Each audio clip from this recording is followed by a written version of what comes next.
here I am. Oh no, this was recorded. Hello. People, who knows?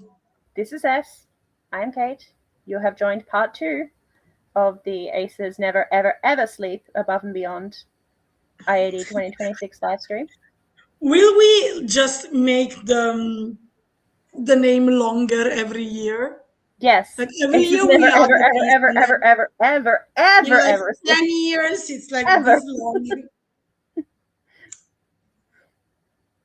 Well, I see we still have to get some people back, and we still have 1 minute. Yes, we were on about 17 people, and there's only 6 who have come in. So I think we probably need to just give them a chance to filter back.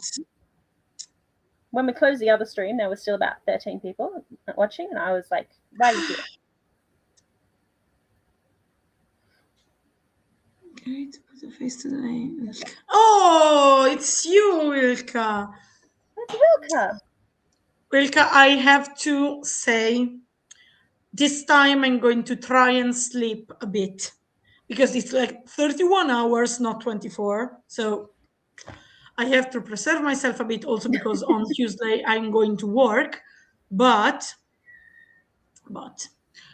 I don't know how to get to sleep, like, because if I have a 3-hour free slot, but I'm like so excited for the stream, I'm not gonna be able to transition from that to sleeping fast. So my plan is this: I am going to go back to grading my students' tests, and that's going to be so boring. I am going to fall asleep in like 10 minutes. Yeah, this nobody believes it, Wilka. My idea, like live stream, 2 translation from ancient Greek to Italian, grade them, sleep, come back, live stream, and then etc. etc. etc. They say that. Sorry, I don't believe you. Even just closing your eyes apparently is better than not closing your eyes at all. I'm so happy I have this. Like, I need to go to Nepal, and I need to go to Chile, because I need to meet this. I physically and spiritually need to meet these people. You're a celebrity in Chile. Wilka, you are like, I don't know, you're giving too much faith to my students, I think. It's not that exciting to grade. Well, I think we found a time that S can rest and a time that I can rest, so we can kind of sleep, which is one reason that I was like, S, I am going to come and stay awake or try and stay up the whole 30 hours with you so that you are not trying to do the entire thing by yourself, because I don't think that's healthy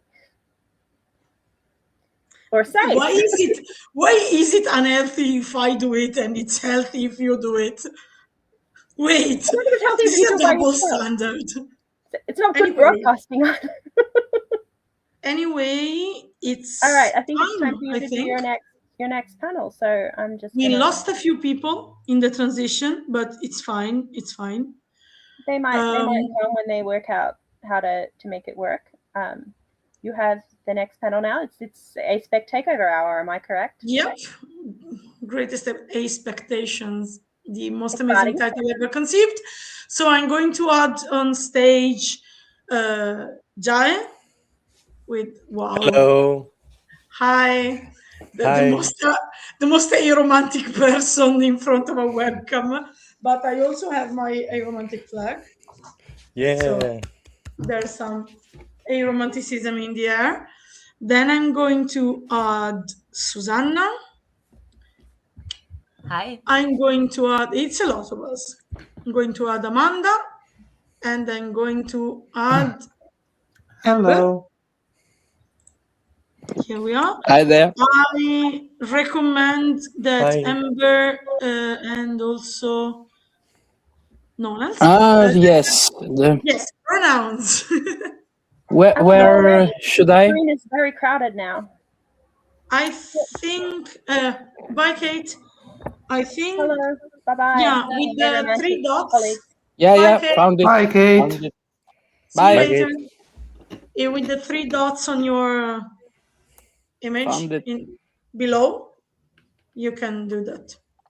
I 3 pallini in alto a destra dove c'è la tua immagine nella parte di sotto. Grande, Fre, bellissimo. Amazing. Okay, so Also, you know Italian? Okay. This is the fabled panel 4. with 5 Italian people talking to each other in English. Yes. Let's have fun. Hi Susanna, hi Amanda, hi Amber, and there was also a hi Jai with themed. So many green arts. I love green arts. Okay. Okay. So, Jai, I think like the idea was that you were going to be the host this time, right? Oh and my I'm God. a guest. You're the host, and I'm a guest. Perfect. I don't know if the "we all believe in you" is for you, but we all believe in you. For once, I also believe in myself. That's an exception to the usual. So I think we'll deep right in this panel. And first of all, I want to point out that we are all 5 of us are part of the same collective, Rete Lettera A. And so I would like for someone between you to present Rete Lettera A as the collective that it is, a short presentation, just to give a bit of context to who's watching us. Anyone? I can do it. Okay. So I am the eldest, and so it falls upon me to recount the harrowing tale of Rete Lettera A is an Italian Aspec collective that was founded in 2020, in the middle of the pandemic, in the spring of 2020. And it kind of started very casually among people who were already either Aspec activists or were interested in spreading awareness about Aspec orientations, or some of us had meme pages on Facebook, because our history is very unserious, and I want to point out that as well. And from that, we went on to do a lot of stuff, actually. We were part of the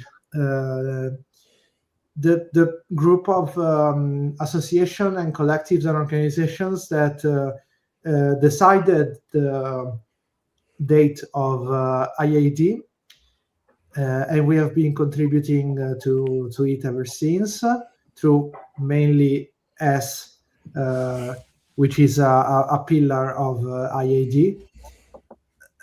We have done many activities in Italy, ranging from awareness and advocacy online, but also touring around the country, which is not easy because, unlike other countries, Italy has a very strange shape.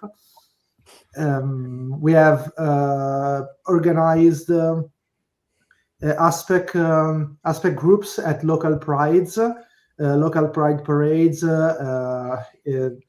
Unlike other countries, Italy has basically a pride parade per town, per city. Every single town has its own pride. And today we're here to talk about something that is more, is less action-based and more, we could say, intellectual. Theory. Yes, exactly. Our theory stems from our practice, so the two intertwine. It's infinity symbol. Anyway, back to you, Jai. I hope I said. Thank you very much for this presentation. What a poet. Yeah, that was very wonderfully put. And yes, as you said, today we are here to talk about something less action-based and more like intellectual-based. I don't know, because we're here to talk about an article that, as Rete Lettera A, as the collective, we wrote for this Italian magazine called Donna, Women, Femme, which is a feminist magazine, and this is already by itself something very interesting that I wanted to ask about.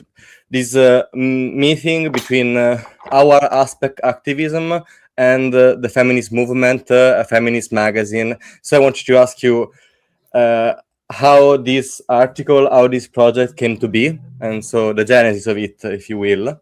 And I don't know if you who wants to answer this.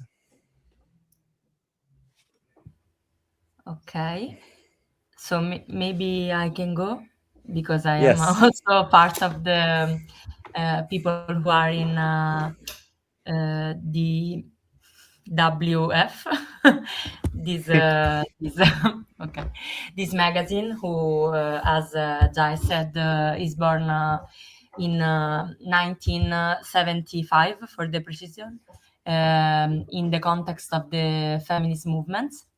So the idea was at the base of this number of the magazine was to talk about love, starting from a feminist perspective. And so the idea was to deconstruct it,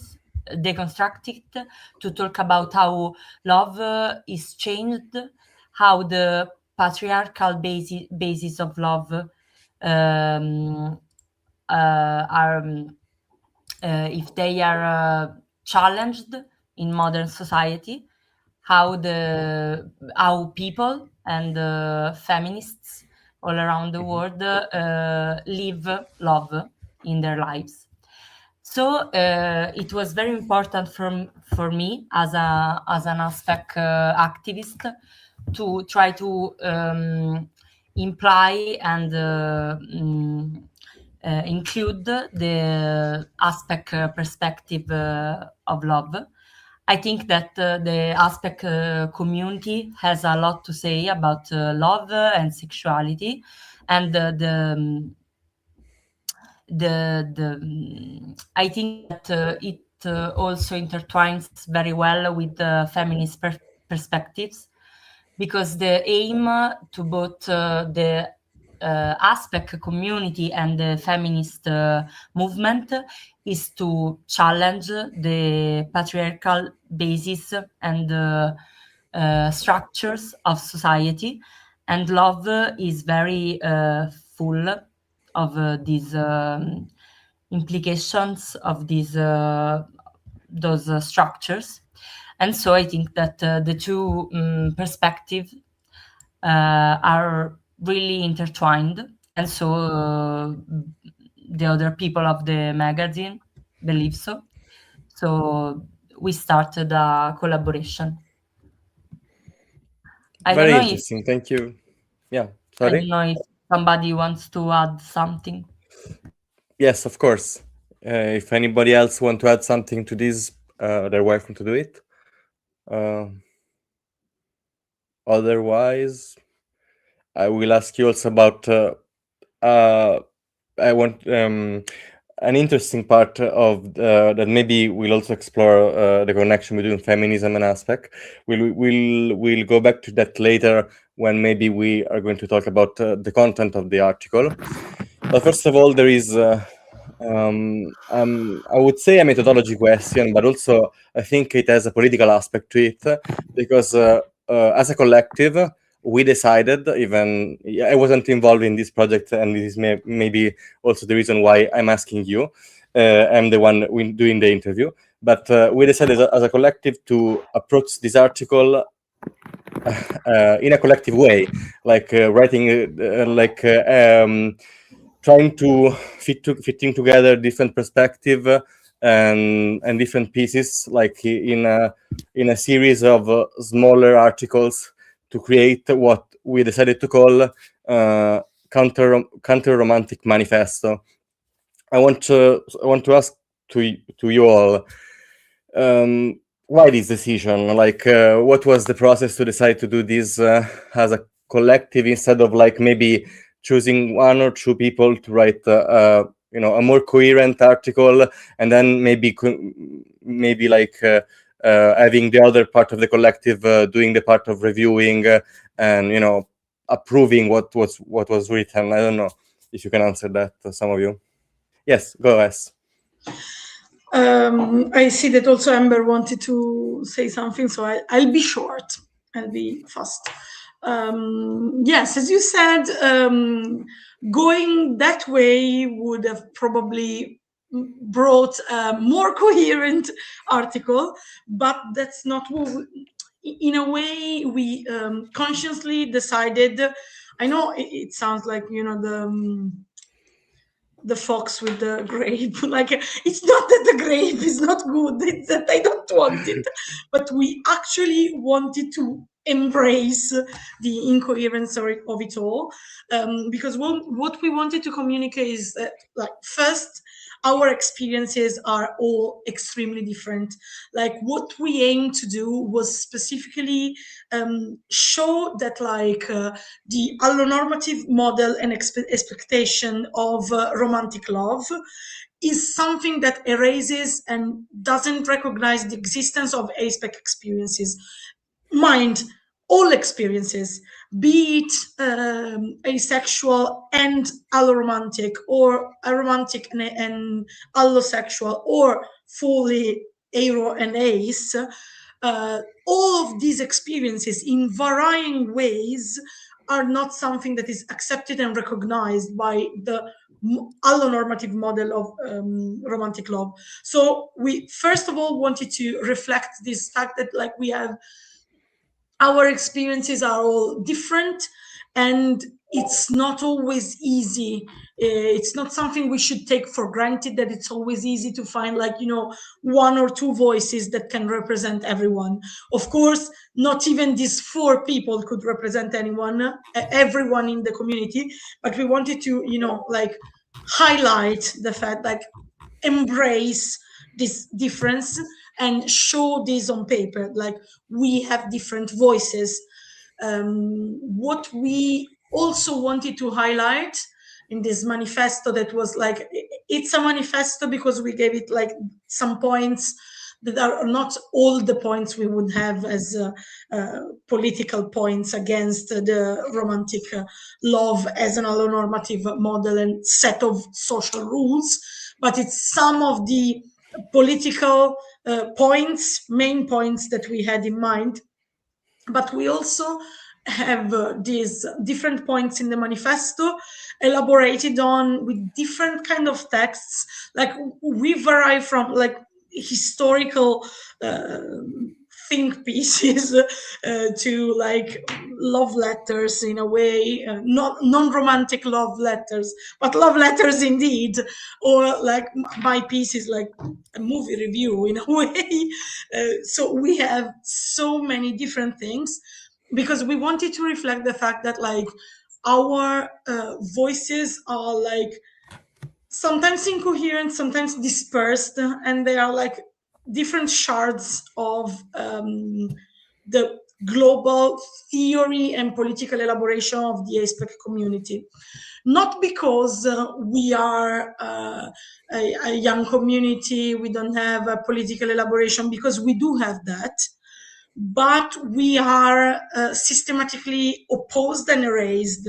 We are never given the space to elaborate a fully and perfectly coherent discourse.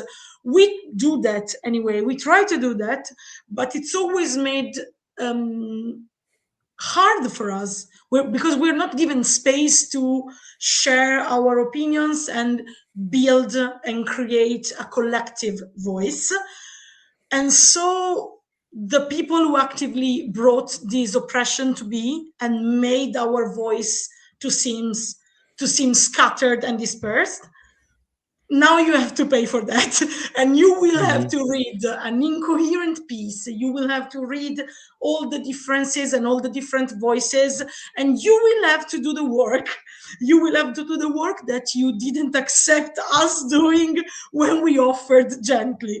So in a way, we kind of wanted this piece to be a bit harder to read. I think it's not going to be hard to read for ASPEC people because they will understand what we're talking about. it may be a bit more difficult to understand at first sight for allo people. And I'm not exactly complaining about that. You don't see me crying about it. Wonderful. Thank you. Yes. Also, Amber, you wanted to add something to that? Really, the main thing already covered by S, but I should make the most academic one here and say, oh yes, because we had models in some theories before, and we did have it, we did have it, because I mean, we very proudly decided for a strong title, making it Counter Manifesto. Of course, we have Preciado there. We hope, but I think in a way the very interesting thing of this approach that we have, a very personal approach, a very dismembered perspectives coming together, really evidence this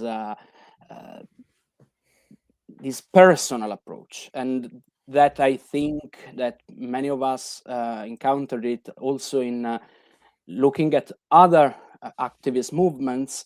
So I'm thinking about Vassayos in the poly community, which could be almost seen as opposed in a way to what we should be talking and reflecting about, but there is there, and that is there, and I really love that. And of course, as has already said, that probably it's difficult in a way to enter in this text from different set of experiences, but I think this is really the richness and the subversive value that the text has. And of course, we hope also to develop it in a way that could be more and more participative, I think. That's the only thing I would say. Brilliant. Thank you very much. I don't know if someone else between Amanda and Susanna want to add something to this. Otherwise, I would like to start to give also the unique opportunity for anyone that is looking at this stream and also is going to read the piece, that is having the insight of the authors to their piece. And I will ask the people that contribute to this article to talk a bit about their part, as much as they want, of course. And I would start with Susanna, if you're okay with that, because you wrote a piece about how we should decentralize romantic and sexual relationship from our lives. They shouldn't be the end goal of everything, if I understood correctly. I don't know, tell me if I'm correct with it. Yes, the point of my part of the piece was to make the affirmation that we as Aspec people, as Rete Lettera A, in our perspective, we refuse the idea that the romantic and sexual relationships in lives are the only and principal aim of our existences. That is a norm about love, a norm about life that is still perpetrated in our culture, patriarchal culture. And in my piece, I started by my personal point of view, thinking about how some experiences that I've had in some relationship that were not romantic, that were friendships or something different, both from romantic relationship or a friendship.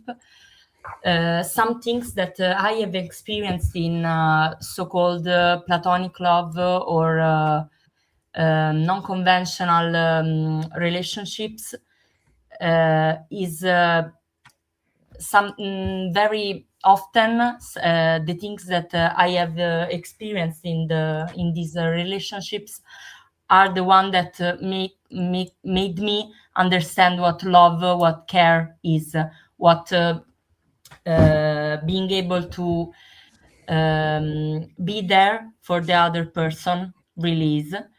And so I started from the simple constatation that love can be understood from a lot of perspectives that aren't by default romantic. And then it was very important for me to talk about the concept of amatonormativity, a concept that is very familiar for us in the Aspec community. The term was invented by the American philosopher, United States philosopher Elizabeth Brake. The concept is about the fact that there are norms in our society that centers romantic love to the point that being in a romantic and sexual relationship is vital to have access to some services, to the welfare, to some idea of happiness that is in our cultures in society. And I think that it's very beautiful that the Aspec community, the aromantic people and sexual people with the multiplicity of their connections and type of connections, they challenge this norm. And I think it's a point of view where we can only restart as people, as a society, reimagining our life. And so my part is centered about this. Amazing. I see a comment in the chat that relates to that. Friendships mean a lot to me more than a romantic relationship. I have a best friend that I love so much that I would take a star for them. And then I tried dating, it just didn't feel right for me. And I think that's an experience that is relatable for many people in the Aspec community. And also, yes, that was like also I can talk about it from a personal point of view when it comes to, you know, don't think the difference between that much different between people I call partner or friends in my life. So, you know, that was when I read that piece, I felt it so much. And so thank you for writing it. And moving on, I will ask next to Amber to talk about his piece.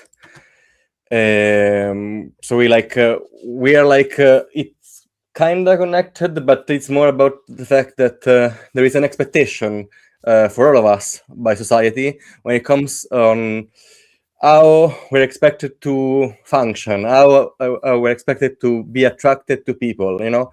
And so I will leave you the word to. Yeah, thank you. I saw that as was saying, really there are two pieces, but one is the sort of love letter, non-romantic love letter, and it's at the end of the piece, and it's more of a, well, let's say poetic and emotional piece, okay, trying to recover and give to the people who read this something of a very personal moment that I had with a person, and trying to given the fact that it was going on a feminist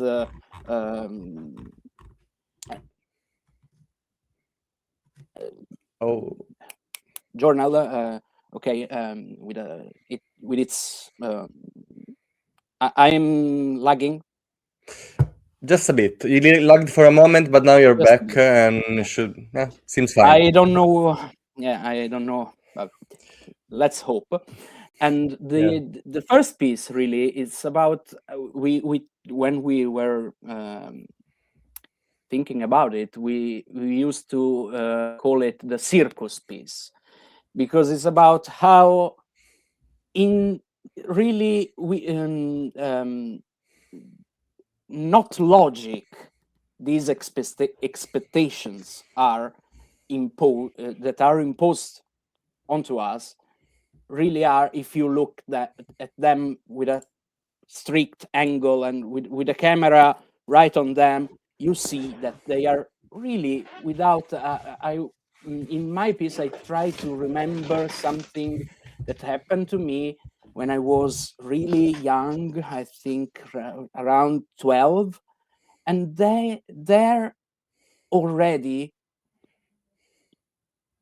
not only me but everyone is given this piece of information. You need to have something that will endure forever with one person, one only person, forever.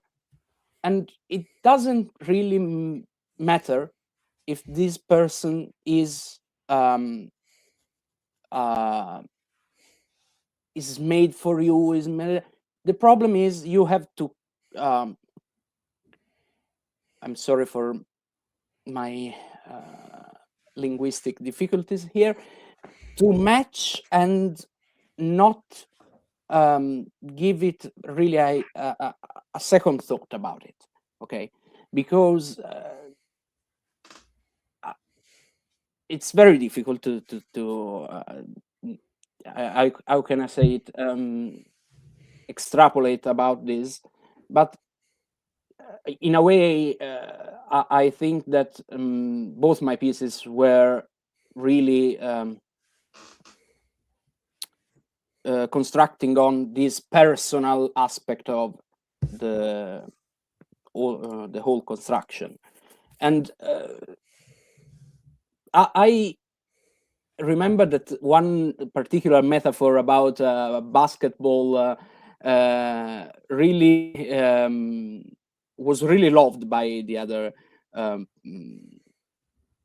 authors, and I would like them to tell me why, really, because I don't know why it was so effective about this particular point, because I wanted to construct the thing about really how it is always a masked thing, a circus, clownery, and then it became something other. And I would like to ask them what they found so resonant about the basketball metaphor, if you want. Maybe it would be helpful also to explain to our public what was this metaphor, if you can summarize it a bit. Yeah, this is cheating, by the way. You can't ask us questions. I will ask you one back if you ask questions. So first of all, yes. Okay, just to make it clear what we're talking about, and then I will also give you my opinion. Okay. Yeah, this memory from, I think, something like 7th, 8th grade about being very bored with physical education in school and having to get the center in basketball and as an exercise. And so I remember my schoolmates saying, okay, let's play a game. You say the name of your crush and you will almost magically see that the name of your crush will guide the ball into the sorry, I don't know if like S want to intervene now, or like Amber, do you want me to read it and translate it? I can do that. Maybe it's easier for you. No, that was really the thing. And Sorry. and there I tried to remember how I felt in that moment, not knowing it really, but in retrospect, that was a pivotal point, because when now, with the Aspec identity really formed and active in advocacy and so on, I look back at that moment and say, what are these people, these young people, really fantasizing about? And they are, in a way, freeing themselves in that fantasy, whereas looking at me, they are really caging me with the same fantasy. And that was the dichotomy that I tried to explore. I think that summarizes the passage. Yes, thank you. I will honor my promise and I will tell you my opinion about it. And first of all, there is a comment. If I can put it like that, the person I will love the more in life, it's me. There's nothing wrong with us for that. You're great. Okay. I don't know. Sorry. You wanted to say something else? No, I just want to discuss some comments, but later, like finish what you were doing. Okay. This comment that was Absolutely. put on screen was answering to another comment that we received before that. I would also put on screen, since it's also kind of anonymous because it comes from the official account. But if the person who wrote it prefers not to be put on, not for the comment not to be put on screen, please just write it in the chat or write to me personally if you prefer. So I wanted to say this so they also have time to say if they don't want that comment to be discussed. That's it. All right.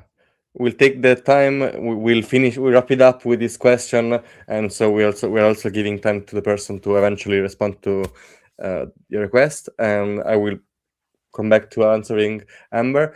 The point for that piece of why that metaphor is so effective is that, first of all, physical education is already a distressful moment for many people when it comes to the how they leave school, and also it's a more deconstructed moment, like, because when you're like in the classroom and you're sitting there and listening to the teacher speaking, like, you can interact with your classmate near to you, you can dissociate in your head, you can follow the lesson, rarely, and but it's something more I wouldn't say intimate necessarily, but you're less social. There is less of a social dynamic that, for example, a moment like as I said, physical education, and also compared to a moment like, for example, when you're during a break,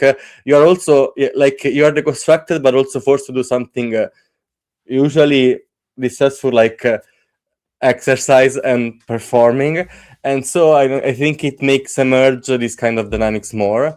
And I think I can also remember moments like that during physical education. So I think at the end of the line is a very relatable moment. That's I don't know if someone else has their take on why it works. I really loved this thing about being performative in physical terms and also in mental terms. Social terms, yes. I wanted to add very, very shortly. I found it very impactful as a tale, and when I got told that it was a real thing that actually happened, I almost couldn't believe it, because it's so this ritualistic, almost magical aspect that it has. That is got the physical part, the physical performance part, but also the social performance part linked together in a way almost if like you make one work, the other works, and how Ember describes his inner working, his inner thoughts while doing this double intertwined performance is really it's really evocative. It's really potent as a metaphor, and I really found it very yeah, very, very impactful, because it's really encapsulate this thing that as Aspec people, maybe we have all gone through, you know, people, your classmates ask you, oh, who's your crush, who you like in the class? You're like, no one? Oh, no, I can't be no one. Come on, stop lying to us. And to the fact that these have this perfect, like, performative action element to it, I think it's a perfect narrative element. You couldn't have imagined one in a novel, probably. Amazing. Anyone else? Susanna? About I would have a lot to say. I would have a lot to say about why Amber's piece worked so well. I just wanted to say, because it's beautifully written. Like, I was there. Like, I read it and I was there. I was holding a basketball with sweating palms at the verge Let's of say my that I did a really good edit on horrible that one. puberty, and I was there. Stop it. But yeah, can I ask you? Okay, this comment, teacher having a crush is mandatory for this course, is like the best. This has been elected the best I love comment it. ever. Thank you. Sorry, I know we don't have much time, but Yes. is it okay with you? I cannot talk about my piece. I will do, but I really want to like read those comments I mentioned before. Yes, of course. I will put them on screen and read them. I am feeling, I think this was after Susanna's, about the centering romantic relationships. And these comments really made me think, so I wanted to put it and read it. I am feeling like there is something very wrong and broken with me, but maybe I do not want to put anyone in a place of such importance. Not a friend or a child, or definitely a partner. I just want to take care of my needs and do what I want. And if I have the energy to give of myself, then I will give it widely and wherever I want, without there being an expectation that I give it to any specific person. But there is such pressure on me that this is somehow an illness or a personality flaw by a tech person. There were lovely comments after this. High person of the comment above, I feel the same. I do not want to put anyone in that kind of place. I'm up the race if you want. If I can put it like that, the person I will love the more in life, it's me. There's nothing wrong with us for that. You're great. I just wanted to say I understand. I completely understand. And I really wanted to talk about this because maybe we'll have time to talk about that in a panel that is like 4 hours from now. And I really hope that we have time to touch that as well. Sometimes we re-internalize without even realizing the models that we're trying to break. What I mean to say is that we have criticized romantic love, but romantic love was taught to us in a very, very persuasive way. And part of this is this idea that we have to have a hierarchy. We have to have a first place in our priorities that has to be another person necessarily. So when we deconstruct the idea of heteronormativity and a romantic partner in the hierarchy of relationships, we still feel that I really, really understand that pressure. Personally, I have different types of relationships. There's a friend I consider part of my, I don't use the term polycule, I use the term gang, but I consider part of my gang. I have a romantic relationship. I have a QPR. And even that way, I sometimes feel like a horrible person because sometimes what comes first is not any of these people. It's my job, or my activism, because these two are like literally, I know for some people it sounds sad, but I have a true passion for my job, and sometimes it comes first because it gives me satisfaction as a person. It gives me a good image of myself, and I know I'm not in the same situation because it's different, but I just wanted to get extremely vulnerable randomly at a random time, because I read that comment and it really resonated with me, and I wanted to say this as well. I have to stop, breath for a second, and remind myself that I'm not a horrible person, because my main goal is not a relationship, be it of any form. I don't want to deconstruct romantic love just to switch it and say, no, romantic love is not going to be the ultimate goal. A QPR is, a friendship is. Nothing is written in stone, and no type of relationship should have to be considered something that makes you whole. I am whole.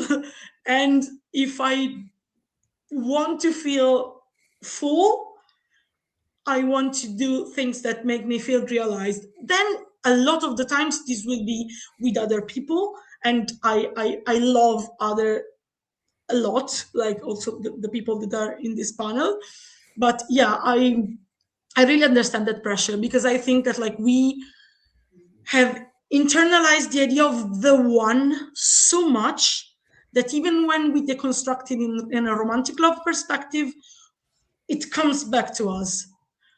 I just wanted to say this, and like you're not broken. I know a random person saying it in a live stream doesn't change how society makes you feel, but just wanted to say you're not broken.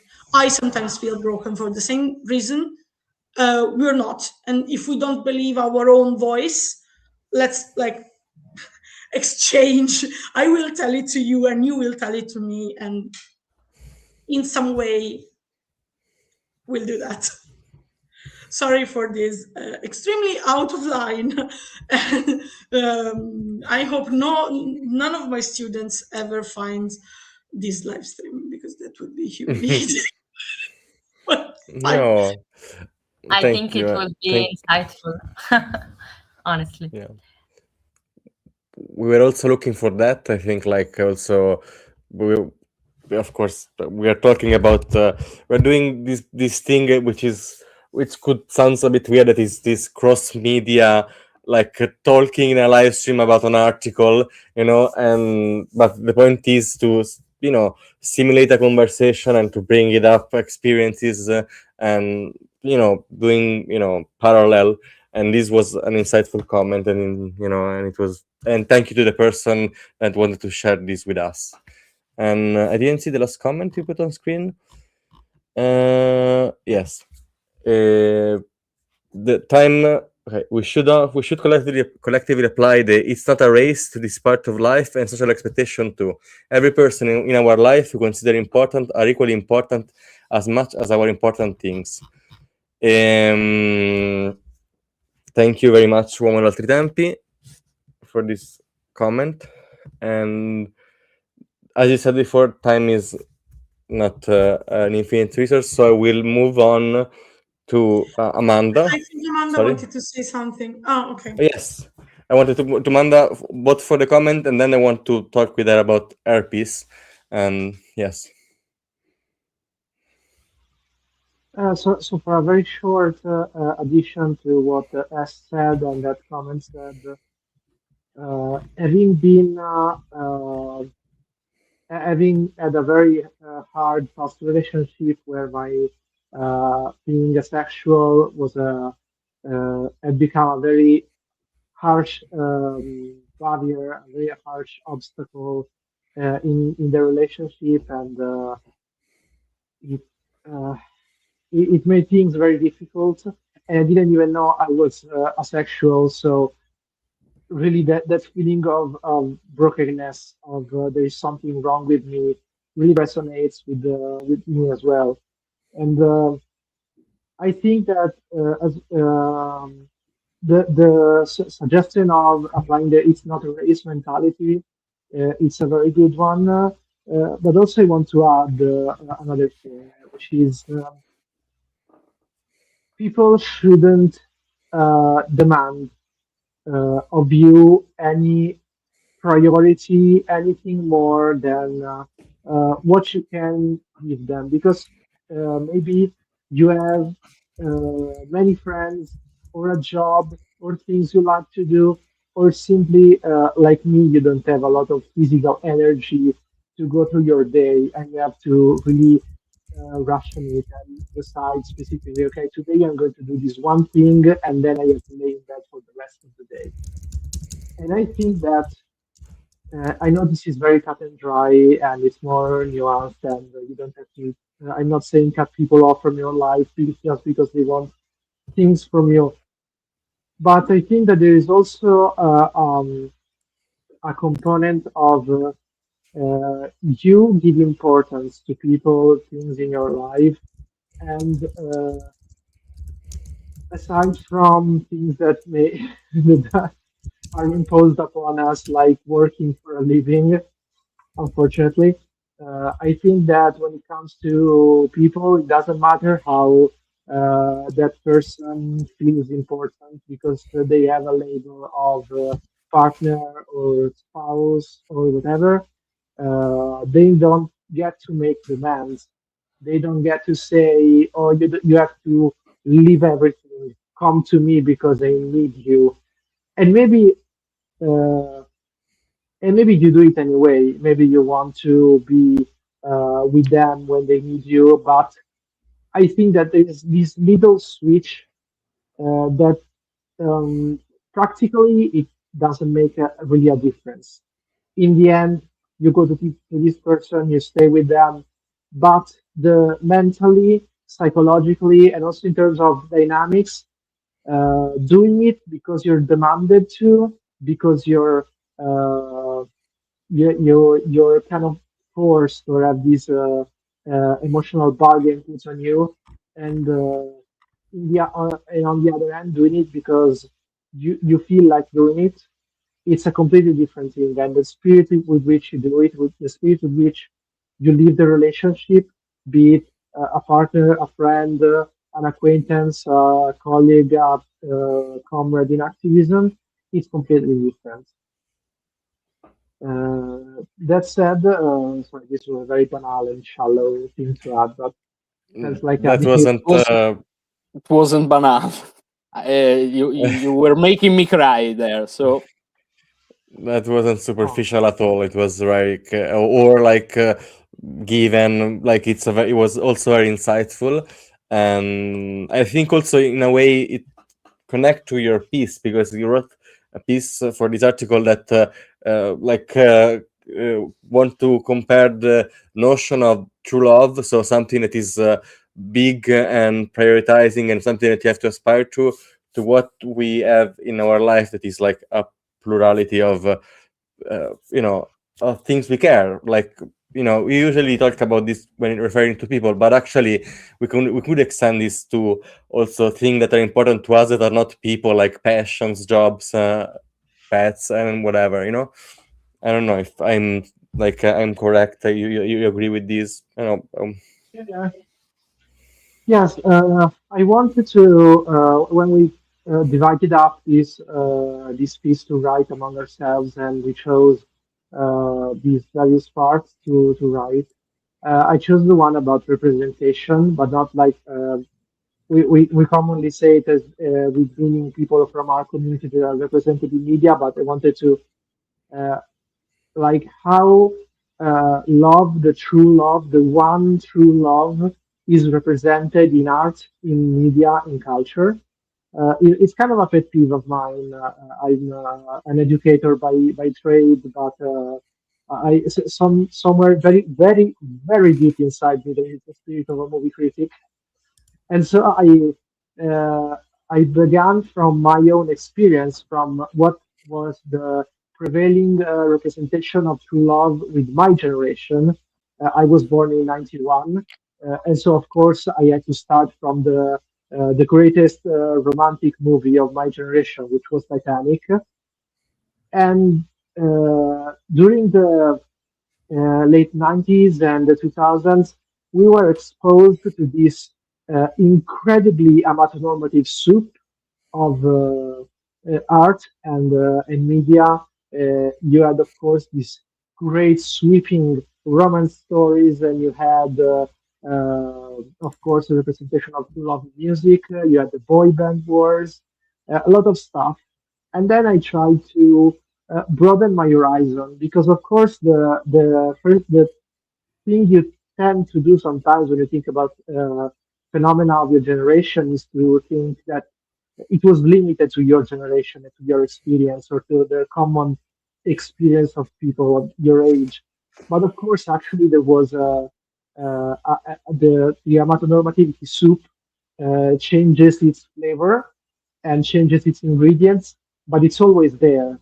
You always have these representations, and sometimes it gets worse, and sometimes it gets a little better. Sometimes it's a little funnier. I think the 80s were not a good time the 80s were a very amatonormative decade in art, but also were very funny.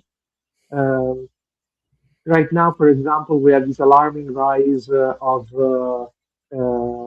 really patriarchal ideas in influencers for youth, young people. Uh, and so I try to look at make a broad gaze into this route of representations along the decades. And of course, seeing as we were writing for a feminist magazine, also kind of see how the big feminist movements of the 70s kind of play into that, into this idea of, for example, this fact that we see this big push for cishet amatonormativity in art, in media, after the feminist second wave, like the as movie critics say, which is not me. 70s were a very experimental and deep decade when it comes to movies, while the 80s movies are famous for being shallow, and I love them so much. They're so stupid, and I love them. And that was my piece, and I had many things to say, and then I had to drastically cut it because it wasn't getting into the character limits in the whole article. So I'm going to re-edit we're going to have a director's cut just to keep in the movie's metaphor, Yes. and see if we can put the whole thing, because I'm really interested in that. Being Aspec, and always feeling like I was looking out on culture when it comes to like these amatonormative cliches.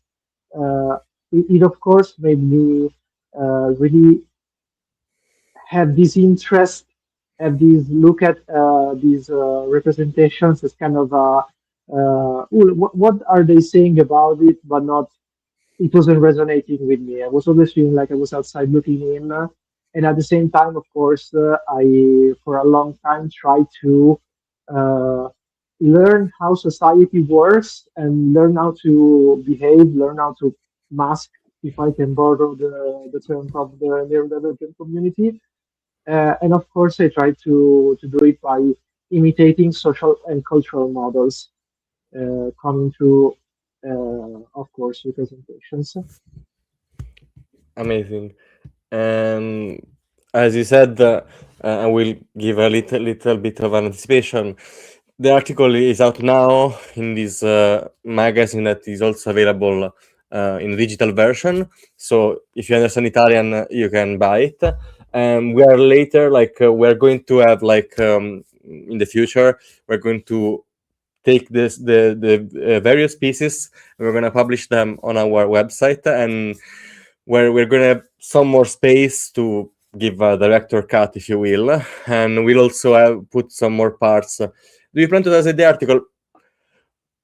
I will not make promises I cannot maintain, but I will say it's a nice idea. It's a nice idea, but we will more on that later.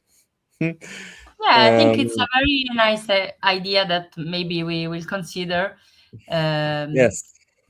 And then we will be neurodivergent about it. We will consider it. We will consider it. Someone will write it down. About it. Susanna, can I put you eventually full screen to show the...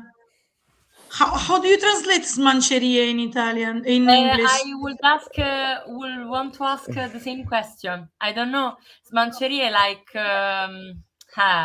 I think silly love things. I don't know. It's the main title. Smoochies, something like that. Jai, did you have any... What Remain of Love is the subtitle. It is also full of insightful other article about... that we are not going to translate because they're not. For the Italian people, there's a lot of very, very interesting, lovey-dovey things. Okay, thank you so much. Is there anything we left? Yeah, cute. No, I think we are like running out of time, and yes, I don't know if I see the next person in the panel already in the... Yes. I just wanted to ask if we have like 5 more minutes to wrap it up. If it's okay with you, say yes or no. I can see you, but the stream can't. Okay, I saw a yes. Guess who's late on the schedule? Italians. Woohoo! Of course, okay. Yeah. We have called the stereotype. We compensate our lateness with our handsomeness. But let's go to the comments and let's see all the comments that came up during this last while Amanda was talking. I don't know if you can. They were also about the thing before, like because after the comment, we should collectively apply it. It's not a race. There were other comments about also the idea of prioritizing themselves or not. I don't know if you want to discuss. I just wanted to ask the chat if there are any questions specifically. Yes, of course, of course. If there are any questions, we are being given 5 more minutes graciously by the next person whose name I'm not going to pronounce because I want to stop butchering people's names. So I will ask first, then I will pronounce the name. But I see she has so many flags. I love it. I don't know if you can I say just if we have no questions, can I say like something very, very, very small and short about my piece? Thank you so much. I just wanted to say that like my piece is about my current obsession, which we're probably going to talk about in the next ASPEC takeover hour. I also wanted to say, if you are aromantic, if you know aromantic people, especially allosexual aromantic people, but not only all aromantic people, please go to Rete Lettera A and fill in the form we created for the next panel where you're going to have with us, that is about how to build ASPEC spaces that are truly aro-inclusive. We'd really love to have your perspective to talk about. I just wanted to say that like my article is about my current obsession, that is the fact that we as ASPEC people have a lot of experience, reflection, insight about the we theorize the split attraction model, for example. We discuss a lot about how to distinguish different attractions. We can like argue for hours about it, and we have written so much about all these specificities. But outside of our spaces, allo people are not the smartest cookies in the jar. They tend not to understand all this stuff. So when we go outside of our spaces, sex and romantic love are usually seen as one entity, like they are one in function of the other. In the last few years, after like the sexual revolution, we have accepted a little bit more the idea of sex without love. But even so, it's always seen as something that is like childish. It's a phase. At some point, you'll have to find the one. And when you find the one, sex is going to have to be a part of it. So my piece was entirely on this idea that like sex and romantic relationship, sex and romantic love have to be one is part of the other. And yeah, about the fact that the distinction between like making love and fucking someone. So yeah, I don't want to steal any more time about this. I just wanted to say that. Question, is anyone familiar with relationship anarchy, or is that similar to some of the things people are talking about right now? I think that like relationship anarchy comes to a lot of similar conclusions starting from different starting points. For some time, I personally entertained the idea of defining myself as a relationship anarchist, but then I decided that I see my perspective as specifically informed by the fact that I'm ASPEC, so I just say that I'm ASPEC. Like I am ASPEC, it's my orientation, but being ASPEC also is my starting point for many types of reflection. But yeah, I think the relationship anarchy brings many of the points that we brought up today, starting from a different point. I don't know if someone else would do. I would agree. Yes. Do we want to let the Gartic phone people begin? Yes, I wouldn't put further ado to the next panel. I'm I just thankful. wanted to Yes. do this. Okay, thank you so much. And I just wanted to do this. I'm using my admin powers.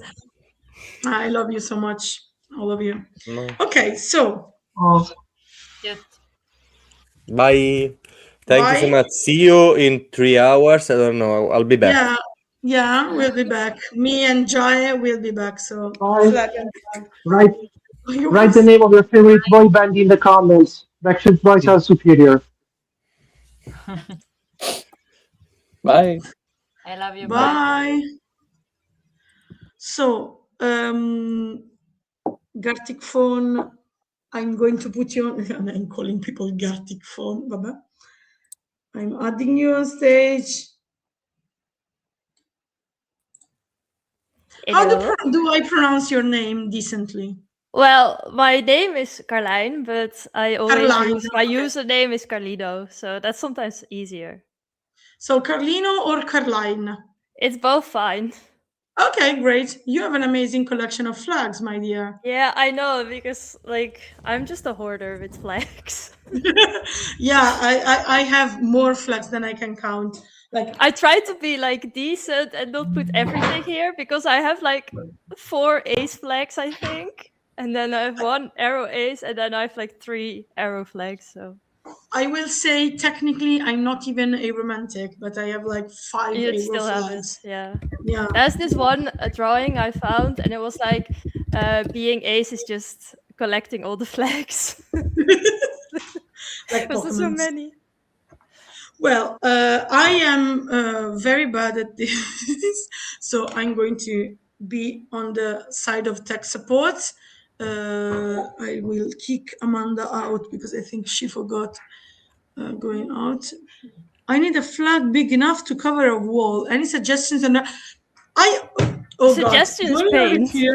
Okay, I'm going to disappear for a minute, and then I will come back at the most inopportune time because there's something I have to show you. Please go ahead. I will try and share my screen because I have to see if it all works. And the link I put in the chat All right. So maybe. Well, first, why don't you tell us what Gartic phone is, so that we can have a little introduction. That's a good idea. Yeah, Gartic phone is basically a drawing game. And it's, I think, very fun and a very easy way to just join and enjoy some drawing together and make some amazing art. Have various game modes, so you can have a mode where you put like a prompt, so you say, like, for example, your favorite Ace character, and then you try and draw it, and then someone has to guess it, for example, and then they draw what someone else guessed.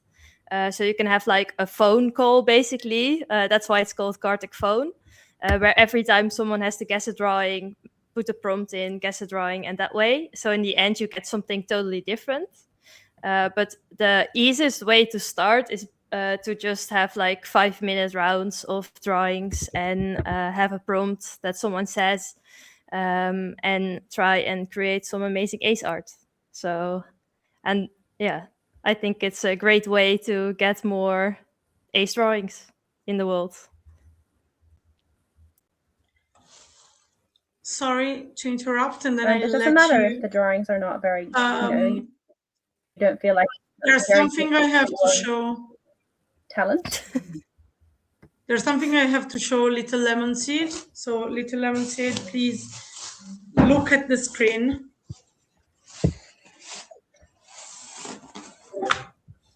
Oh my god.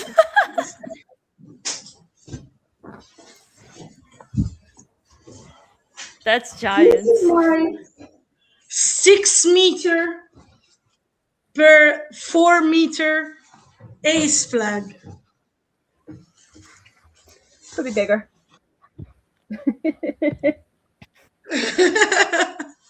Woohoo! It is giant. That would be hard to hang. It is. I will have an aromantic one soon. I want it. Well, now I have to fold it and take it back. So I will be watching you playing Gartic phone. But... Or you could have some sleep time.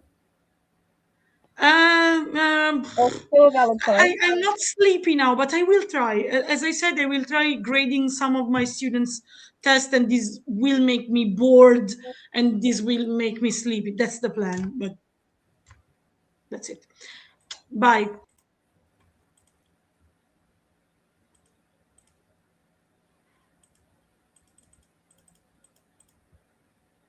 Okay, let me try and get the screen share.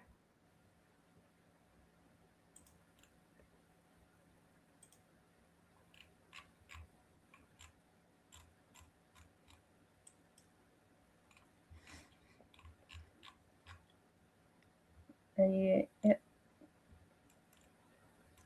But I think you also said something about any level can join, and that's true, because like in the end, it's all about having fun. Yeah. You don't have to draw the greatest drawing. And as I was saying before, sometimes that distracts you from... Yeah, and even like if you are more experienced, if you are more experienced, then it's good to sometimes have like a timer of like 5 minutes where you just have to draw something.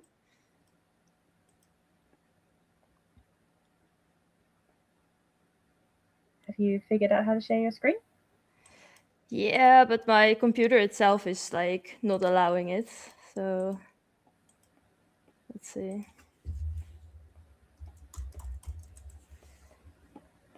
I could show you my dog. Yeah, show it. He decided to, he just saw like an empty unattended webcam and was like, oh, I'm just going to sit right here, because this diva was unaware that the webcam was not broadcasting. Aww. Like, no, you said you wanted to be on screen. Here you go, buddy. Here's my dog. This is Archie. He's very confused because I slept between 6 p.m. and 10 p.m. and then I've been up from 10 p.m. until it is now 6:15 in the morning. Oh, yeah. Yeah, my cat is also like very much like not knowing what is happening. What are you? So I went to family really quick for some Easter lunch doing, Mother? and Why are you came home confusing quite me? late. No, Ivana, it doesn't. You can leave at any point during the game. Yeah. Because we kind of play lots of small games, so you can just leave. No, this dog doesn't avoid the camera. He likes to get his face on camera. No, he doesn't like cuddles, though. He hates cuddles. Okay, there you go. It's very weird because it says like that I have access to like screen share, but then it doesn't allow it. So I don't know. It's somewhere my computer gives a problem. Okay, so your computer doesn't want to share screen. It needs perhaps a tech person to assist with this issue. I don't know.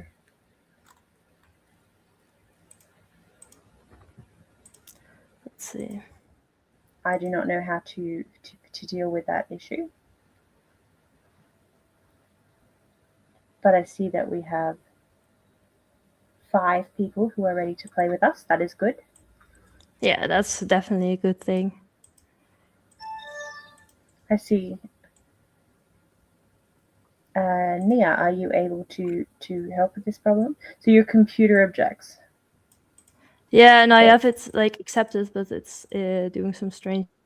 But it says it needs to have access, but then at the same time, if I check all the settings, it should have access.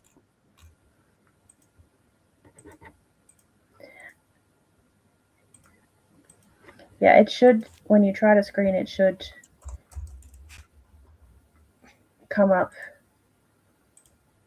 automatically as an option, and then I just add it. I am going to try and fill in space. Let me fill in space. So I have been doing my chores. I have been unpacking my moving boxes. I found out what the moldy smell in the kitchen is. It was not what I expected it to be. It was not a kitchen-related smell. That was an adventure that I had. I unpacked several boxes, so that's good. I took it a before picture so that afterwards we can all see how many boxes I've unpacked and how much better I've made my house look over 30 hours being awake. Yes, that's a good idea. Nia suggests that if Carlina shares on Discord, we could then Nia could share her screen and we could do it in a relay system. That could work. Yeah, I've put it in the Discord, I think. Okay, let's see if that works. We have 6 players. That is good. Okay, let's see if that works. Oh, that's good. Yes, We have this so many works. players. Does it work? We can get it onto Discord. Can Nia then share from Discord? I'm still filling in more time. I used to be a radio DJ. I should be able to do this. Just a lot of patter about Britney Spears and what she's up to these days. Talking about the names of Ricky Martin's children. Yep, that was my job. Talking about pop stars. I don't think this is a particularly pop star interested crowd. No, not the local sports teams either. So my favorite part about being asexual is that I don't make poor decisions about dating based on what people look like. I make poor decisions based on completely different things. Although I don't date anymore, but I used to. And then I made my poor decisions based on things that were not sexual attraction. I made my poor decisions based on just bad life choices in general. All right, are we ready? You know what I like most about being asexual? I think it's nice that you hear about a lot of relationship problems and then you think, okay, this is not my problem. Yeah, that sounds rough. I'm so not lucky. dealing with that. Yeah, exactly. Yeah, exactly. I'm just like, I'm blessed. Took a while before I felt like that, or? Can we specifically highlight and make larger the screen that we are sharing?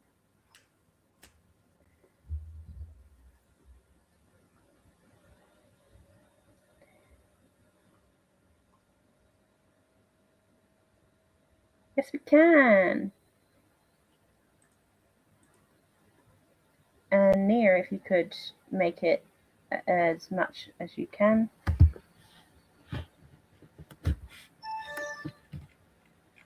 Get that as large an image as you can, that would be good. I do not hear any echo.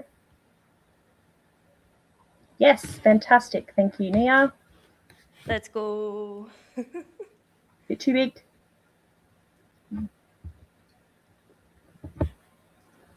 That's Cutting off good. the bottom a little, but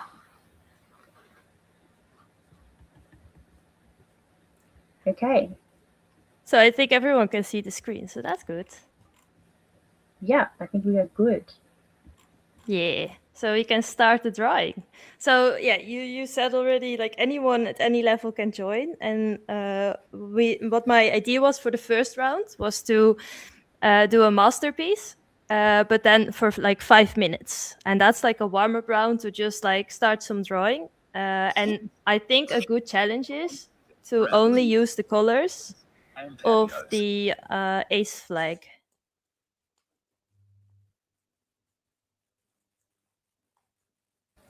All right. So I think we should just start, and then I will have a timer for 5 minutes. I will let you guys know when the timer is over. All right.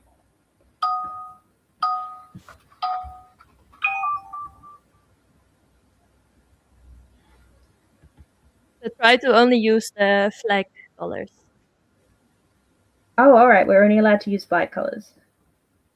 Yeah, so like use the use flag colors. black, gray, white, purple. Oh, I've not been given any kind of guidance at all, and that's harder than being told what to draw. You know, I need boundaries. You need boundaries. I need boundaries. I need instruction. Try and draw like because I'm gonna draw an ace kitten. Try and like draw your dog with like something ace related or something. Oh no, I'm gonna draw an abstract. Oh, that's also fine.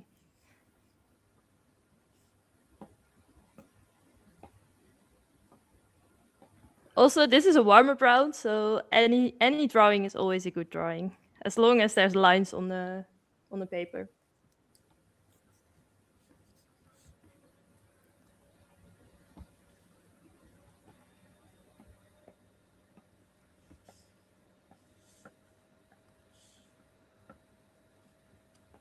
Oops.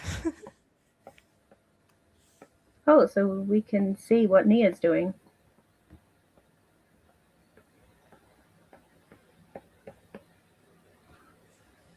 Or can we see what you're doing? Yeah, you see my screen, and then in the end we review all the drawings. Ah.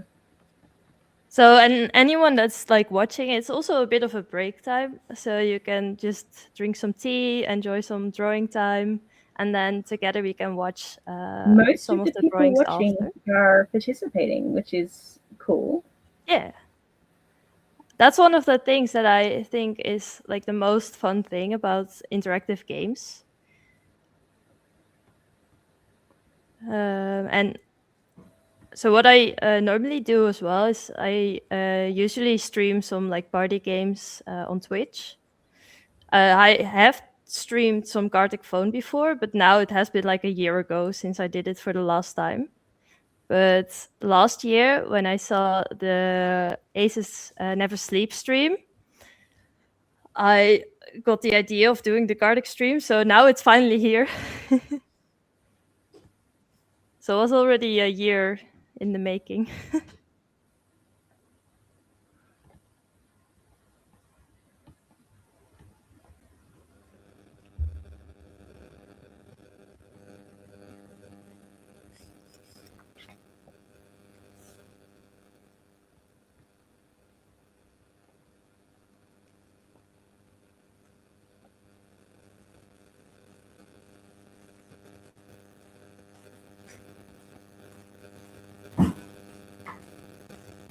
I think I'm slightly disadvantaged by having to keep an eye on tech at the same time.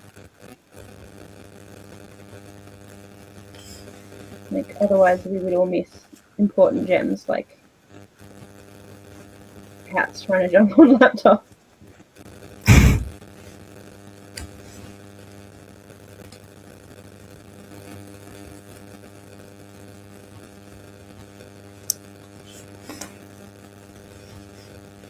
So we have 2 minutes left in this round.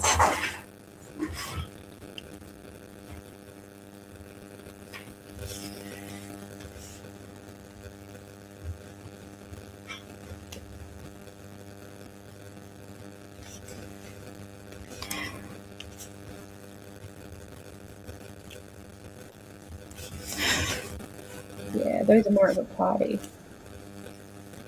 I'm drawing my knee just looking for an ace flag. I feel like it's got more pizzazz. One of the things that I like the most about Gartic Photo as well is like reviewing all the drawings after, because it's just so fun to see what everyone created. And also, if some people that are watching in the stream and joining in, if you guys have some like ideas for prompts, be sure to put them in the chat as well, because that's also one of the most fun parts.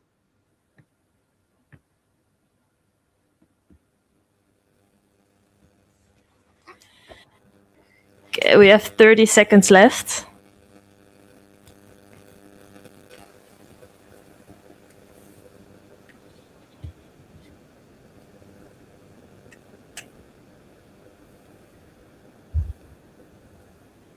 If there's any other live stream people around who have the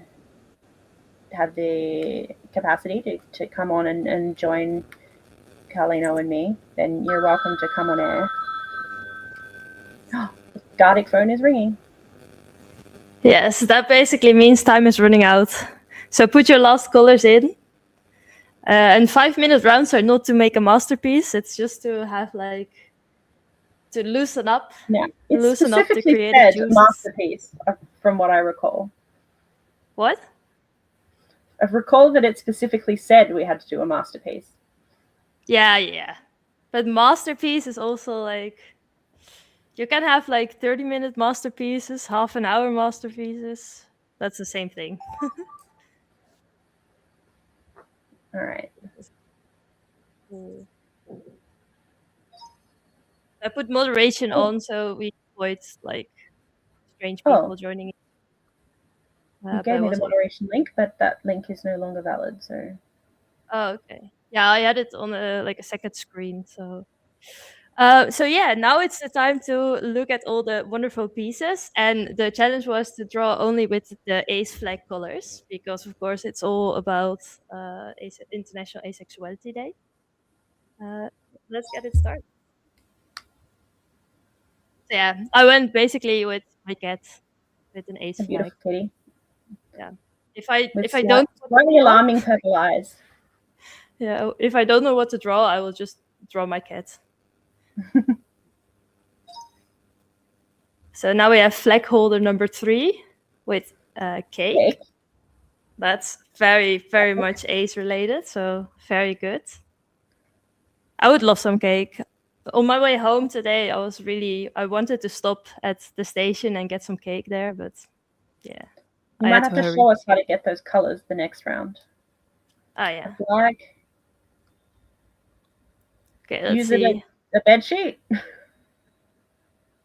I don't understand the circle, but I think it's still a good drawing, so. I'm also trying to keep an eye on chat a little bit. Let's see. Now we have Leos. Oh, nice. Oh, beautiful. Very nice flower. So far, my favorite. Feel like it. Yeah, I feel like it looks a little bit like a sunflower, but then with purple. So.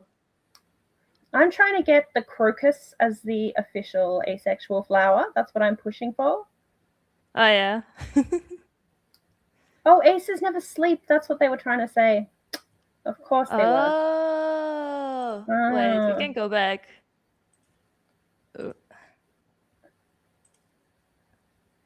Yeah. Yeah, aces That's never like sleep. never and sleep. Yes. Okay, that's very good. Very good. Speaking the same language. Yeah, I'm trying to get the crocus as the official asexual flower because it can be purple, and it grows in the winter, which I think some people would like that imagery, although not everyone will. Oh, and cool here. Kind of also. Kind of very common. Pretty drawing. Oh, I like that. That's lovely. Yeah, I think it's very creative with like the dots and stuff. They've used technique. That's the fun thing also with Gartic Phone. You can do quite a bit of stuff. You can also change the settings to like how like see-through a color is, and you can overlay them. So it's nice to experiment with, but also a very, very nice drawing.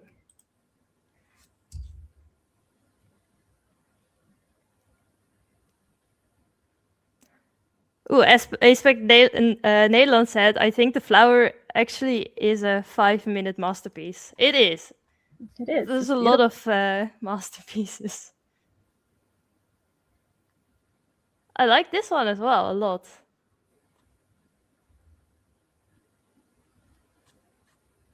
Is this an original character, or is it some character that I do not recognize?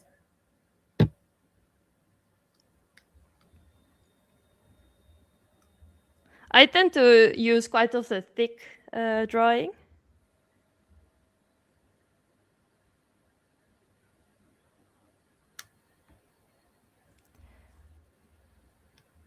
Yes, husband hotel character.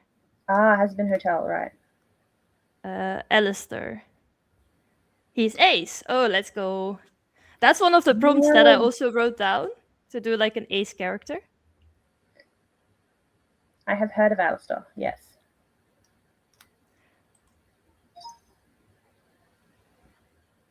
Ooh. Ooh. This is lovely. Colors. Yeah. That's the thing. Like, I said the ace flag, but yeah, for some people the aro ace flag is also just the ace flag. And that's what I love, that we have like the 3 different flags. Because some people see asexuality and aromanticism as 2 separate things, even though they are like both. And for some people, they see it as like one identity. And I think it's just so interesting, like how so many people can feel like so many different things. And I just love the asexual spectrum and aromantic spectrum. So I'm going through an identity crisis right now, and I think I feel like I am aro and I am ace and I am also aro ace. I am like all 3. Yeah. I do really love all the colors and all the flags. And I just love that like you don't have to choose what you are. You can be anything you want. A flag for whatever aesthetic I'm feeling. Yeah, exactly. Oh, and here is my jazzier flag. I like it. Yeah. It's like, why do all the flags have to be stripes? Yeah, you know. Here's something a bit more fun. Yeah, exactly. There should be more variation, I think. Okay, but this was the first round. So I think we are ready for a new round. So I was thinking to do another 5-minute masterpiece. And maybe you have a good prompt of what people should draw. Oh no, I should have been prepared for this. I threw you in the deep end. Oh, there a link in chat to join. Is there somebody? Yes, there is a tech person. Can you do that?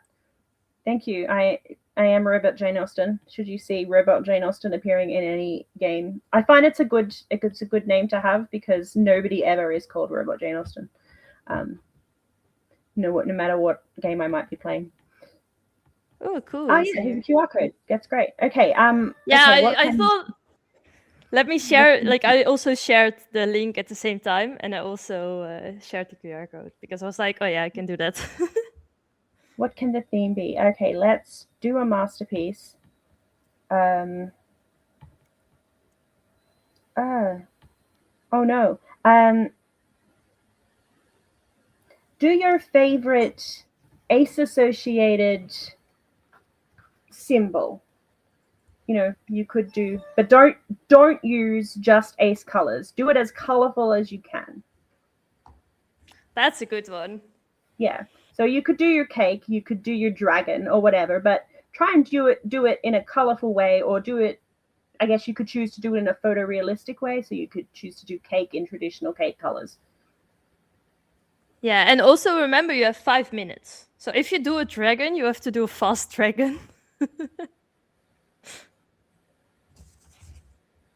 That is a good use of your time. Unrelated, I spent the last hour digging through Internet Archive to find an interview from the 80s/90s of actor John Pertwee saying the Doctor is ace. That is not unrelated, because it is Ace Day, and that is a very valid use of time. So not cake and dragon, just whatever your favorite ace symbol might be, but don't do it just in ace colors. Use, you know, the full rainbow. Use like the traditional colors that thing actually is. You know, use a full color palette. Yeah, so there's quite a lot of ace symbols, of course. So indeed, the dragon, the Got cake, cake, which you've also got dragons. What else have you got? Garlic ace, bread. the cards, ace of spades, garlic bread. It's also a thing. Make a very colorful garlic bread. I think I can draw garlic bread the most easily, but I wouldn't say that it's my favorite. Oh yeah. I was defaulting Can you show us again how to get that full color palette? So I have a plugin where I have like the full, like I have more colors. Oh, I just clicked on the color bar and it gave me a. Yeah, if you click on the color bar, you should have a thing where you can slide it forward and backwards with colors. Oh yes, full spectrum. And it should also save it on top, I think.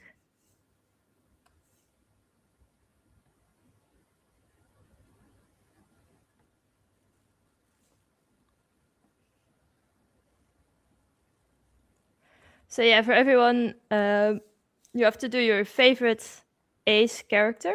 Not character, I mean symbol. And make it as colorful as possible. Your favorite ace-associated symbol, I guess, could be a character. Yeah, exactly. I don't know. I just keep saying character. If the Doctor is your favorite ace-associated symbol, I guess then it's totally valid for you to draw the Doctor, as long as you do him in full color.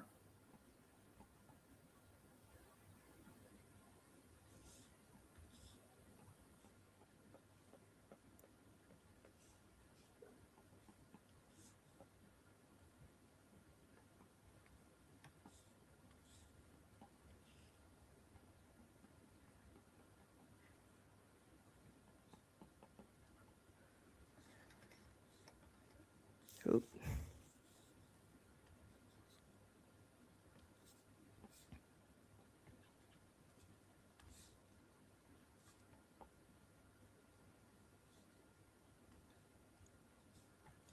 So what is your favorite symbol and why? My favorite is cake. Like I'm not wild about the stereotype because I actually have an eating disorder. And so sometimes I'm like, you know, I don't love that, you know, I think it can have problematic associations. You know, sort of, if for people that do have, you know, issues in that kind of area. But I am actually, and have been since long before I was ace, I am obsessed with cake. That is just sadly accurate. Like even my Discord name is CakeBot. Like I'm a cake robot. If I was a robot, I would be a robot that just eats cake. That would be my function. Just eats different kinds of cake and tells you about the cake. So I am drawing cake, and I'm trying to draw it in a sort of accurate color.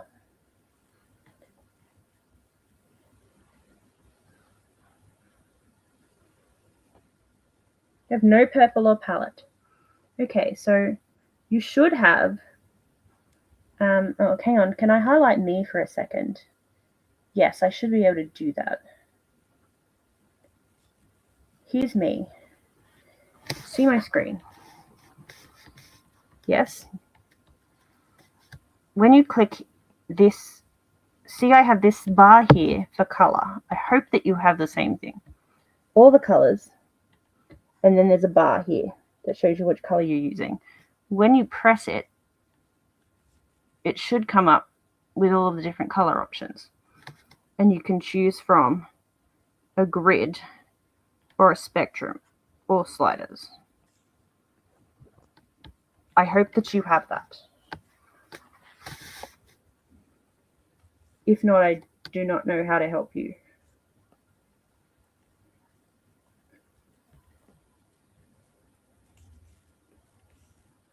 You are welcome. Good. There's 1 minute left. Or actually 30 seconds. But... That is probably exactly as many minutes as I require. I mean, I require a lot more minutes to get any good at drawing, but cake is kind of just very simple shapes that I can already sort of draw. This is terrible. We have to share the Discord screen again. But I'm having fun, and that's the main thing, right?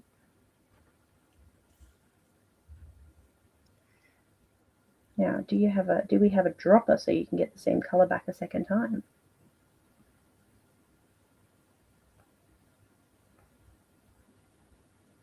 Yes, we do.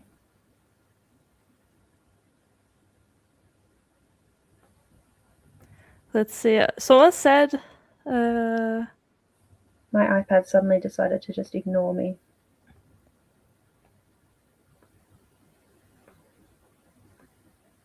So which doctor is Ace 2? That's true. I always felt that what David Tennant's was, and then I really felt that which one? It's time.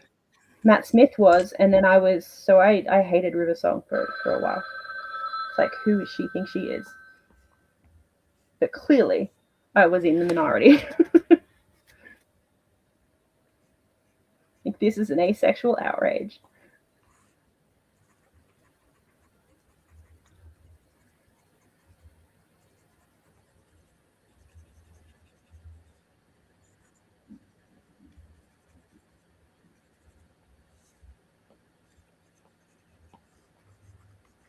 The things I'm drawing now are trees. They don't look like trees.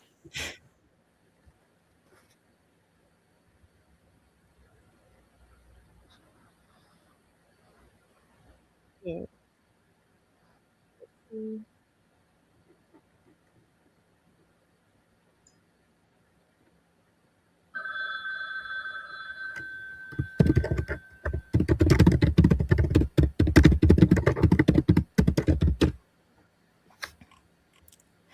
Okay, are we ready to review all the drawings again? And also, you can always save your own drawings as well, because I think it's fun to save them as well.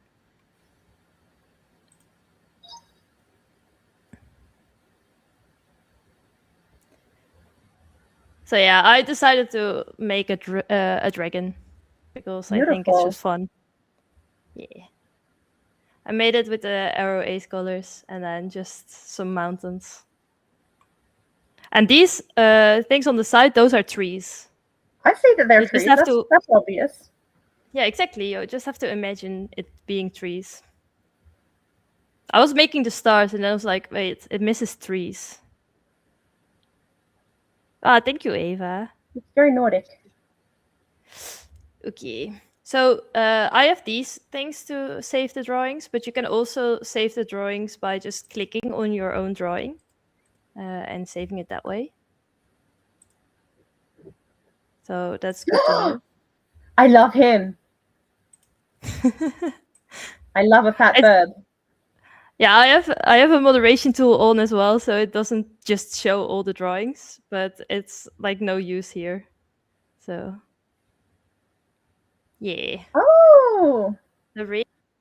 First I was like, oh, that's offensive, and then I realized what it is. But to be honest, maybe all ace people are a little bit offensive if they're showing off their rings. So My favorite ace symbol is just fuck you. I think the ring is so subtle, and then you can like see someone is ace. I think it's just very good symbol. Yeah, I would like to get one, but I can't wear jewelry, so I would need to get a like a silicone one. Oh yeah.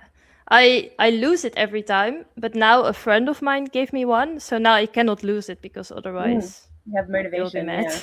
Yeah. Yeah, so Call Green Voice said right hand, middle finger, black ring. Yep. Iris also said, I wish I had a ring. Okay, next. Oh, nice. Oh, The ace of spades and with some fireworks. I like that you've Very added good. colors there. Yeah, by doing fireworks. Yeah, it had to be colorful, of course. So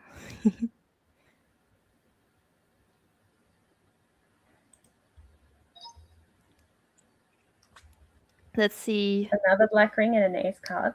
Oh, and the purple nail polish. Lovely. Cher Renegade said, but I'm super out. Rings don't work with my hands. And then they said, but I'm super out and also have ace glasses. Ace glasses are very cool. You Ooh. probably won't be able to rejoin, I think, while the game is in like viewing mode. Is that right? Yeah. But next that's time correct. you play So, again, then you should be able to rejoin. yeah, and I will give people some time to rejoin. So, okay, I love this. Again, with like the thin lines. I do like drawings with like thin lines, and also the nail polish. Very good. Does anyone remember in 2014-ish how everyone was designing and posting their own ace cards? That was so fun. I do remember that. That was Sarah on Tumblr who had the ace blog. She started that. I remember that. I love this. The AAA battery. That's so very funny. good. Very good. And colorful. Yeah.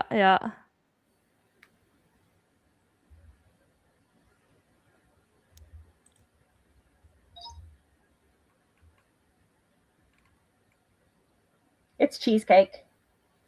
Nice. My favorite kind of cake. But it's cheesecake with some.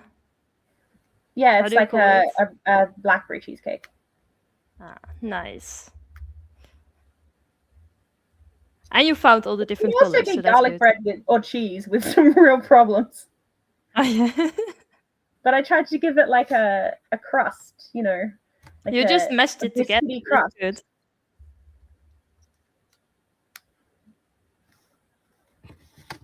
Let's see. Little Lemon Seed said we are rechargeable with the power of cake and bread.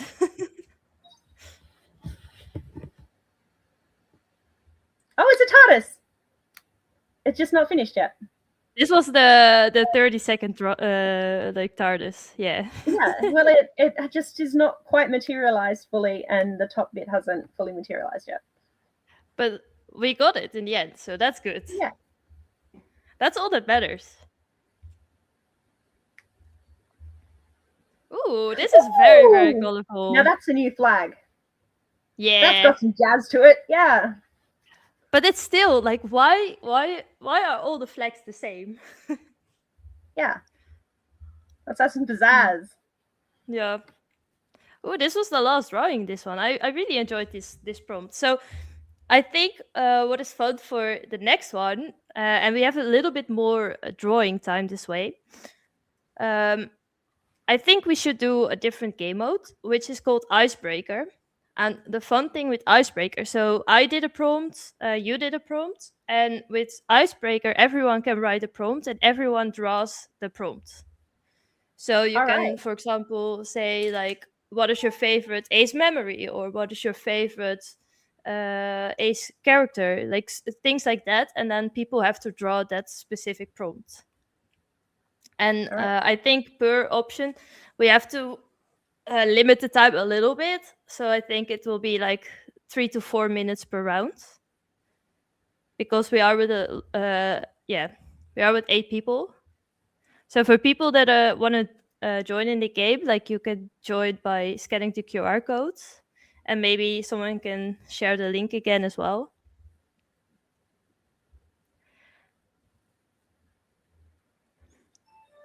But I think Icebreaker is one of my favorite game modes. We used to play so much of Exquisite Corpse in college. I just saw that it's like, I didn't know what it was called, but that's the game that we used to play so much in college.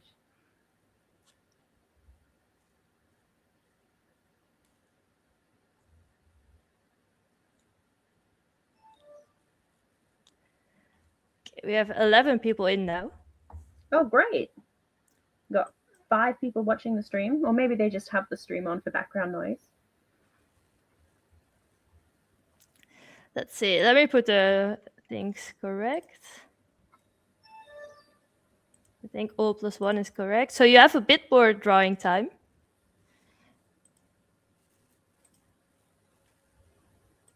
I'll put it on host decision. So per drawing, you will have like 3 minutes. Okay. And then at first, you will put a single sentence, and that's your prompt.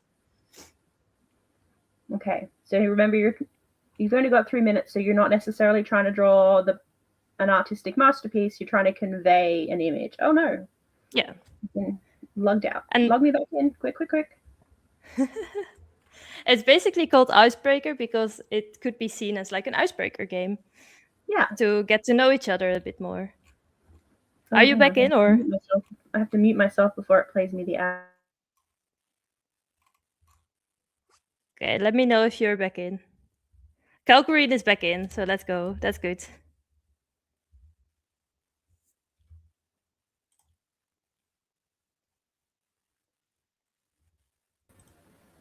Tried to turn my mic off, took myself off the stage altogether. Okay, I'm back in. Okay, then let's see, do I have everything? Yeah, so if a single sentence, that's your prompt that you will have other people draw.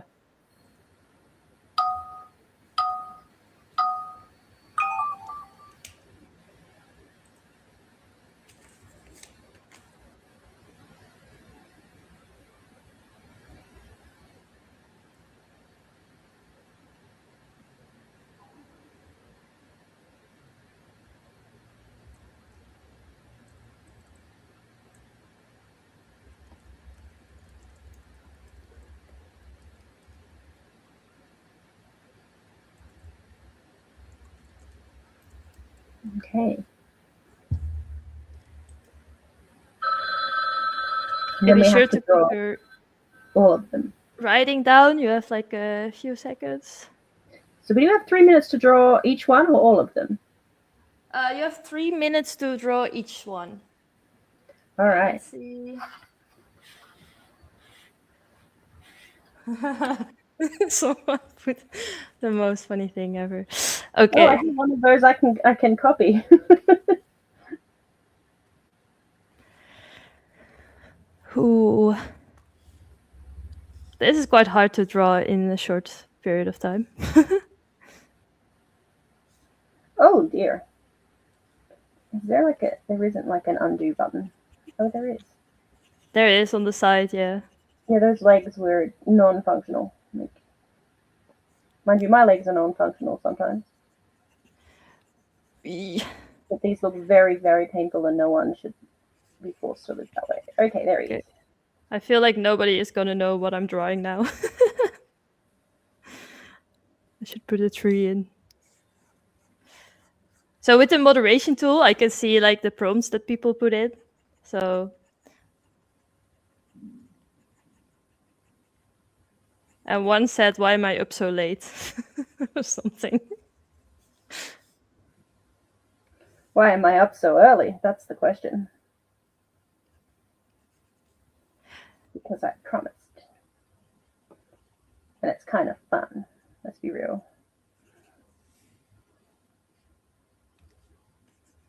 Ah! Forgot to turn it off. Fill in paint bucket.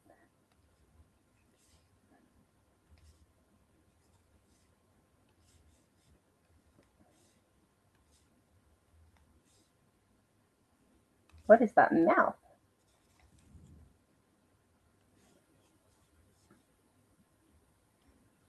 Basically, with a mouth, I seem to be, even with a Apple Pencil, I seem to be just, you know, it's whatever shape it is. I'm just gonna make stick figures here. Oh yeah, I'm working on stick figure. Yeah, this is the only way how I can show this. It's also my worst stick figures ever, but I love it.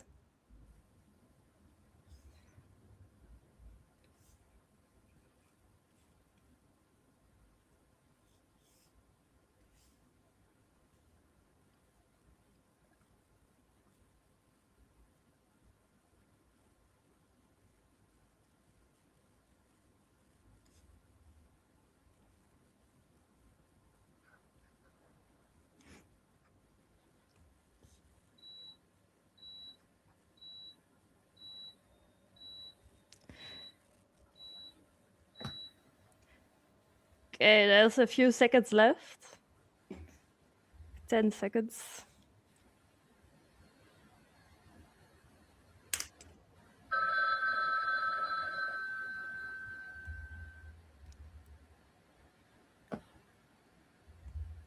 That's so bad.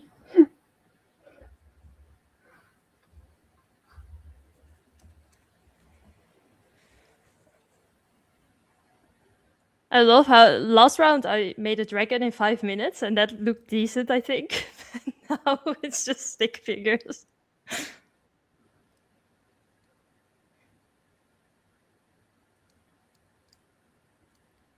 I hadn't even seen you drawing yours because I was completely focused on my terrible stick figure.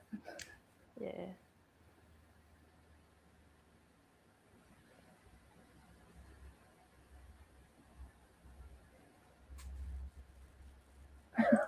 Okay.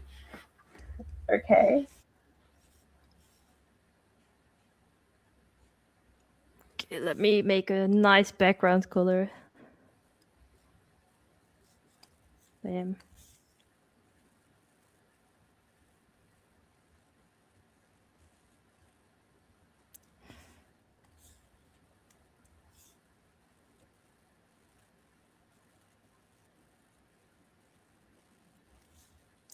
Perfect. I think the bucket tool is very useful. Especially with like quick drawings.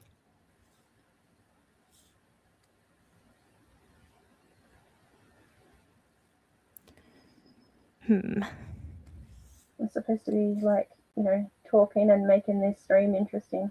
If you've just tuned in, I'm Kate and I'm here with Carlina and we're playing Gartic phone. Yeah. Along with 11 other people. And after these rounds, people can still join the games. Yeah, the link is in the chat and along the bottom of the screen. Gartic phone is an art game. Exactly. And you don't have to be an artist to join. You can just join if you like to draw. I'm certainly not an artist, as this current yeah. Clear evidence. The previous round, I made stick figures, so it all worked out. And now we are playing the game mode that is called Icebreaker. So we have a lot of prompts, and then you have to draw and try and draw the prompts. I need to think what a stereotypical ace person holds in their hand. Cake. Garlic bread? I guess. The whole cake, yeah. Wait, I wanted to ask you if you'd like some people to like join the stream as well. Oh yeah, I certainly asked if anyone wants to. They're very welcome to. Okay, so they will write it in the comments. I think I asked Shira generated 13 privately, but I don't know if she saw the message. A scepter made of garlic bread. So if I will be here like 5 more minutes, then I swear I'm going to try and sleep. I'm not. But if someone wants to join, I can like help with the logistical effort. Just write it in the comments and I'll give you instructions. Come. Don't be shy.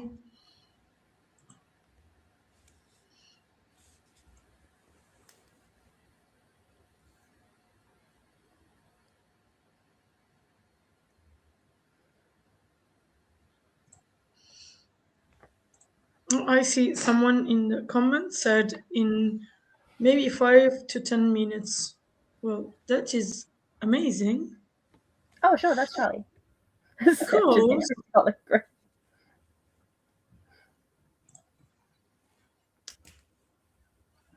This is the second link, right? Yeah, we're in the second. And we're going to be in the second until the end of this free slot.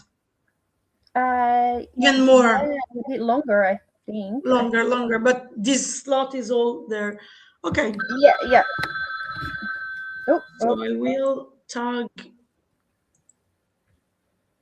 free slot. Okay.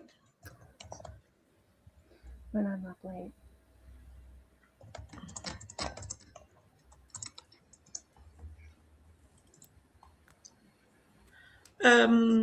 Charlie, I tagged you in the Discord since you're already in the organizing Discord for the live stream since you're joining tomorrow. Gave you the link for the for StreamYard. So whenever you're ready and you want, you can click the link and the tech support will put you on screen. In case the tech support doesn't see that you joined, you can use the private chat in the right part of StreamYard and say, hey, please let me in. Let me in. So this was very easy because Charlie was already in the Discord. If anyone else wants to join, say it in the comments now so I can help. Wow, you sure draw amazing things. When I'm too focused in drawing, like I forget that I can talk. Yeah, I'm like 50% moderating, 50% I would say I can talk on your behalf since I can't draw. But I think that like there are some people you can't see behind my screen that is like looking at me with fire in her eyes. Oh my god. Wanting me to go to sleep. Every time I sleep is mention good, something that is not going to sleep, she looks at me. And... So how much did you sleep with all the chaos with the scheduling and stuff?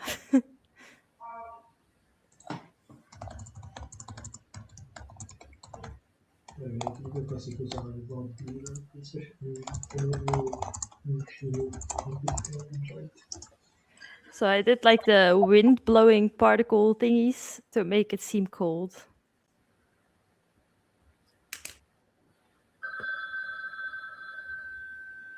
Oh, the phone's ringing again.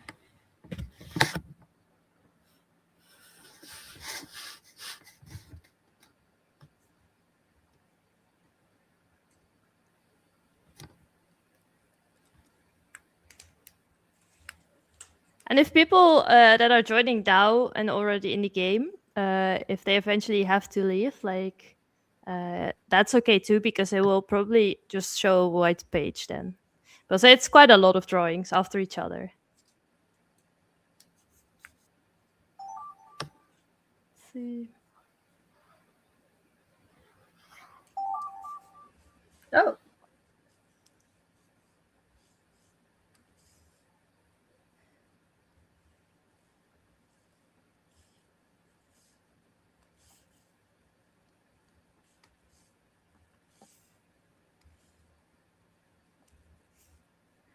I try and make everything a little bit ace themed. So even if the prompt is not necessarily like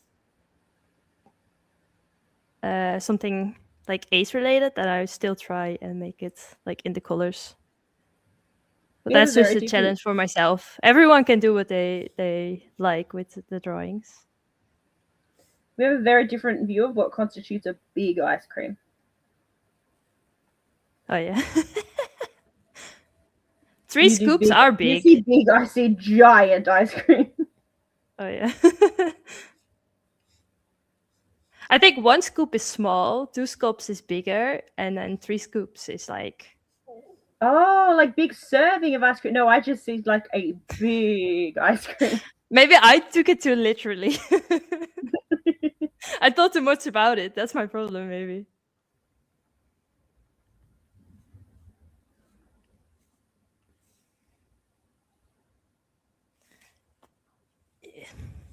If I want to draw it in the colors of a certain flag, I can just look backwards and then I see it.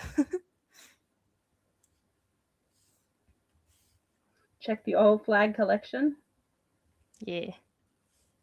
At some point, I wanted to make like wings using the different flags for like pride parades and stuff. But then, yeah, I just didn't have any time.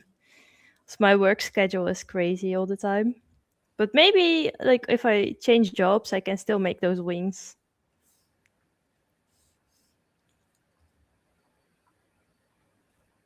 But that's why I have like 4 ace flags.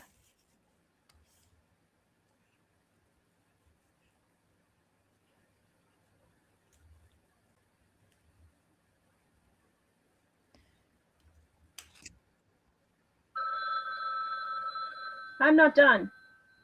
Go away.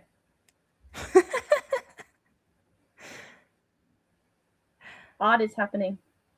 Let's see. And people want to know where Cher generates the ace glasses come from.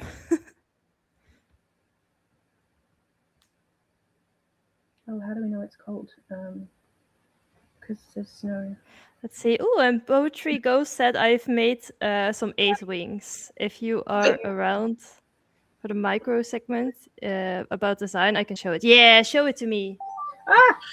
I think there's a person in the comments who had to switch device and wants to join back Gartic phone. I don't know if it's possible and if you can help.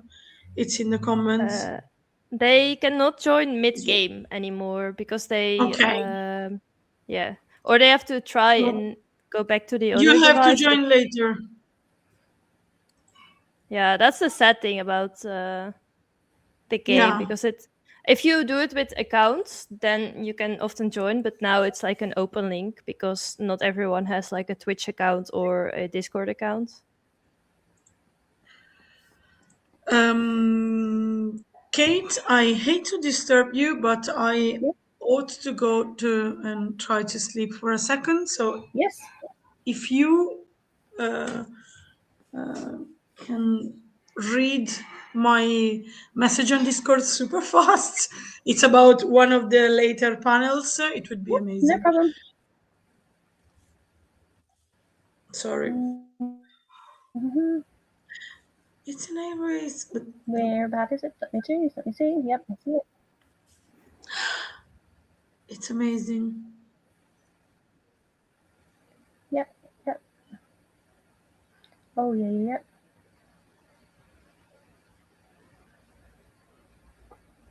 I'm making flag-themed bread. Let's see.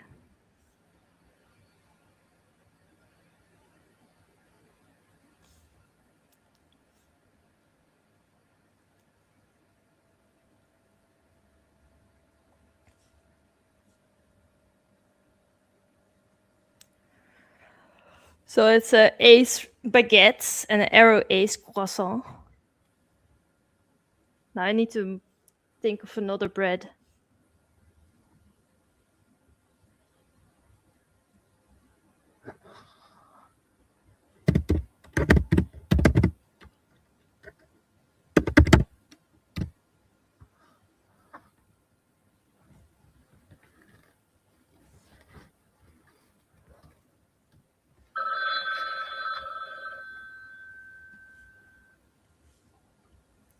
No, no.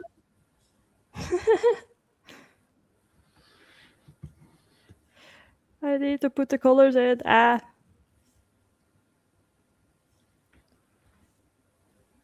In German, it's like a Kaiserbrötchen, I think. And in Dutch, Keizerbroodje. So it's also a specific type of bread.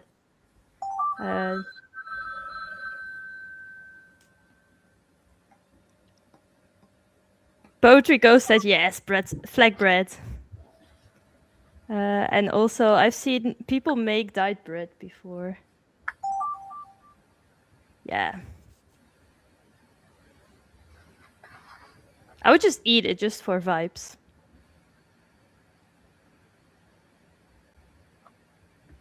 And Iris said, where do you get flags?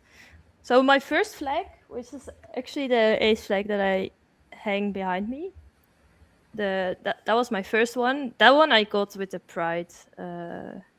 So just at a random stand. An ace dragon. No, no. Oh, okay. But then the other ones I got online. This is not going to be my best dragon. Oh, what's happening? That is not the way that I drew. How dare you? It's like a bird dragon that I'm making, apparently. So rude.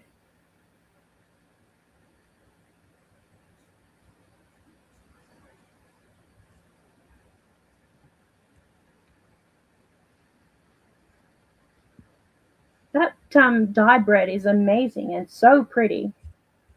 I would definitely eat it. If it was the kind of bread I liked. But I don't really like bread. I mostly only like white bread and like I don't like any bread with grains in it or brown bread or anything remotely healthy. So I also don't really like bread. And then the Netherlands is really a country where everyone just eats bread by default. So I was born in the wrong country.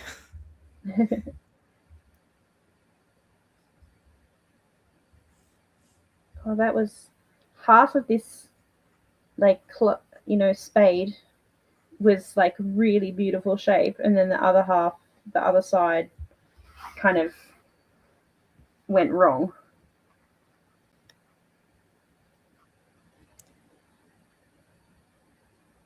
This is just a weird dragon.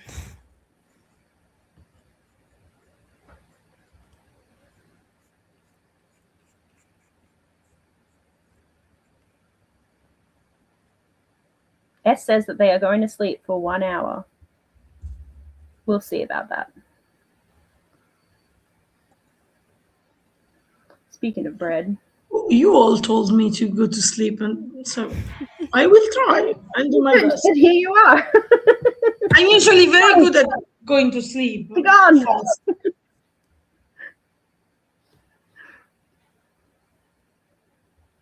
Okay, we should try to invigonate this again.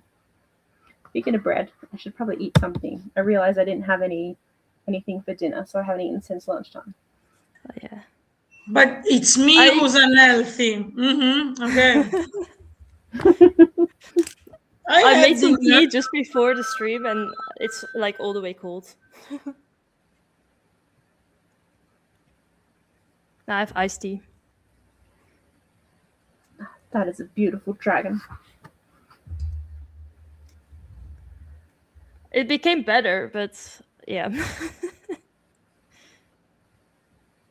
It started off looking like a bird.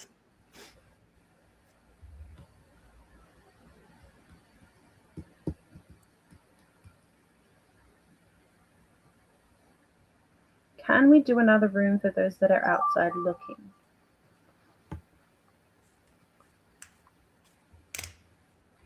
We would need someone to share their screen. No, not we can necessarily. If somebody wants to run another game at the same time, they just wouldn't be able to live stream it. But yeah, if you want to run another game at the same time, you could just post the link to the game.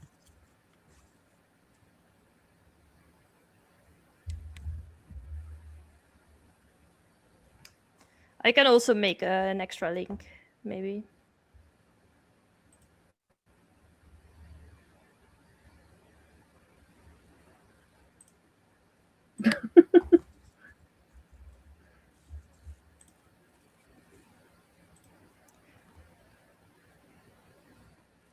What's the easiest possible bread to draw? I'll just draw a loaf.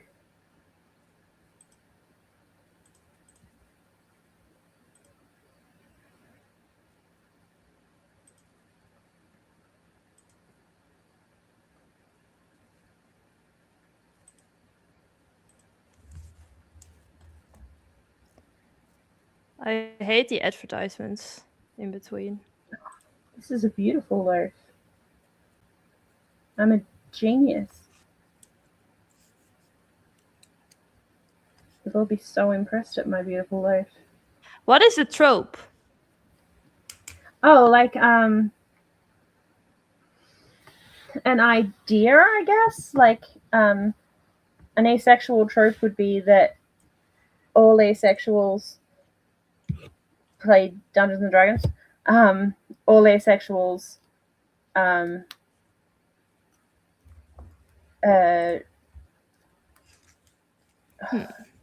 can somebody else think of one? Like asexuals are They're not. kind of, They can't have a relationship or something. Is that a yeah, trope? asexuals are weird nerds. You know, that kind of thing. I am a weird nerd. Well, sometimes tropes can be true. Oh yeah. Yeah, a stereotype that occurs in media, books, movies, and so on. Yeah, that's basically what a trope is. Okay, I did share a link, but it's not linking for a second game, and then they can just do like a masterpiece round. Yeah, asexuals have no feelings. Asexuals Oh, yeah. are all autistic.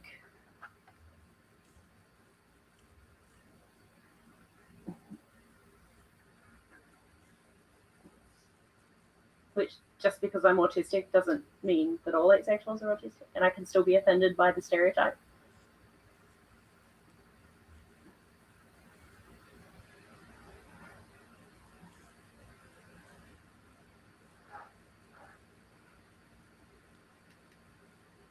Yeah, we can't dress sexy.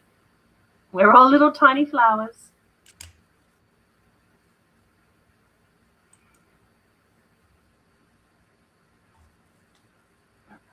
I'm gonna go get bread. So for people that are not in the game, and if you want to like make a drawing, as long as we are playing the game, you can also like go to the QR code. And I put a link in the chat, but then you just have to copy the link and then put it in a browser. And then that's just the game that's on the side.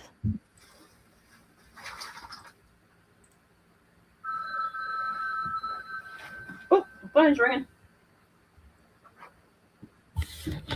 Hey, dog.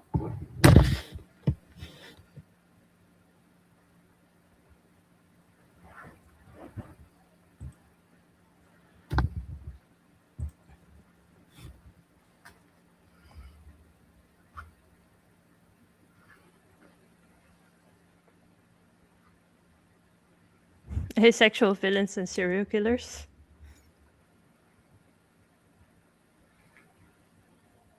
Just because I'm a serial killer doesn't mean I can't be offended by the stereotype.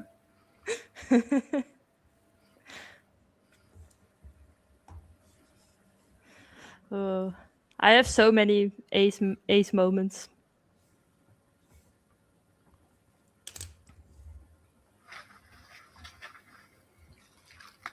Stay away from my bread. That was to the dog. He was trying to eat my bread.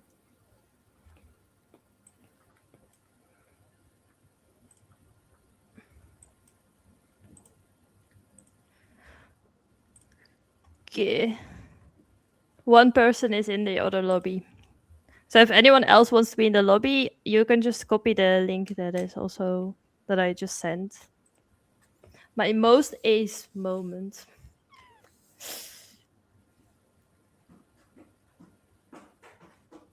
Like, I have had a lot of weird ace moments.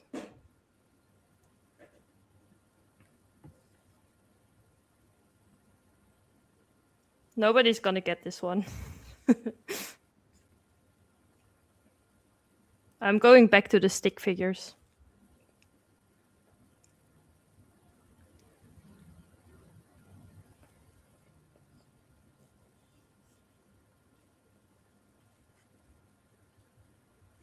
Like I said, the most important thing is to convey an idea. Yeah, exactly. And stick figures are the quickest way. Yeah. Especially if you have little time. Most important thing is that I make this pool of blood be very, very red. And then, you know, some arms.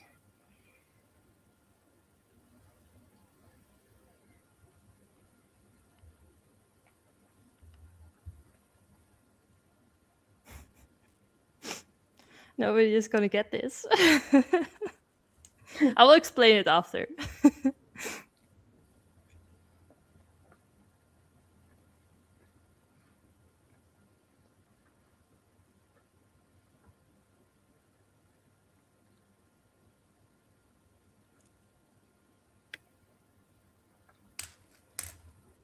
Let's see. Okay, there's 2 people in the other game room. So I will, if this round ends, then I will start the other one.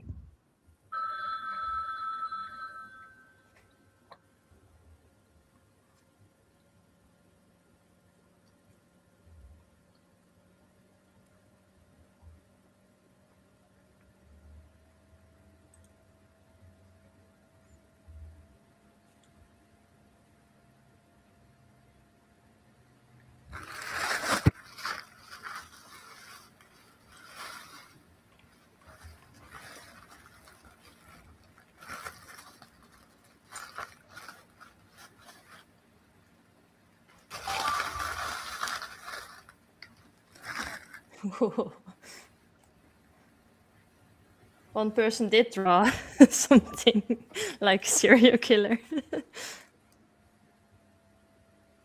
Oh, it's when I'm up late.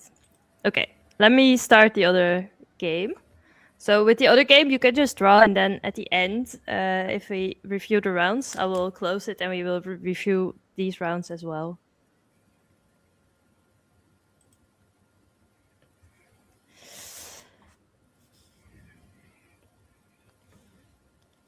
Oh.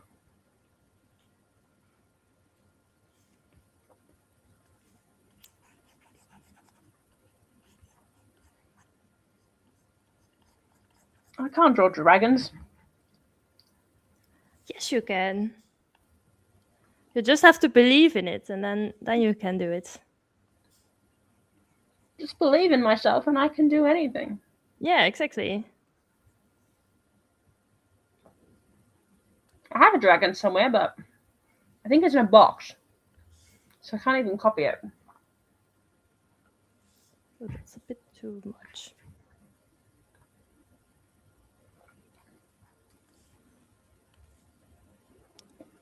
If it was asking for a panda, we'd have no problem. The room's full of pandas.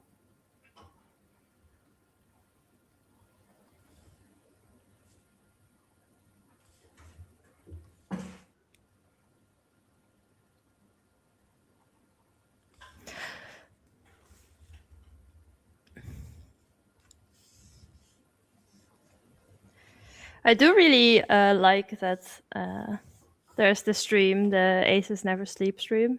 I like how it's like people from all over the world, and then people are just streaming from like Nepal, of course, was already here. Michelle from the Netherlands was here. Then from Italy, Chile, like everything. I think it's so fun to see. Just from everywhere. It's amazing. Yeah. Slovenia. Yeah. And I think also it's so fun because I always feel like if I am with a community, like an Ace community, it always feels so like rewarding. Because people like I don't know. Everyone is just always so friendly.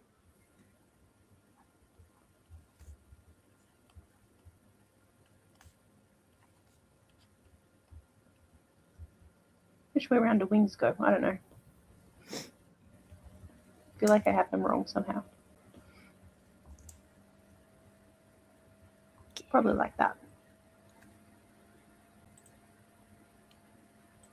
It probably has a spiky tail. And some sort of head. Little Lemon says this person needs coffee. Maybe I should draw a little coffee mug as well. Wait, can I do it in like a few seconds? Yeah. Sort of stripy wings, maybe. And a hat. Probably needs a hat of some kind. Ooh, greetings from Chile. Hi, Just Chile. when we talk about Chile. S is not here. See, Little Lemon Seed said, a special blend brewed by our ace baristas.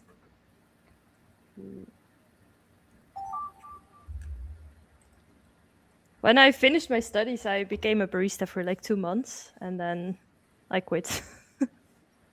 It was fun, but if you're a perfectionist and you have to make quick coffee, then yeah.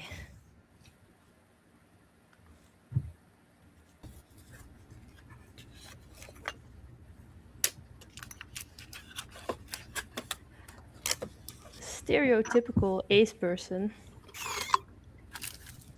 I have met so many different types of ace persons that I don't feel like I can like think of any stereotypes besides the serial killer now.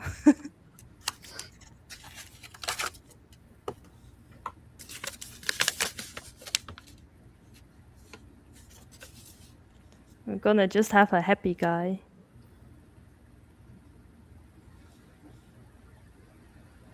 With a cat. And a purple shirt.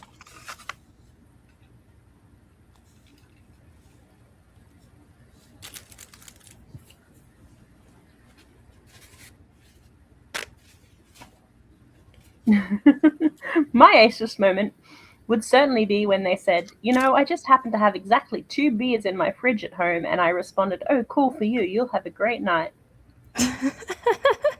Thank you, Lost Justice 17. I think a lot of people can relate to that.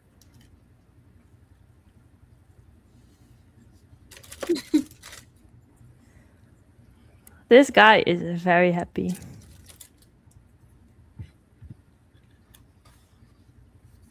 I drew like what people like negatively think ace people are. That's the stereotype that I drew. Ace Our Chile said, this is a difficult one. Like, what is the ace stereotype now? That's the thing. Like, I was just thinking, you know, I am just a person being at home and happy with my cats. So maybe I'm my own stereotype. Yes, I'm not a cat person, and that's apparently a bit abnormal for ace people. I'm not a cat person. I am very much a dog person. I don't dislike cats. I actually love cats, but I would have to say that picking, I am definitely a dog person, and I don't meet a lot of other ace people that are dog people. Let's see. And Neurodissidentia said, a bias about ace people, you will find the right person. But that's the thing. I just like all animals, but I happen to be allergic to all of them as well. Oh. Being allergic does make a difference, yeah. Oh, hello, Charlie. We've been joined by Charlie. Hi, Charlie. Just stealthily joins while I'm trying to draw. Hi. Yes, hi. My fingers hurt, so I'm doing crafts instead. Would you like to show us your craft? I do have a cat. I just suffer. His name's Charmander. I'm actually allergic to cats. His name's what? Cats is a queer thing, Neurodissidentia said. Charmander. My cat died. Well, I mean, she lived with my parents for a long time, but my cat died last year. Her name's Horrible Dot, because she was horrible, and haven't really wanted another cat since then, and neither of my parents. They just have their dogs. Like this one. This prompt is an Ace shirt. I feel like this shirt should become a reality. Oh, I really phoned it in on Ace shirt. I want to thank the person that wrote that. It was really easy. But now I need to think of something creative.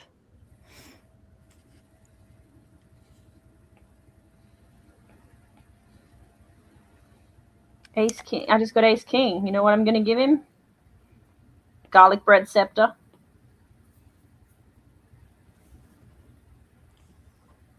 No idea how I'm going to give him a garlic bread scepter. But I'm definitely You will make it work. You will make it work. You can do it. These heart clothespin things.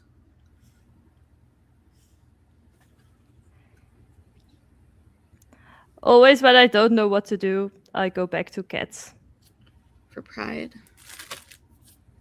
Let me switch my audio.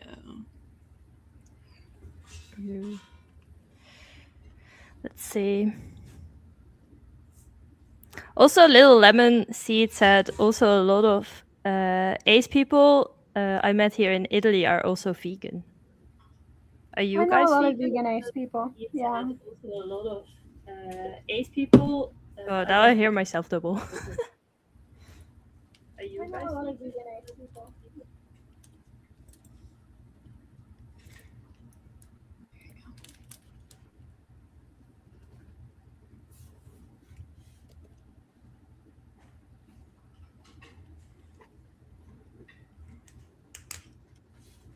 Yeah, more cats.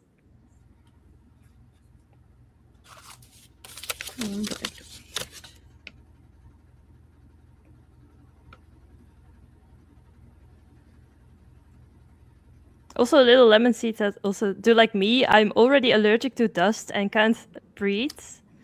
Adopt a cat and test your fortune. I've been very lucky though. Yeah, I'm super allergic to dust. My cat is just running around. But I want him to come close so I can show him. But yeah. That is a spectacular garlic bread scepter, and I am probably prouder of it than I am of anything that I have done. Also, the king, Ace King, has incredibly short legs and a very long body. He gets by. Oh, since we brought up cats, for anyone who can't make it to my thing tomorrow, look, this is one of my, it's from my Cattern series with different pride colors. Ooh. This is the last drawing, guys. And then we can watch all the different drawings.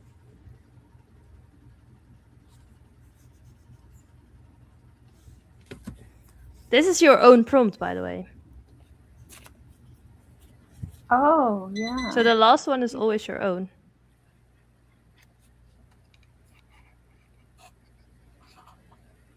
I'm not good with drawing people.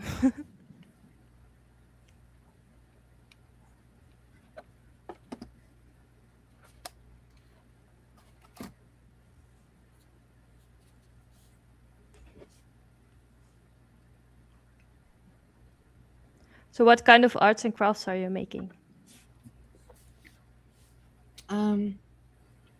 Right now, I just thought I'd pick a little one. I'm painting these little Ace Heart clothespins, mini clothespins, for pride, so I can, like, I don't know. I'm thinking about doing like a blind date with a book thing where you like, I'll pick out a book and like put a bag of tea and a bookmark and some little goodies, and then package it up, because I have extra pride flags from past years, and now that like asexuality is something that more people know about. The corporate tents are just giving away the flags, so I have extra ones. So I figured I could use them like wrapping paper around these books, like a little kit. And then I've been researching like diverse own voices books on like the ace spectrum and Awesome. stuff like that. And you'll be on the panel tomorrow, won't you? The literature panel? No? I don't know what I'm talking about. I talk about things. You'll figure it out tomorrow. I will inevitably talk about asexuality. I'll inevitably talk about Doctor Who, because I talk about Doctor Who in any context. It's always relevant and important in my life. And I'll probably talk about autism too, because it's Autism Acceptance Month. Yeah, it is. And like that little AAA battery drawing, that's me. I just have like all the A's. So. Ah.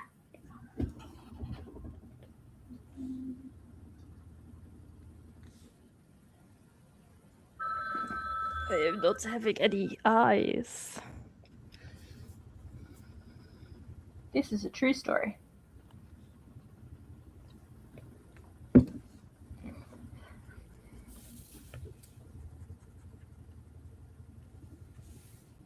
Yeah, Okay. I'm not good at drawing people.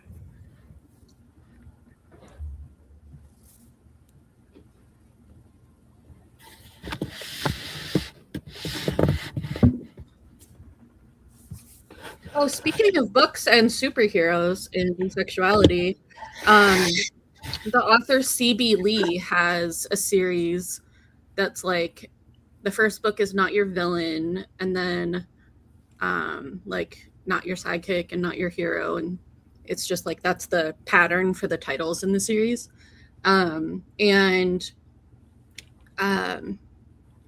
of the main characters is asexual and has like an arc around that, and is the main voice for one of the books as well. So I recommend checking that out. I like that. There were multiple ace characters and some really beautiful discussions in there. Okay. The drawing rounds are over. So now what I will do, the second part is still going, the second lobby, but we will just start and looking through the different drawings. And after we go to the second lobby. So I made the prompt, make a little pride superhero, for example, with like a flag as a cape. Oh yeah, so that's this fine. is yeah. You're saying, Oh, oh it looks no, very sexy is a foot. Sexy is a foot? Sexy is a foot. I don't get it, I think. Oh, like sexy's the bad guy. When you say like something is, when you say Right. like a foot, Yeah, when it's a but foot, that- it means like something is happening. So like, oh no, sexy is happening. Ah. Yeah. Let's see, Iris said, oh no, I left on accident, hope the drawings are still there. If you made a drawing, it's still there. Should be. Only if you didn't, like if you left earlier before you made a drawing, then it shouldn't be there. But I like it. I love stick figures. This one is this looks beautiful. very cool. Very beautiful. And it has like a cape, I think. Because it's like the black, gray, white, purple. It looks very cool. Oh. Sometimes if I click it, it will Oh my like hide it. goodness. No, it will hide it. It will hide it with something else. But let me see. Yeah, now it's back. I tried to Alright. save the image. Okay. And we made it's like it looks like a cat octopus. I love it. This looks very fun. See, that's the thing. If you have shorter rounds, just feel free and like just free form draw. It's very fun. And Lil's here. This one is literally flying. We love the stick That's figure. really good. Oh my goodness, that next one's really good too. Ooh. This one is also so fun. Like imagine if you had like a little bit more time, how much like how fun this could have been. A whole scene. I can imagine there being like buildings and him saving him or her, I don't know what it is, and saving like a cat. Probably a cat. Okay, let me save That's it. definitely a day. A day, yeah. Yeah. Rescue a cat from a tree, and then the cat just goes right back up the tree. Yeah. Oh, this one is also, and this one even has like a background. GG's. Let's see. Neurodysdentia said, not afoot, but afoot in preparation or progress, happening or beginning to happen. And Brana, well, I'm so dyslexic that this is terrible. Said stick figures are cute, and that's true. Ooh, this is like with the cape like around. They're wearing the cape around them, like Yeah. it's a cloak. Used cars? Wait, what? So what we in But it has a pride flag cape. Yeah. Nice. I Oh, you really love the want one of glasses in those. that one? Yeah. The You glasses can are cool. You can get very small ones that plug into a little PowerPoint, and I desperately want one, like for Fair Day, for Pride Fair Day, when just to like attract attention to our stall. Mhm. I just really desperately want one because I just think it would be such an attention grabber, and also I'm just obsessed with them. Yeah. And then this is the one that I did with a sidekick. With a Which sidekick is who's my a cat, because always add a cat. Yeah. Yeah. Yeah. I should stop drawing all the cats. Never stop drawing cats. Yeah, I couldn't even stop. Like, and Neurodysdentia said we dyslexic rock. And also, Carl Green said I tried drawing Kate.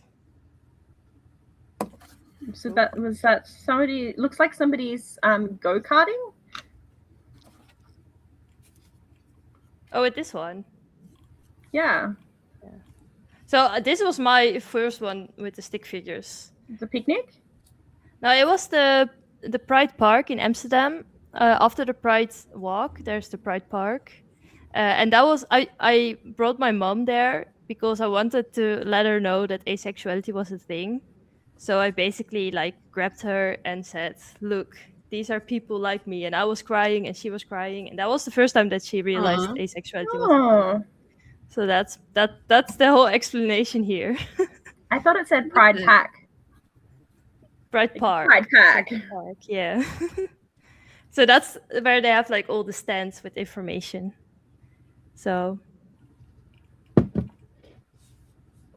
Oh, that I was love when this as I was. well. That was when I was Grand Marshal in Pride. Yeah, right on. I love how this one has all the flags as well. Yeah. Pride flag. wearing an airways flag. Yeah. But you're your Grand Marshal, you have to have a lot of flags. Is that a camping trip?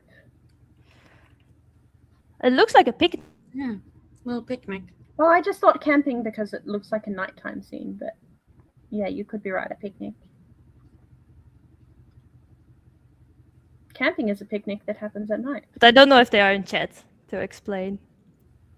Because it's like, I think they are sitting down and this is like the blanket and then there's like trees from the park. Yeah, you're right. So I think that, yeah. What Ah, Aces in yes. Amsterdam did a picnic. Oh, cool! It's you. Okay. It was a picnic. Is it the Aces in Amsterdam picnic? Or is it a different one? But that's really nice. Let's see. Ooh, I exist. I think that's fairly self-explanatory. Yeah, this one is great. But like the moment you realize you're asexual and you accept it and you are like, yeah, I exist, it's amazing. Oh, and Koe said it is. It was the picnic with Aces in Amsterdam. That was a very good memory. If you know, you know. See. Yeah.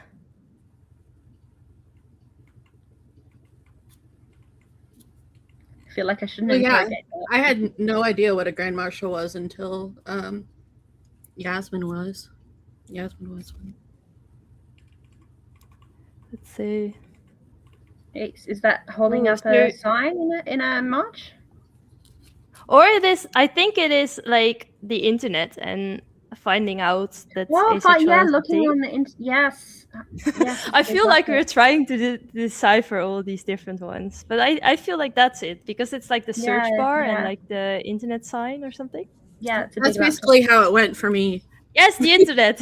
Yes, It's just like, oh, there it is. Yeah. As soon as I saw because it, I was like, yeah, that's me. the thing. And that's the thing what I like so much with this stream as well, but just in general with all the ace activities, like awareness is so important, because if you don't know asexuality is a thing and you don't know it exists, then you can never know you're it, because you don't get it anywhere else. Like they don't say anything about it in high school and stuff. So yeah. Oh, I think that one kind of explains itself as well. Yeah. I think this is like a pride march or something. With a group of ace people. And A-rate people, yeah. Yeah. They're voting for ace people. Oh, I talked about it earlier with you know, a meeting of people. Only asexual and A-rate people were allowed in the room, and you know, we brought cake and some food, and we just sort of hang, you know, and all the other caucuses were like, you know, 40, 50, 60 people, and we had maybe 15, and you know, it was just nice and chill. But it was so nice to just have, you know, just us in the room and have people there, and you know, be able to witness people's first time meeting another asexual person, and it was really lovely. Yeah, so my first time meeting someone that was asexual was just crying. Oh wow, that was the moment in Pride Park as well. Yeah, I run or sponsor an ace booth at my local Pride, and I've had experiences like that before where there was like crying and hugging, and even people like who have gone their whole lives like identifying with one of the major labels just because they didn't know about asexuality, and they were like, oh, I wish I had that when I was younger. Yeah, exactly. We get a lot of messages on Facebook from like, especially women, a couple of times men, but usually women who've just gotten divorced, and you know, they're in their 50s or their 60s, and they've realized that they're asexual, and that's kind of been the end of their relationships. Yeah, with Aces in Amsterdam, we also had some older people join that just realized they were asexual, and then they already had like children and relationship, and then trying to figure out how to navigate everything. And also I remember one thing very clearly, is because for me it was very easy to like say that I was asexual eventually, because also like I'm very young and I realized early on, but they didn't know. So they didn't know asexuality was a thing. And then eventually during their relationship, they like eventually learned about it and realized. And then with her specifically, it was the partner who didn't really want anyone to know. So she had to keep it very secret. And then it was very nice that she could come to the meetups and feel like she could talk about it and be more free. But yeah, it's very hard to navigate, I think. Also, we this have one only is 15 minutes left, so we should hurry and show the rest of the picture. Okay. So this one is very cute as well. But I think the next group wanted to do like either 22 UTC or 2230, I think. We can check with them. Yeah. This one met my BFF, which is also very cute and explainable. Let's go to the next one.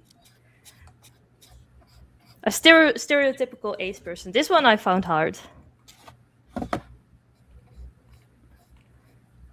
Stick figures. No, it's not just stick figures. It's like the mitosis or whatever. Oh, it's my yes. They're asexual. I get it. They're reproductive. Yeah. What? I don't get it. Sorry. Asexual reproduction. Oh, like plants. Yeah, when Carl Green typed it in, then it clicked in my head. I was like, okay. Yeah. Yeah. Asexual reproduction. Yeah. I've done like, you know, they've got like wild purple hair, and they're a nerd with their glasses, and they have an axe to keep people away, and they're going, ew, Yeah. cuddles, like, yeah. Oh my god, they're so cute! Oh, with cake. They're just walking around with a flag. Yes, that's the stereotypical ace person. At one point, the doctor said, "We can have cake. We can have cake." And I added that to my list of ace things the doctor's done or said. That's, I mean, that's what my research is, and I've got to say that's one of the top responses I've heard from a doctor. We can have also, cake. Brenna Cole said, I apologize for Brad. My dumb brain couldn't think of anything ace related, but that's okay. You don't have to apologize for anything, any drawing or anything. I think this one is about being lonely. Which is also not really true, because you're sad and lonely, and yeah. But I find it interesting that a lot of ace people, they find so much value in also communities, and that's why I think all these ace communities are so wonderful. They're nerdy. They like to read. They like computers. They like gaming. And the gaming. I do love gaming.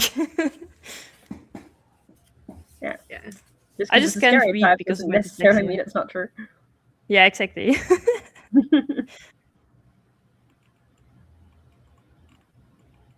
Let's see. Ace plus stereotype. I love it.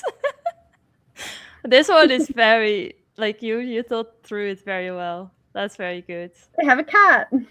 Oh yeah, this is mine with the cat. I was just like, let me draw like what I was thinking.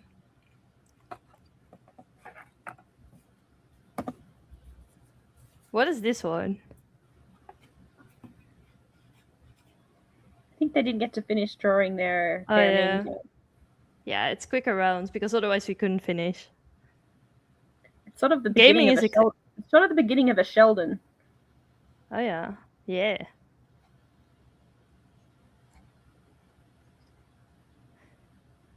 Carl Green said, "Can anyone tell me what I was going to write?"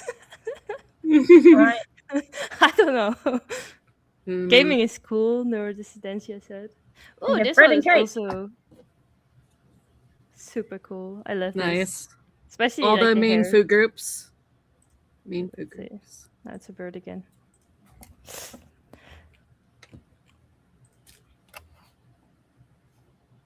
Ace King. Yes, that is an Ace King. I love his moustache. Yeah. I wonder if anyone's gonna draw King Richard from Gallivant, because I think this was he smart was with the asexual and he had a dragon. It was smart to use like the colors. I just tried to like literally draw the spades on top of the ground, but it didn't work. Oh wait, go down. He's got a cake for a crown. Yeah. Nice. And a scepter. That's so good. That's so original. Imagine cake a bread crown. scepter, just It's like the king in a pack of cards. baguette. I see what you did there. Ooh, this one, yeah. Nice. Oh, I am white was what that stereotypical ace was gonna say. Ah. Oh no. Oh god. That is, Oh, he's in a throne of bread. To me, it looks like a throne. But can you imagine the Ace King just being admired by everyone else? That's amazing. And his garlic bread throne. Yeah. Oh, he's a king. Look at those shades. With the ace glasses. These are the ace glasses everyone was talking about. Let's go. We found the ace glasses. I guess my I glasses theoretically are have a like referral code for those, but they Oh, never he work. is a king. This definitely is a king. This looks like a music king as well.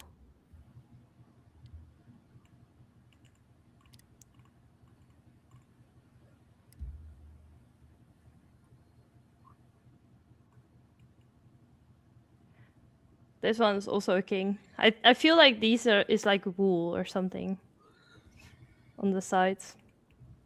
Fluffy collar. Yeah. Oh yeah, the garlic bread scepter. Garlic bread scepter. I cannot even pronounce it. Wilka said, "I see queen." Garlic. Yeah. I think there was They're an happy April the Fool's garlic bread joke king this is. year about garlic bread in like Iceland or something.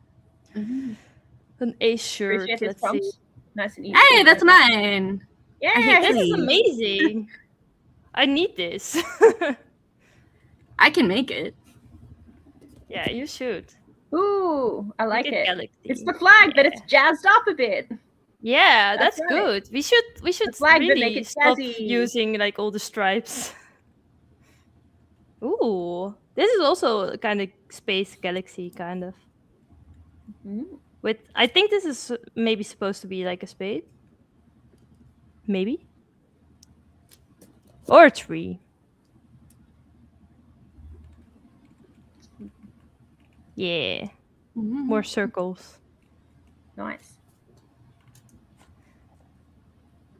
And then with the ace flag, but then Diagonal flag. on like an edge. Flag, but jazz it up. Yeah.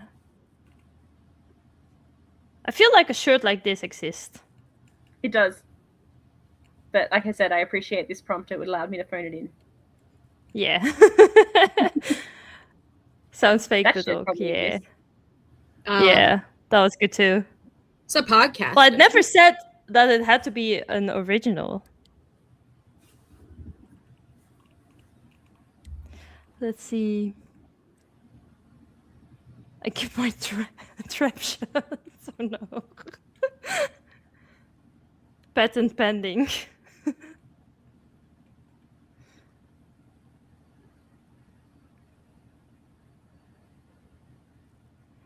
See? Oh yeah, these are my 4 cats. Today, when I was going home, I was thinking, oh, I could have like cats in all the ace colors, except for purple. You can have a black cat, a gray cat, a white cat. Oh, this one is also nice. I like the angles. Okay, ace dragon. I'm very curious what this is gonna bring. Ooh. Ooh. Wee wee. It's very cool. The eye and the colors. Nice. This looks like a bit like Charizard. Yeah. Yeah, a little. Yeah. And he's I see like it. spitting out like ace fire. That's good. Nice. Yeah. Okay, we need to keep moving a little faster. Yep. I want to just appreciate all the art. Ooh, he's very majestic. Yeah. I like it when there's also a Nice. background color. Yeah. It's like a night fury. Took me a while to realize I Yeah. could do that. Yeah, you have to just fill the background and then you can just go over it. That's what I like about the Gartic system. This was mine, which started off as a bird and then it slowly became more dragon-like. I was like, let it hold a flag. Famous Charizard, someone says. Be more quick. Let's see. Ooh, this I like too with the fire. With Aero-ace. yeah. Very Fat cool. dragon! And now we had some people that had to stop, I guess. Next. When I'm up late. Let's see. I must read this wiki page now. Oh, that's so relatable. Yeah, that's so relatable indeed. I was like, why is there not any other drawings coming? But there were. Oh, that's me on my couch, playing Gartic phone with. Also, people from Wilco said there's a lot of artists here. Everyone is an artist. Oh yeah, there's Yeah. somebody who's on YouTube watching Yeah. The live stream. stream. Yeah. That's a great version of the logo. Let's see. You can do this? Do this. Yeah. I think that's like if it's like the middle of the night, you're like, oh, I can just stay up forever. 365 days a year. Let's I'm go. Oh, and the cat. Yeah, the cat keeps you Yeah, prison. cat. Yay, cat. Yeah, the thing is, like, the cat comes and lays on top of you, and then you just have to stay awake forever. And this was me trying to be like me if I don't sleep the whole stream.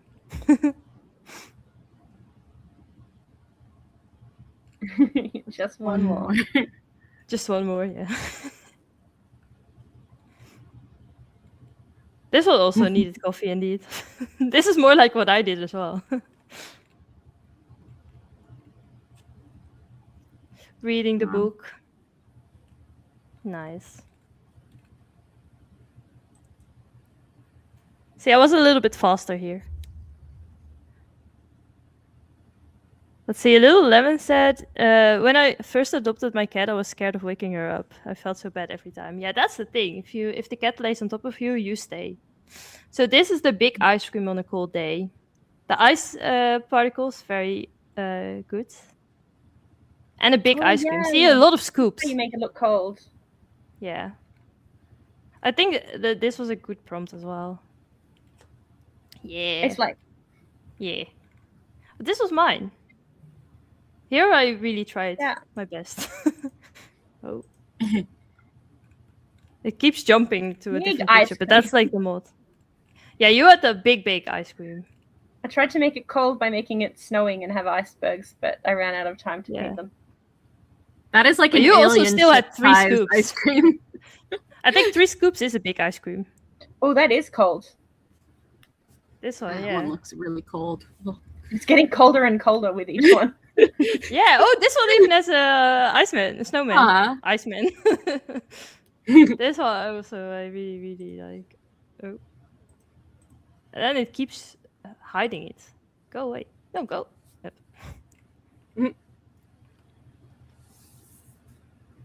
Little Lemon Seed said, now I want ice cream. Thank you. Well, that means the drawings are very good because everyone wants ice cream now. 4 scoops. 4 That's scoops. very big ice cream. Yeah, I think this Big. one. Well, the first one had. Oh, this also has a lot of scoops. Oh, 5 scoops. And a banana. For scale. Oh, that was very good. Good scale. Not a deck of cards, a banana. A banana. Yeah. Okay. Your favorite weather? Summer. Okay, sunny. Nice. We shouldn't need any explanation for these. Yeah. Sea in winter. Sea in winter. I have moves. I have something. Huh. Sort of sunny, yeah. Maybe you want big Slightly waves. overcast. Waves. Maybe it says waves. I don't know. Also summery. Oh yeah, this one I tried to use a bit of the sunset flag colors, the arrow ace flag colors. I was gonna do autumn, but I ran out of time because I had to do admin things. Oh yeah, yeah. Sticks! That's my favorite weather. Blue and sticks. Yeah, Under the sea. brown does like entail like some autumn colors, and then this is cloudy. Probably also not finished yet. Overcast.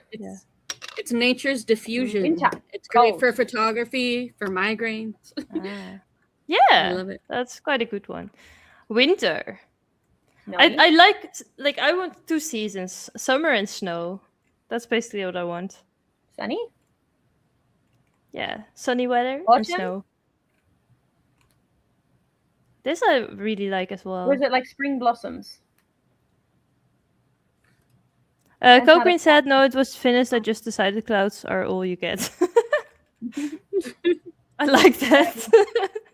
And Here's summer at the also beach. just clouds. And this is summer again. And like beachy vibes. I really like this as well.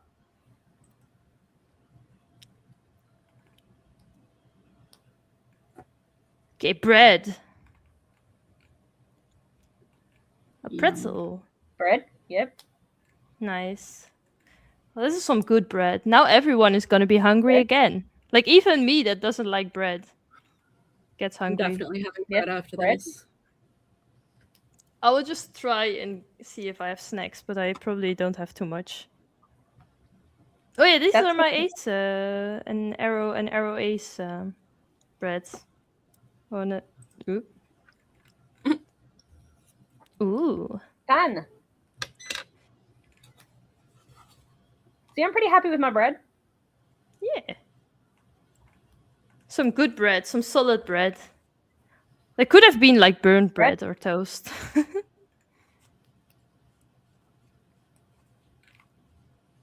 Oh! Dutch sprinkles on bread. Let's go. These are like the colorful sprinkles. I feel like this is the strongest category, like, overall. There's like yeah, no, I think so too. Nobody's Cheesy phoned bread. in on that one. Everyone has produced a quality bread. Yeah, exactly. Everyone is a baker now. Officially. I announce you all guys, all of you as bakers. What is sex? Oh yeah, this is the trope. We got the ingredients for that. Yep, Mason Yeah. don't know what sex is. Yep. 007, just the job? Oh, I don't know ace. where that joke is from, but I really like it. The audio. The nerd. Nerd. Yeah. Yep. Let's see, Little Lemon Seed said the Dutch just toast counting how with many of you sprinkles that looks feel so that. much fun. Yeah. Barbie It is is canonically fun. asexual. Margot Robbie said Barbie's asexual, or more or less. Yeah. An S in the dark. So Oh, yeah, true. this was my interpretation that you cannot have relationships and you're sad.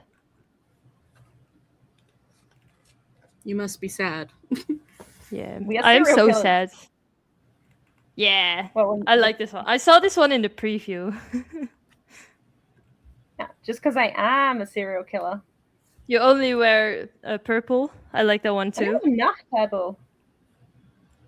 I only have one purple shirt, and then now the shirt that I'm wearing now has a little bit of purple in it. I have two beautiful ace dresses, but I don't know. They're in a cupboard or a box. The garlic bread in a drawer or somewhere, but God knows where. Ooh, Koo Like, says again, that. just because it's true doesn't mean it's not a stereotype. Koo said immune from the charm of 007. I like that. I'm immune. Oh, they don't even know. Oh, That corpse isn't a baby. They're killing a baby. oh no. The corpse isn't a baby. It's just very far away.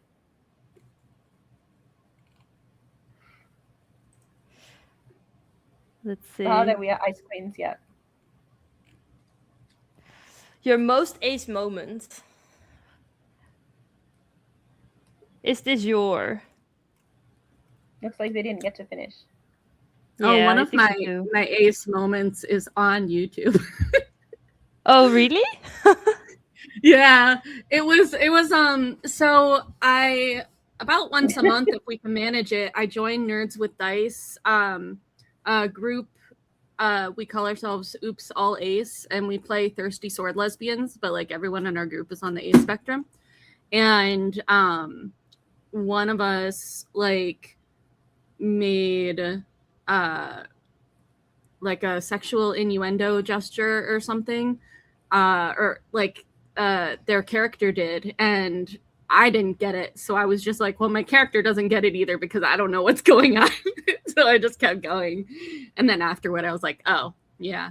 Yeah. That makes sense. Just 2022. That was their most ace moment. Love it. Yeah, I love that too as well. Okay. Indeed. We need to keep moving. Faster. Yes. Ooh, I like this. Yes, that's a very ace moment. Yeah. Just having a It's like just the strong flag visual. on the pole, and then also as a cape. That's amazing. Oh, I like that. That's a strong visual Yeah. too. Yeah, this is very good too. Me? Wait, what? Romance is a thing? Being confused about like The face. love. Yeah. Oh, this is mine. So these are my stick figures. So mine is like me and a friend were in a hotel, and then he likes me a lot, and then he wanted to cuddle, and at that moment I was thinking about the song "Dumb Ways to Die," and he fell in between the beds. So that was that was amazing. Yeah. Yes, see. right on. Good for 7-year-old you. 7-year-old. What does it say? I don't need a man. Oh, nice. Yeah. Why Oh 7-year-old? my gosh. I found like That's when you know. a Barbie diary of mine from when I was like 6 or something, and it had a little drawing. It had a little drawing of like I love that it was a Barbie journal for this, but it was like me and I think Harry Potter like getting married, but there was a big no kissing sign. So just boundaries. Now I'm a sapphic ace, so we see this and we go, yeah. Here is just a lot of confusion, which is also very understandable. I might be paraphrasing, but this really happened. I have a little crush on you. Oh, crush on you. Yeah. That one's very good too. But actually, yeah, that happened when I was 15. Like, just never speak, and I never did speak to him again. Couldn't cope. Okay, we have the second lobby to really quickly review. Okay. Yeah, I just quickly did this. Next one.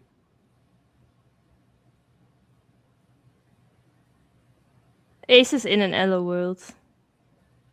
Love it. Feeling like an alien, I think. Let's see. Denmark.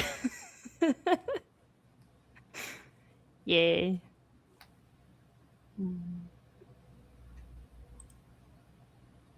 Okay. Good night, Eva. Well, that was everything. So actually, like everyone was saying, maybe 2 hours is too much, but we went overtime. Yeah, there's a lot when 12 people each have to do. Yeah, exactly. You have to do a lot of the drawings. Yeah. Okay, Nia, you can stop screen sharing now and do the things that you have to do. That is your verbal cue. Thank you so much, Carlino. That was amazing. I hope everyone enjoyed. Yeah, we had a great games. time, and I can tell from the comments that everyone else had a great time too. And thank you so much to everyone who participated. And I hope next year to do this again if we have this stream again. So we will definitely have this stream again. Yeah, I know, but yeah, thank you. And yeah, maybe next year we can figure out the problem so that Nia can play as well, and Nia doesn't have to double exactly. Stream. Thank you so much, Nia. We really appreciate your help. And thank you all for joining. And enjoy the rest of the Aces Never Sleep stream, everyone. Thank you so much. I will just be commenting a lot in a lot of the streams. Yes, comment plenty. Coming up now, we are going to have somebody who is going to join us from the London A Space. They're going to tell us about a zine project that they have been working on, and Nia will be here soon to introduce them. In the meantime, I can carry on talking. Charlie, why don't you tell us about one of your favorite asexual moments? Just gonna put you on the spot. No, I can talk forever. That's why I'm like, all right, how long do I have? What do I pick? I would say one of my favorite would be like my first time going to Pride and really feeling like that was like the first time that I'd really like come home and like feeling that acceptance and everything. And I didn't have that growing up, so it was really nice to, even if there wasn't a ton of ACE rep at Pride, like I worked with the person who ran it to kind of carve out that space, and like we always make sure that that we can have an ACE booth every year. And so I'll like provide like creative services and make like promotional videos for their social media and stuff in exchange for a spot. And then I just need to find volunteers to run the booth while I'm like out and about with my camera. But that's, I really wish I could be in multiple places at once, but I really like the support that we have there, and knowing that we can like work together to keep making that happen. And then another moment that I just thought of that came up for me was like I'm really open about being ACE, and right now I'm wearing migraine glasses with different glasses underneath, but like I have ACE Pride glasses as well somewhere, and I would wear them in my cosplays and stuff on TikTok. And so there would be a bunch out there on social media for awareness, like through that stuff. And then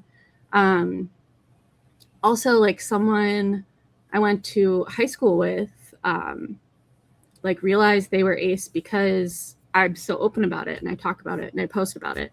And that was one of those things where like, I know I have people in my life who I'm not necessarily close to, but they were like part of a eureka moment for me with like, oh, you know, trans, ACE, like this is happening.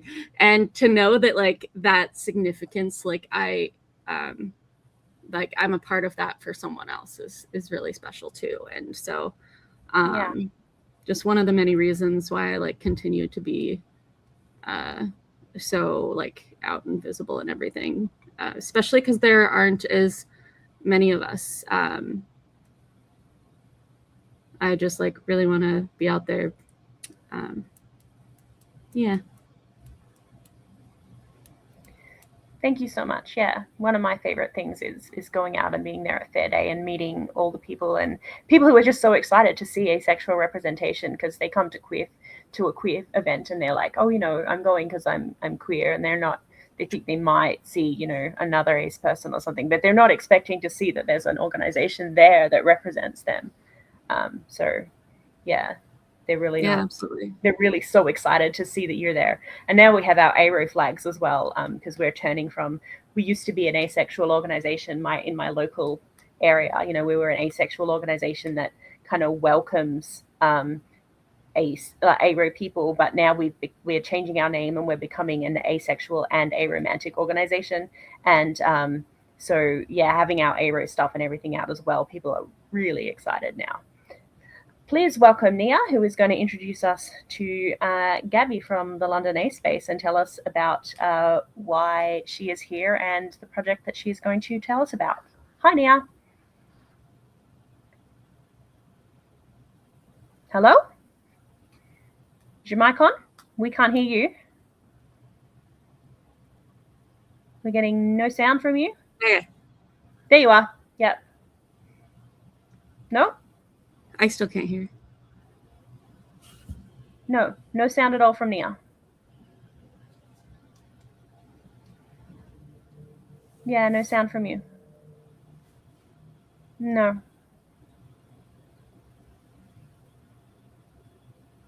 That's okay. Nia can keep testing their sound. And while they are doing that... We got it? Yes, wait. Oh, yeah, I hear. You're kind of quiet, but I could hear you.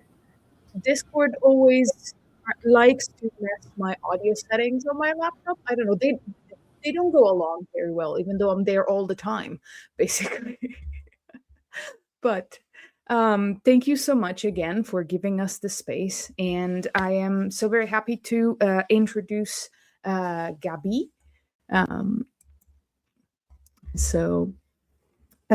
She is from A Space London, and she has been working in helping the creation of their zine for the past 3 years, right? Yes, that's right. Hi guys, this is so exciting. I'm sorry. I am so glad that we managed. Yes, my cat is complaining because I am not in bed yet. I mean, technically I am, but we're not a burrito.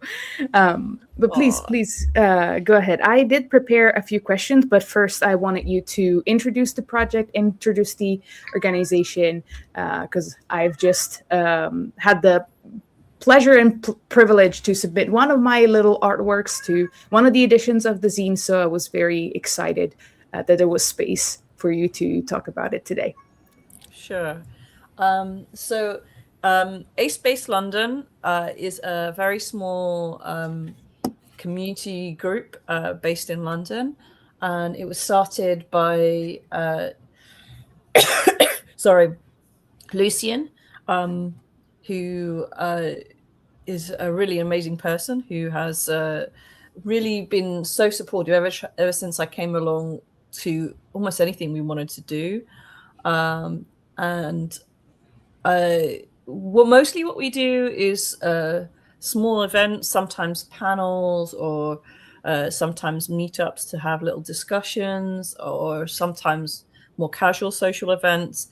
But I had only been helping with the group for a couple of months, and I was like, I really want to make a zine.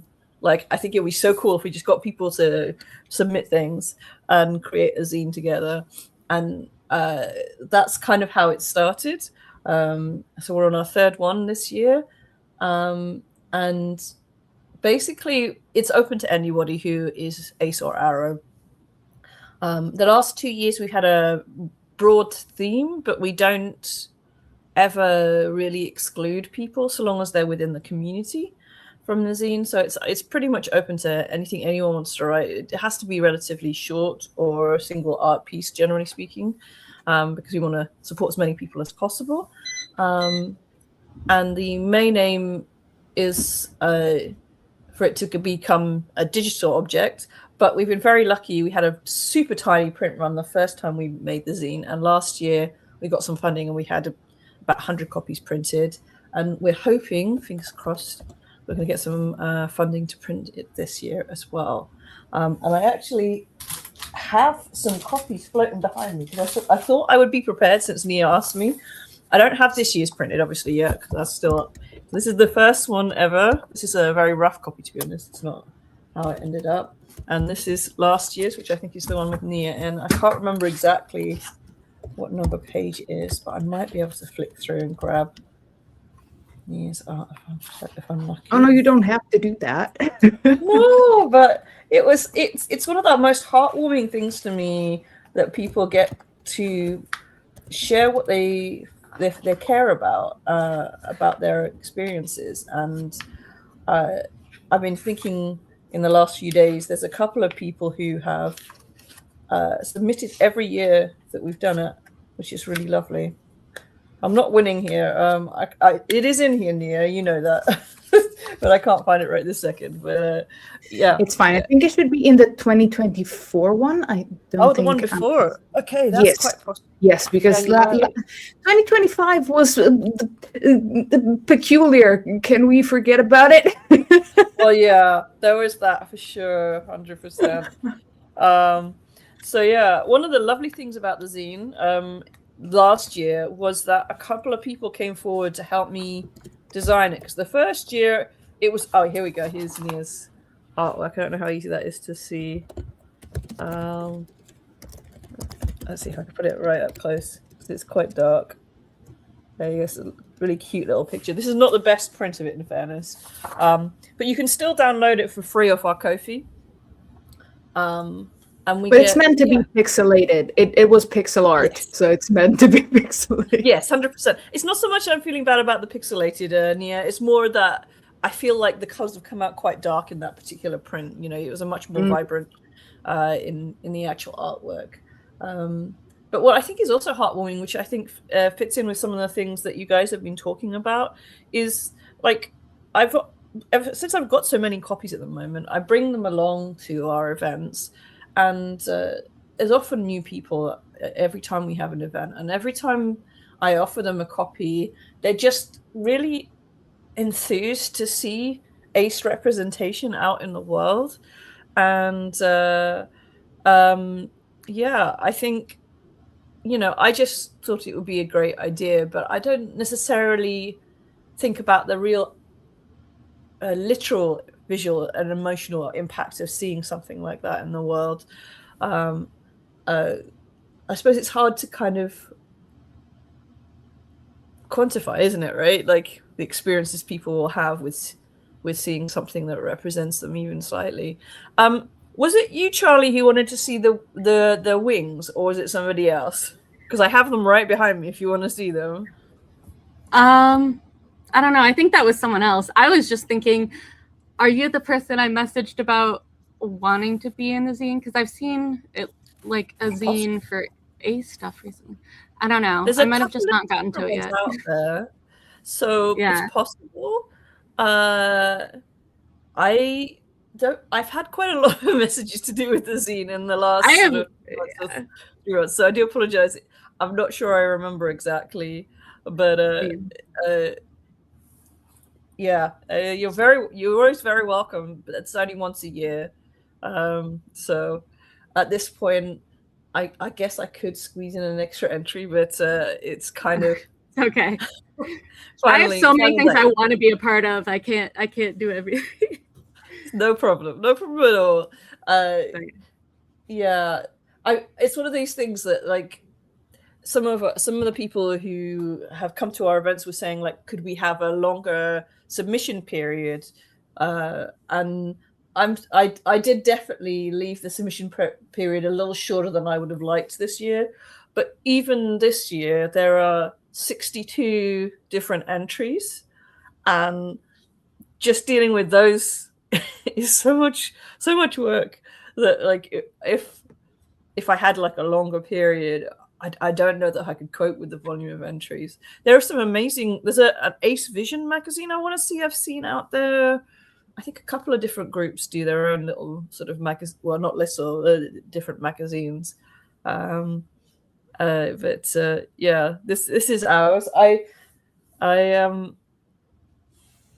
Yeah, I hope it does for all the people out there who get to see it, what it has done for the people who I know have seen it before in previous years. I think just bring that sense that you're not alone in your experiences, whether they are sad or happy or whatever they are.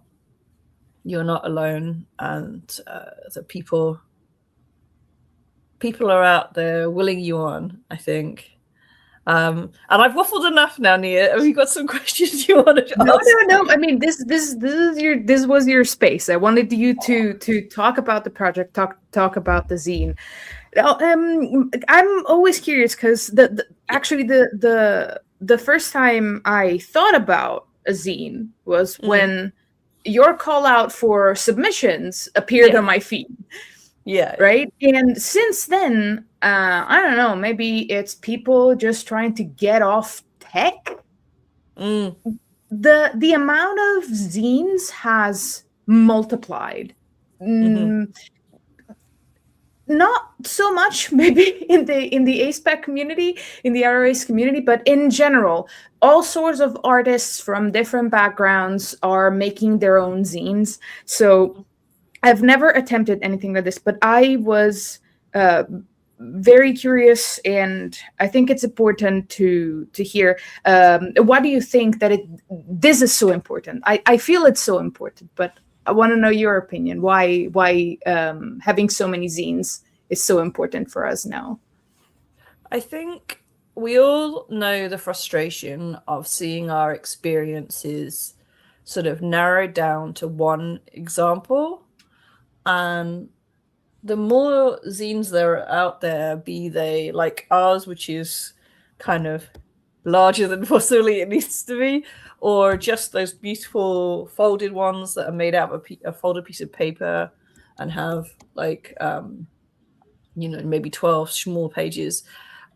the more opportunities we have to show the wide variety of our experiences, which I think is valuable both in general for those who don't understand ACE experiences, but also for the people within it, because I think it's a very universal ACE experience to start learning about asexuality and aromanticism and be like, am I really this? Or because I had this one unique experience that is like allo people, or am I really allowed to be in this experience? Is my experience really genuinely ace? And gaslighting yourself into thinking that it actually doesn't exist, but then yes. And I think the more experiences that are out there in that format, like or any format really, the more opportunities there are for ace people and aro people to recognize themselves, their identities, their experiences, to make sense of those experiences. So I think that's what's so valuable about a zine. And that doesn't really matter what format it is, whether it's lots of bits of writing or just a series of expressions that somehow reach people, really. Because as well as this kind of zine that we've made, we joined up once with an organization called the Cutout Club, who are based in the UK. And they do a very much more collage-based zine approach, where they just bring along lots of pieces of magazines, and you can make your own zine, and you can put together words and ideas and pictures. And I think, yeah, however you can share your experience is just so valid, you know. And I love, like, that. I think it was Charlie who was saying they have ace glasses. I think any way that we can remind the world that we exist in the way that feels comfortable to us, because it isn't always comfortable, right? It's sometimes you don't know how people are going to react, or if they're even going to notice at all. So a zine is a nice way because it's kind of contained, you know. You can tell a specific piece of story, and I think that has a particular value. And it's not mediated by, like, there's no publisher to tell you can't write this in this way, right? Even though I'm sure that maybe some guidelines need to be followed, like maybe avoiding some too triggering subjects, right? Making sure that all of the submissions are kind of, this is not the right word, I apologize, but they can be presented to a wider audience, right? Yeah. So a question that comes to mind after that is there any kind of like selection process when you go through the submissions, or is the experience like mainly people just stick to the team, stick to the guidelines? Sure. So we had to exclude one entry this year for the first time ever, and that was because it started actually because they'd made a note that the image included in their submission was AI generated, and we weren't entirely comfortable with including AI generated content. But then as we started to read their submission, it became obvious to us that the person was talking about asexual experiences secondhand. So they were talking about a friend who was ace rather than themselves. So then we approached them and asked them if they were ace or aro themselves, and they said they were not. And so there's nothing wrong with those kinds of descriptions, but there are a lot more places where queer experiences more broadly can be spoken about. And I think if they'd had something really useful to say as an ally, maybe we would, you know, we might have considered including it. But I think that's definitely something that's not happened to us before, but certainly is something that we think about when we see the submissions. After that, we do encourage people to follow our theme, but we're not so worried about that. It's more that we want to make sure that the content is not gonna accidentally upset people. And so each year, occasionally, there have been submissions where the person themselves actually asked us, there's a slight bit of body horror in what I'm submitting, is that okay? And what we've done I had the feeling, because my experience within the ACE community and ACE artists is that, like, the concept of consent is so ingrained in our mind because we keep being denied it constantly by society, that in whichever space we navigate, we try to be as respectful as possible. So that just fits the stereotype that we were talking about in panels before. Yeah, absolutely. So so far it's been those two occasions. I think there were two different artists in two different zines have raised it themselves. And I think in the first instance, it was a visual art medium. I can see what they were talking about, but I wasn't particularly concerned. With the second one, it was written, and we've put the trigger warning for people anyway. But yeah, perhaps, you know, the kind of thing that's in it, I would have had to think about if I hadn't been made aware of beforehand by the person in question. I think so far beyond that, we haven't had to worry too much about exclusion of anything in particular. I'm glad to hear that. Yeah, because I think sometimes some people's experiences are quite sad and in some ways quite negative, but that isn't a real experience, right? You know, if you felt a kind of grief when you have learned that you are ASPEC, or you have felt sad about the things that you feel that you might have not got a chance to do because of being ASPEC, you know, the expectations you had for your life. I think those are things that we all may may need to come to terms with, and mostly it doesn't seem to me like any of those pieces of art have ever implied that that is permanent. It's just an expression of experience that they've had. In and that so, specific moment, yeah. So I wouldn't want to exclude that. And, you know, there's a whole balance in the whole zine as a thing. You know, if everything was negative, it would be very different. But yeah, I think beyond that, we haven't really intentionally excluded anything. We are also, I will say, on that kind of topic, we are kind of learning year by year how to manage this whole process.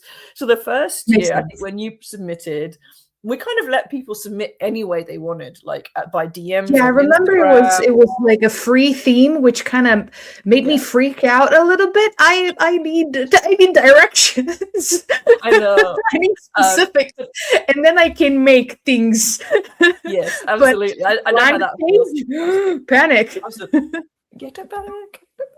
But also, like, yeah, but like we were collecting submissions from WhatsApp messages, emails, DMs. It was just coming from all over in any old shape or form. By the next year, we'd worked out, okay, we're going to have a Google form for submission, and that really helped corral things a lot. This year, we adapted the form more to make it easier to manage the information we needed. And because we were particularly thinking about a theme around lesser heard voices within the community, we had to have some questions that would ask those kinds of questions about people. And I'm hoping possibly by next year we will have refined the whole process even further, and we'll have we won't, I don't think we'll ever be seamless. You know, a zine is by its nature how do I describe this? We're not professionals, right? So there's always going to be a little bit. Like, it's fine, absolutely, but it just means it's going to be a work in progress, I think, forever. And the fact that you all like try to constantly improve the method, like to me just shows almost care, because I mean, if something doesn't work, we're just gonna tweak it a little bit, see if that works. It might be a timely process, but it's yes, ma'am. You can now go outside. It's dark now. Apologies. I get distracted. A little note in our chat here about an Arrow Week zine. Aha, I see. So our tech support brings awareness to the fact that Arrow Week in Austria, they tried to make a little zine with interviews, and they got several participants, but not all people were ROAs. No allo arrows or some other perspectives. Yeah, it's one of those things that I do wonder about allo arrows. Like, I think it must be quite hard sometimes to come into ASPEC spaces. And I would love them to feel comfortable, but I think often the people who tend to end up there tend to be arrow aces. I think we have had some arrow perspectives in one of the 3 zines, but off the top of my head, I can't specifically pinpoint any. But yeah, that's a very much needed perspective we could do with more arrow perspectives. I have a few arrow people in my life, and they've come out to me, but like from them, this is a bit of a tangent since we're on this topic, but if there's anyone who relates to this, maybe, but what I heard from both of these people is that they don't really feel the need to come out to anyone, and they did it to me just because they knew that I was ace and that maybe I had some additional resources that they could read, or thanks to me, they got connection to some communities and they realized, oh, okay, yes, I'm this. Done. Next. Right. But I cannot pinpoint why they don't feel the need. I mean, there shouldn't be any pressure to come out to anyone, right? But it might be interesting to explore this process, because for me, I do have some people that I am absolutely sure I will never come out to for my own safety.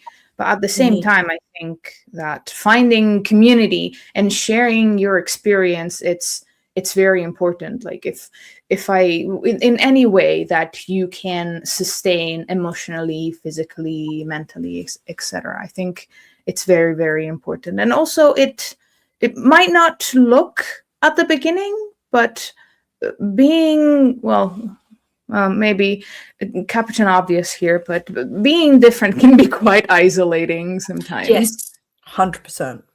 Right. And yeah, of course I cannot relate to their experience, but thinking about mine, I can come up with more than one occasion where I was like, okay, yeah, that's not for me. That feels weird. I don't like it. Yeah. I think there's a balance sometimes. As you say, there's not always there are people often who it isn't safe to come out to. And also there's contexts in which you don't necessarily feel like it's necessary for your relationship with that person. I don't think it would necessarily be unsafe to come out to my dad, for example. But I just don't think he'd understand any of it, and I just don't think it would give me any use to do that. And I sometimes think that although I feel I have benefited hugely from understanding what my experiences really are, that I'm aro-ace, and from being in community, I am 48 now, and in a lot of ways, the struggles that I had socially about being different, I had more or less resolved in a lot of ways. In that, I think it's quite hard, particularly in your 20s and 30s, if you're surrounded by a lot of people who are in the process of dating constantly, to be having a very different experience in that regard. And that's not to say, of course, that all aces aren't doing those things, but if you are not someone who's going to date, or aren't a person who is dating, which is certainly true for me, not that I realized at the time, I think that kind of contrast, it can be really quite hard to live with. But at 48, most of my friends are in kind of long-term relationships, and in some ways it's, you know, I have a solidified set of friends. They are used to the fact that I'm not dating, not single, not likely to date ever, and they don't really care. Some of them do now know, because I'm quite open, as you can tell if you ever go on my Instagram or whatever, that I am aro-ace, but it's not a problem in my relationships with them. So in some ways I can see that, although I think my life would have been less rich, I could have coped without that. But I think overall, for so many people, there's a real joy in being in community, as you say. But I think maybe sometimes, maybe for some aro people, they have found the experiences they want to have. Yeah, that's true. I've just noticed Karina's got a really... Yeah, Carlino said, I felt I never really came out, but I just said this is me, and started talking about it being a fact. Yeah. But still, sometimes you dice to tell someone and maybe not tell someone else. Yeah. Yeah, I think there's that too, isn't it? You know, like, there's no reason for any of my friends, my broader friends, to not know about my identity. I mean, it does depend heavily on how much on social media they are, because I mean, I talk about it in person, but only when it's relevant. You know, like all of us, we have our little symbols that we put on things, you know, little badges and whatever. Yes. But I think that deep acceptance from people doesn't necessarily require you to come out per se specifically to a person. And it's great to still have, like you were saying, still like a sense of, there's so many people who are still seeking a sense of community, and that's where a project like yours and start and thrive. And so if they ever are curious, or if they ever want to share anything, there's the space for them, right? And I wanted, if we can, to circle back a little bit to the editorial part of the zine, because I was also curious, since you've been working on it for the past 3 years, how it changed from the moment you started working on it, despite the Google form part. I mean, in the art that was submitted, maybe, or the teamwork, or I don't know, in your approach to the project. I think that would be very interesting to hear. Sure, absolutely. So I think when I did it the first time, there was definitely some layout and design that I did on the zine, mainly in terms of arranging different submissions on a page, because, you know, we do our best, depending on the length of submissions, to combine the ones that will fit together in some way. But because it was just me and Lucian to a certain extent, the zine as a whole had maybe a more pared back design than it does now. I'm trying to remember if I had an accessible version for the first zine. I think I did. Yeah, I did. I think I had an accessible version for each zine. So that was something also that I felt was important from the word go, was to make sure there was a version that would be accessible to screen readers. So I did what I could based on the knowledge I had, thanks to my job, which at the time involved making documents accessible for websites. But then last year, because a whole bunch of people had come forward, we could share out looking at different pages, but we could also make more care over the layout of pages in a more elaborately designed way, you know, to include elements and decorative elements particularly.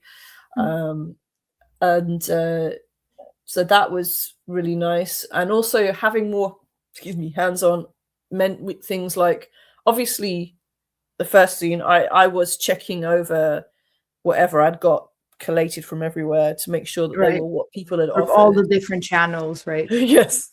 But with the Google form last year and this year, obviously it gives you a master doc to check things against, which is great.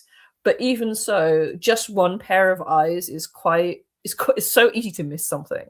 Like, you know, think you've copied the whole entry, but you've missed like the last 2 lines, or you've think you've pasted someone's name across, but actually it's typed wrong or whatever. And that's one of the things that has benefited from having a group approach, is that there's extra pairs of eyes who can do that double checking, checking, making sure that the layout actually fits the print and the space. Exactly. And then this year, I think Ali, who had been helping with it last year as well, she sorry, I think I apologize. I think it's Ali. They said that they had lots of free time and they would like to make use of that free time and support the zine again. And I think they just got really enthused. So they ended up being kind of the lead designer. So myself and 2 other volunteers would do bits around what they were doing, but they kind of created this cohesive style for the whole zine, like this sort of scrapbook kind of style, where, you know, you've got like things that look like torn pieces of paper and a range of different images together. And so it's the design or editorial process has kind of evolved each year, really. That's been a real value for us, I think. And the title of this year's zine is The Invisible A, correct? Yes. Yes. I have the right one. Okay, let me see if I can actually share the illustration directly from. Sure, no worries. Directly from your Ko-Fi page. Okay. Yeah, should be up. Yes. So it's really beautiful. So yeah, thank you so much. We made use of Canva, which is actually the other thing. I don't know if that's of interest to people. That's what we use to design and edit the zine, is Canva, which I know lots of people love, and it's been used by IAD people to make your posts. Yes. That's going to be one of the fun things with this zine, is that I had made this version of the cover, which my main determination with the cover was that I kind of ideally wanted there to be green themes, partly because the last 2 have been purple, but partly also obviously because we are not just Ace in this zine, we're also Aro, and I wanted to make sure that was acknowledged. And so I'd done this one, but I wasn't entirely convinced, and everyone seems to like it, so that's lovely.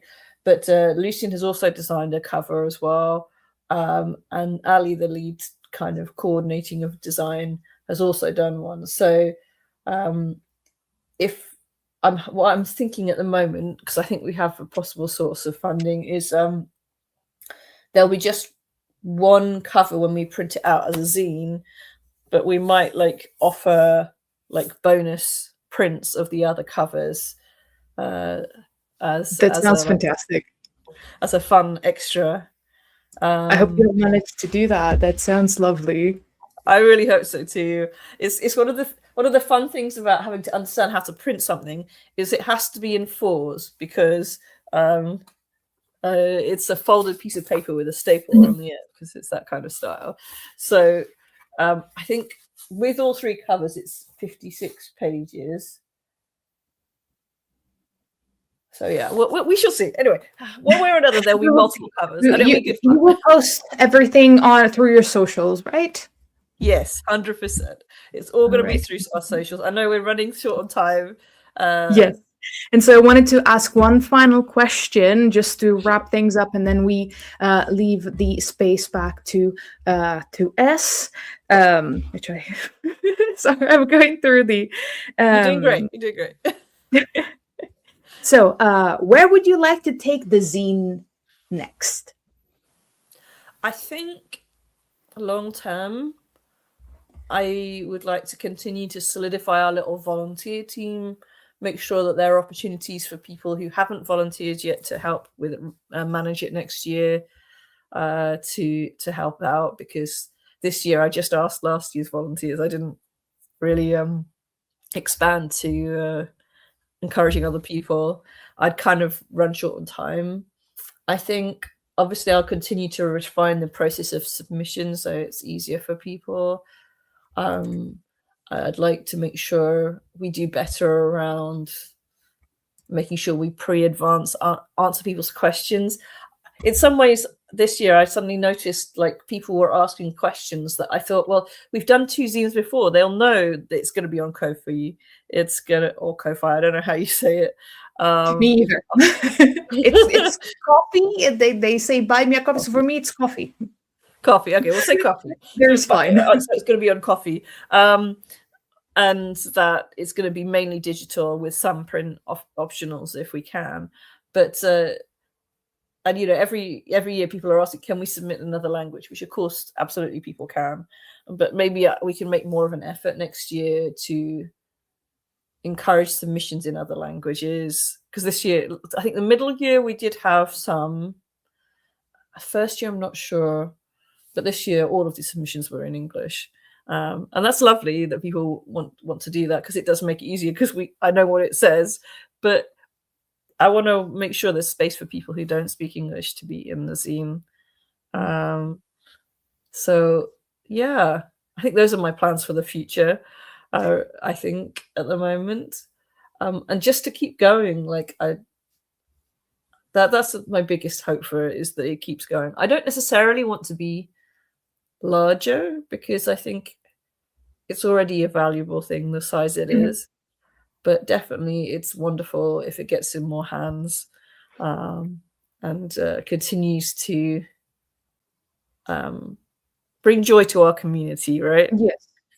Yes, there's this like I don't know, concept that everything one makes needs to gather billion followers, or it has to sell thousands of copies in order to be valuable. That it's not true. I am an advocate for, you want to do art, you want to do craft, you don't have to transform it into a business. Just the fact that you're making it, just the fact that it exists is valuable, and it's it how do you say that? It has no price. You cannot put a price tag on it.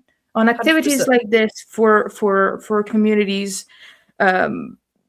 like ours, it just has no price. So thank you for creating it. Thank you for putting all of the work behind with the rest of the group at the association. And thank you for your time and thank you for having joined us today so last minute. No, Really thank you so much for inviting me, Nia. Thank you for having me. I don't think we got to share a screen, Kate, but thank you for being here and doing all the wonderful work you're doing with the stream. Thank you so much for coming. I'm sorry that I wasn't here to hear more of it, because I am a writer myself, but I had to take the dog downstairs for his little business walk. Anyone has this panel or the previous panel or any panel, the live stream is recorded and will remain on YouTube. So you can all circle back to it. And if you missed the links, also you can circle back to the recording of the stream and then 100%. Find ASPEC's London Instagram and coffee page. Thank you so much. Thank you very, very much for having me. I think somebody said in chat that they wanted to see the wings that I made. So I have them right here. I did come here to hurry you along, but I am here to see the wings. I'll briefly show them to you and then I'll run away. Showing them to us. Those are amazing. The next, you are here on the Aces Never Sleep International Asexuality Day 30-hour live stream. And coming up next, we have the ASPEC Takeover Hour. This one is entitled Great ASPEC-TATIONS, which is sheer genius. So let's bring you all on and we will have the next part of the stream. Lovely to see you all. Carlino says they really need to make their wings. Where are you, friends? Are you here? Or shall I fill this time talking about myself and my dog and his business walk? He had a successful business walk. Yeah, here I am.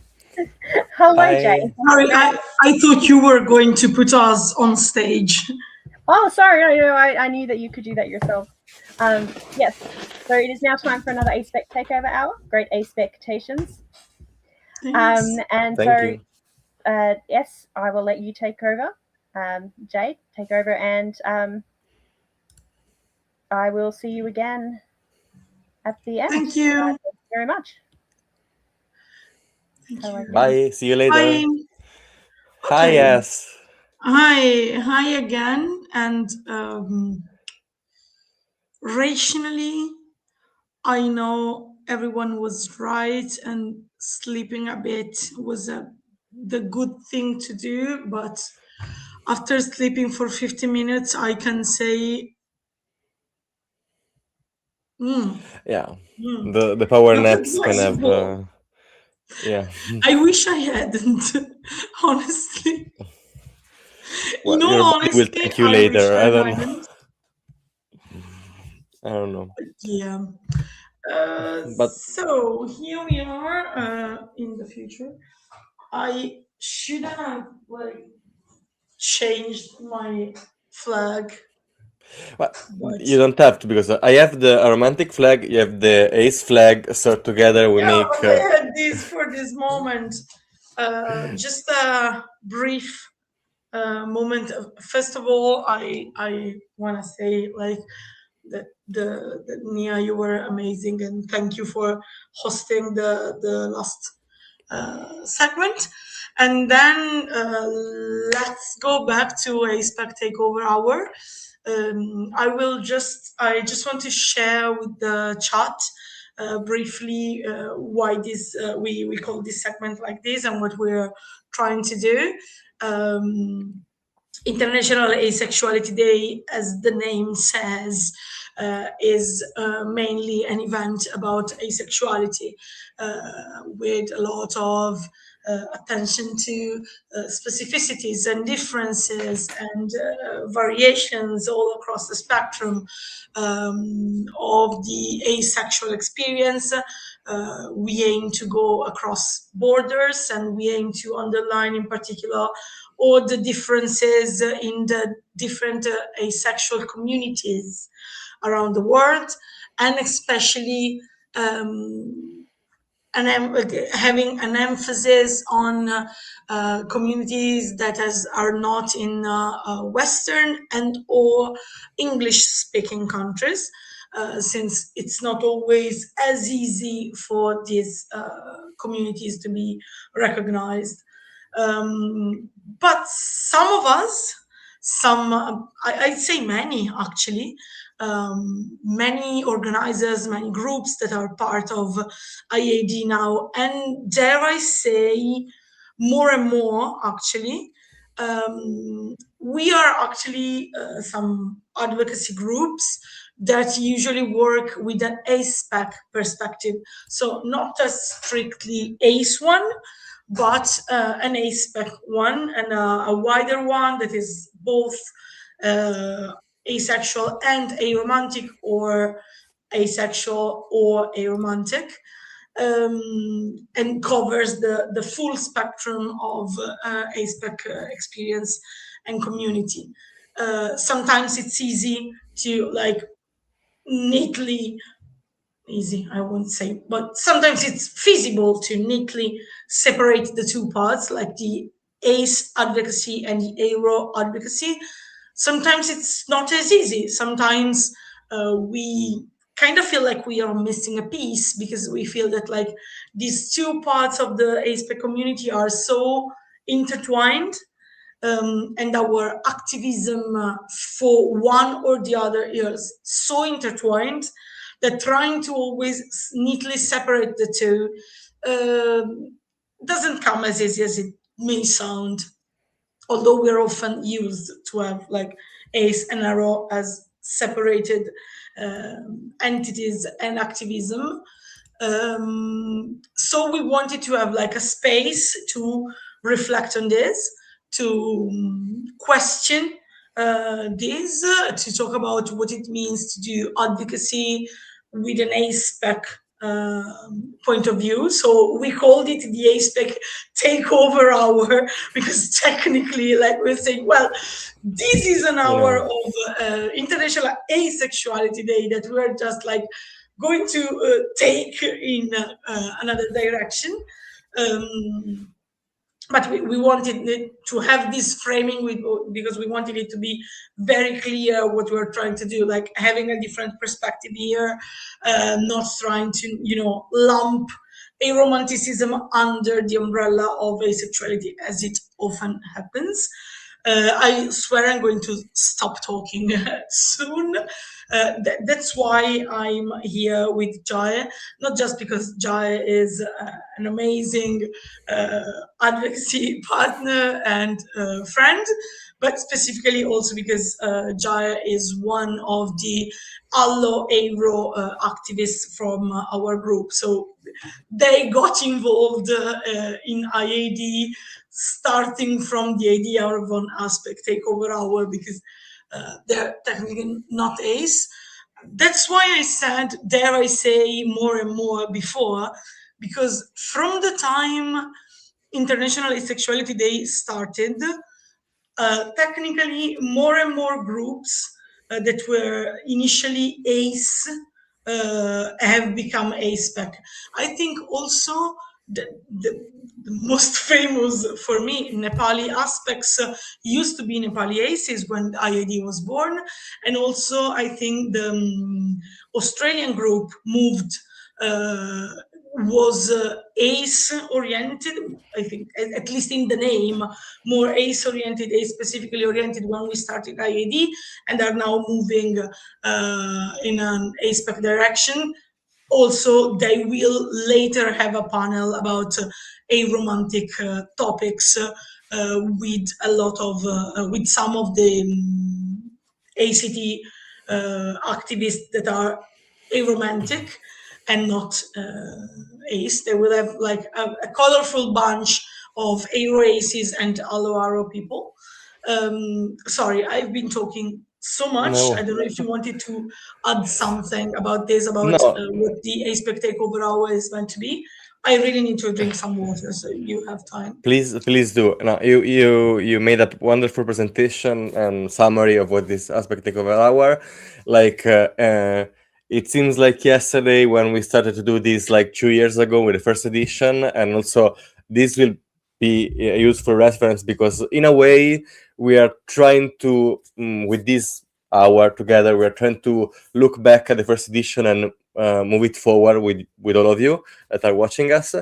And yes, that the first edition was, I remember, amazing. It was incredible to use this space to talk about the aspect perspective, the aspect spaces.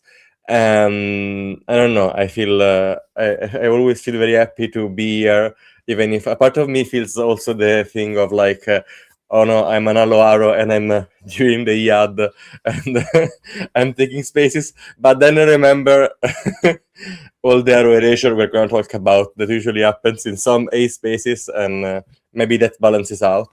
And so let's do a little bit of an introduction for this Aspec takeover hour together. We looking forward for this panel.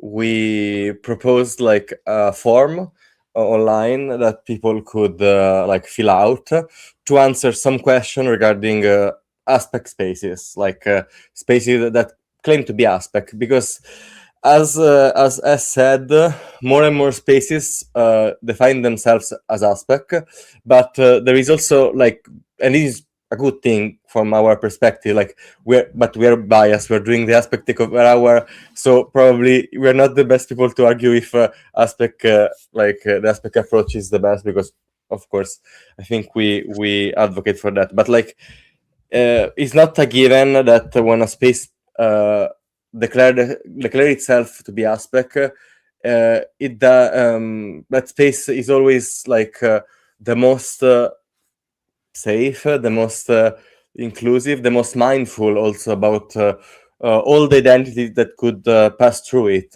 And that is especially true for aro-spec people, because when it comes to, as I said, like there are spaces that maybe start from an ace-oriented perspective, and maybe they become Aspec, but they don't, in doing this transition, sometimes they maybe don't do all the necessary steps to take into account maybe the aro fork they should represent. And so when we want to, it's not a question with a clear answer, but we want to understand what are the problem of Aspec spaces that exist now, if there are problems. This is according to experience of people, and what could be the solutions and the practices that make Aspec spaces safer and better, especially when it comes to the inclusion of aro folks. And so the form that we sent out asked 2 questions regarding this topic, and we have some answers that we're going to discuss during this hour, but please, we want also from the chat some comments regarding this topic, so we can comment it together live and have some chit chat about it. I don't know if that summarized it well. Yes, you were perfect. And so I put the form in the chat. If anyone wants to, like, you can do in the comments, of course, but if you want to spam it around still, we would really love for it to have more like traction and engagement in the following days as well, because like, yes, of course, we're not gonna leave it. We are going to no. like come dwell on this and at this every year. So this year, as Jai mentioned, we wanted to talk about what is it that actually makes an Aspec space aro-inclusive. Like it's not something that came to us in a dream. We really wanted to talk about this because, as I think Jai mentioned, like during the first year, we picked this time because it was fortunate the first year, because it allowed a lot of aro people and allo aro people as well, specifically, I mean, from the US to join the stream, and they had a lot of specific experiences about it. And something we noticed is that during this conversation about Aspec spaces, we felt the live chat communicated like interest for Aspec spaces, but also a lot of suspicious attitude for many of them, because like they had been burned before, so they maybe joined an ASPEC space only to realize that like it was specific in disguise, like it was named ASPEC, but it still was extremely focused on asexuality, mainly on asexuality, and then aromanticism kind of came as an afterthought. And I think that like one of the experiences we received in the forum, like it's the first one I'd really like to talk about with you, since it's, Yes. I think, also very representative of what we talked about 2 years ago. I'm gonna put it in the comments, put it on screen in more than one part because it's longer than the limit for the characters. I'm gonna read it. I don't trust, here it is, ASPEC spaces to be aro-inclusive unless they are aro-specific. I once went to an ASPEC meetup near me and was the only person there out of maybe 15 people to identify as aromantic, but not asexual. This was made very clear by the way other people interacted with what I said, not necessarily in a negative way, but it was still a moment of, oh, I'm still basically alone in my experience here, LOL. Some of us went to lunch after and then made a group chat which got titled Asexuals. Great. What do you think of that? I don't know. I think like I expressed this this experience of mine 2 years ago, but I'm gonna repeat it because probably not the same people are listening to us now. But like I feel this so much because I also were looking some years ago for online spaces. You know, that were Aspec and were like inclusive and accepting for our people as myself, and I ended up in this group chat for that was like a local group chat of the region I live in, and that was supposed to be an Aspec group chat, and I presented myself as like, you know, I'm an allo person, blah blah, and someone asked, what does it mean to be, you know, allo what does it mean to be, you know, just aro? And one of the admin of this group answered to this person saying, oh, you know, it just, you know, it means that you are not interested in the relationship and you just want to fuck around. And then I realized, oh, okay, so this is not actually a place that understands my experience, and I will not find myself well in this group. And so I feel the idea of entering a group with great expectations and then finding and then finding yourself, you know, disappointed and a bit disheartened by that. And yeah, Thank you. I think like that comment in the forum was like, yeah, thank you for perfectly summing up everything that was said, like in the first ASPEC takeover hour panel 2 years ago. So yeah, disappointment and suspicion. Yes. I don't trust spaces, Aspec spaces, unless they are aro specific, because I think this happens a lot. Like I want to tell me if you are. If you agree with me. I just wanted to discuss a bit of the prompts we got and what are the issues, and then try, maybe with the help of the live chat, if they want to help us with this, to start like something that was more positive in the approach, like starting to think. We really want this to be a moment to actually think what could be some ways to improve. I will put this comment in the chat on the screen, like which aro-specific spaces do you trust the most? This can be an interesting question, I think, because like I don't know if you have any that can be of reference. Sadly, no, but because you, the aro point is, person, answer the question. Sorry.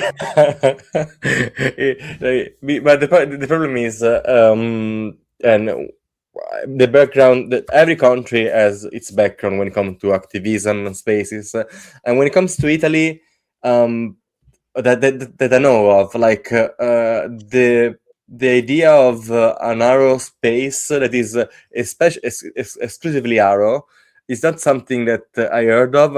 Maybe not in my bubble, not in my region, and the only group I came in contact with are groups that are or were ACE and maybe now are Aspec, or group that were born as Aspec, like Rete Lettera A, that now I'm part of. So my experience is doesn't include aro spaces, it just includes Aspec spaces, and I'm pretty happy with that. I also feel quite lucky because I found a great space and a great community. But so yeah, I don't have any advice when it comes to that. I think it's very country specific. It's very contact specific. Sadly, we can contaminate ourselves with event like this, and pass good practices and stuff like that. But I don't have any advice for that. Sorry, outside of Italy. Yeah. There are some things I wanted to say, but I think it's better to keep it in the more positive and constructive phase. So first of all, I wanted to read some of the other things that we received. Of course. Well, there's another one that is very short, but I think very interesting, and for a reason. The question was, what was your experience with ASPEC spaces as an aro person? Do you usually trust them to be truly aro-inclusive? The answer was positive, yes to aro-inclusion. I suspect less to allosexual aro-specs. So my guess is that this answer came from an aromantic person that is also asexual, that wanted to specify that they had a positive experience. They felt that aromanticism was had the right attention, and they felt they were included as an aro person, but they suspect they would have felt less included if they had been an allosexual aro person. This is what I understood this question, this answer to me. I think it's an answer from an aro ace person, and I'm sorry to jump at you with questions, but I'm here for that. So yeah, we are one allo ace person and one allo aro person here. So I'm not going to answer my question myself, but I wanted to ask you if you have experience of feelings about this specific case, like situations in which you feel that aromanticism is the focus of a group, a space, a community. It's considered important, it's included, but only if it's linked to asexuality, while allo-aro people specifically wouldn't get the same inclusion, attention, and focus. I think that's extremely interesting also because the allo-aro community makes a lot of advocacy on this topic specifically, that a space that is aro-inclusive should be inclusive of all experiences of aromanticism, not only those that are paired with asexuality, because if we are inclusive only of those experiences, we may argue that we're still being only confined to an ace perspective. I wanted to hear like your thoughts on this. Yes, this reminds me still of some of the thoughts we had on our first live stream about this, because like because the point is, as you said, if you had a space that is inclusive to aro people but only aro ace people, in a way you are linking romanticism to asexuality, and it feels like in a way you see romanticism as an accessory to asexuality, like something that can give sort of a plus, like and also I think, and this is my impression, but you can also tell me if you feel like that, I think this go to that is detrimental also for alloys people, because in a space like that, I think it's not uncommon to perceive that an alloys person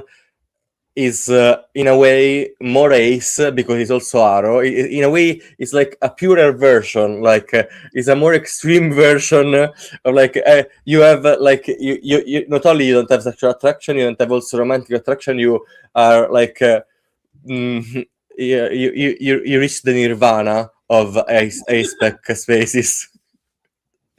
And and I think that in a way that this view, that is like, it can be very different depending on the group. Like it goes to that it's detrimental both for a lot of people, because you see a lot of person and that and you see like their sexual attraction. I have this thing that is is foreign for the rest of the group, like they don't get this part of the experience, and also it's detrimental for alloys people because they are seen like in a way less asexual. I don't know. This is a very strong opinion, and I'm using very strong words, but it's just to convey the impression I have of this topic. That's extremely interesting to me. I think we are going. We're coming back to it, and like I'm going to like get out the topic of the like the romantic respectability policy of the alloys community in some contexts.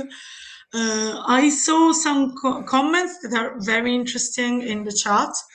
I remember like the tech support people are the most active members of the live chat, and so there's a lot of comments from International Asexuality Day. I know who this is, but I'm not going to name because it wasn't signed. But I remember people coming to one of our Ace Aero meetups in Vienna for the first time and actually apologizing for not being Aero Ace. Okay, maybe Joy, you're right. But for example, wait, FI? What is that? Well, just Aero or romantic aces, and people actually hesitating to go to our ASPEC places. I will say this I didn't expect. Like I could talk for hours about allo ace, the allo ace space in the community. I'm not gonna do it now because this is mostly about aro inclusion. I do think that like Jai, you are onto something.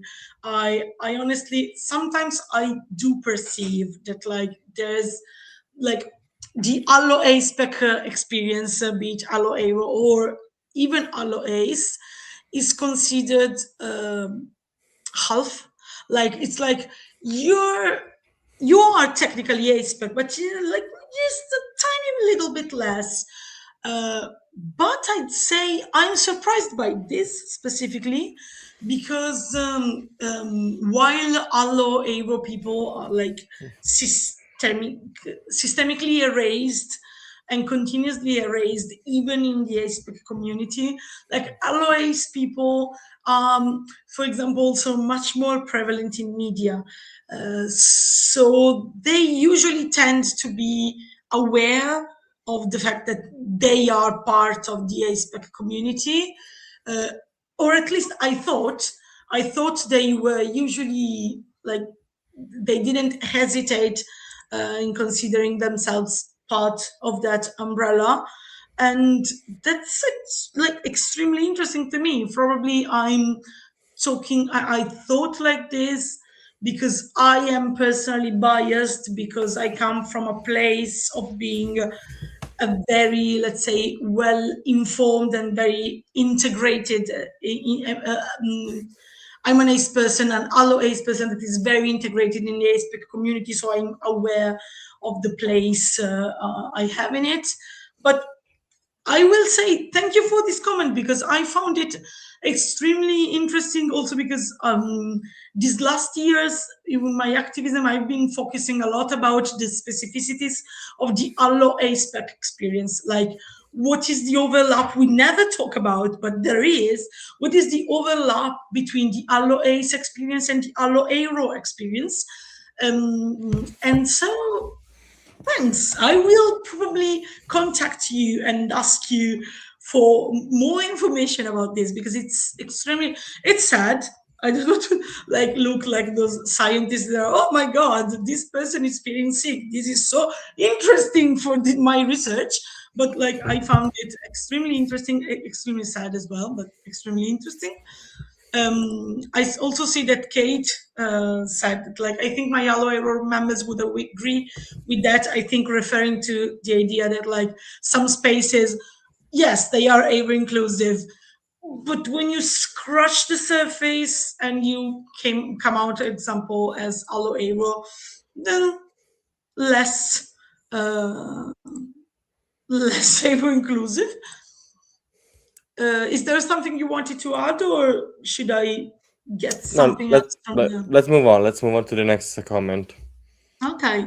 There was some that said it was aro-inclusive 100%. At least one of these answers came from Italy, which is interesting. As you said, in Italy, we tend to have either ASPEC or ACE. We don't have this strong division. But let's see if the other positive experience was from an Italian person, because obviously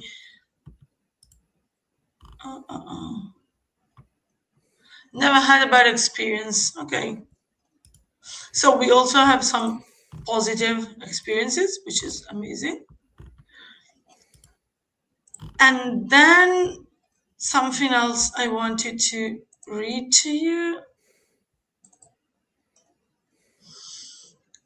Here it is. Okay, we had another question in the form that is, what do you think could help to create a safer and truly aro-inclusive ASPEC space?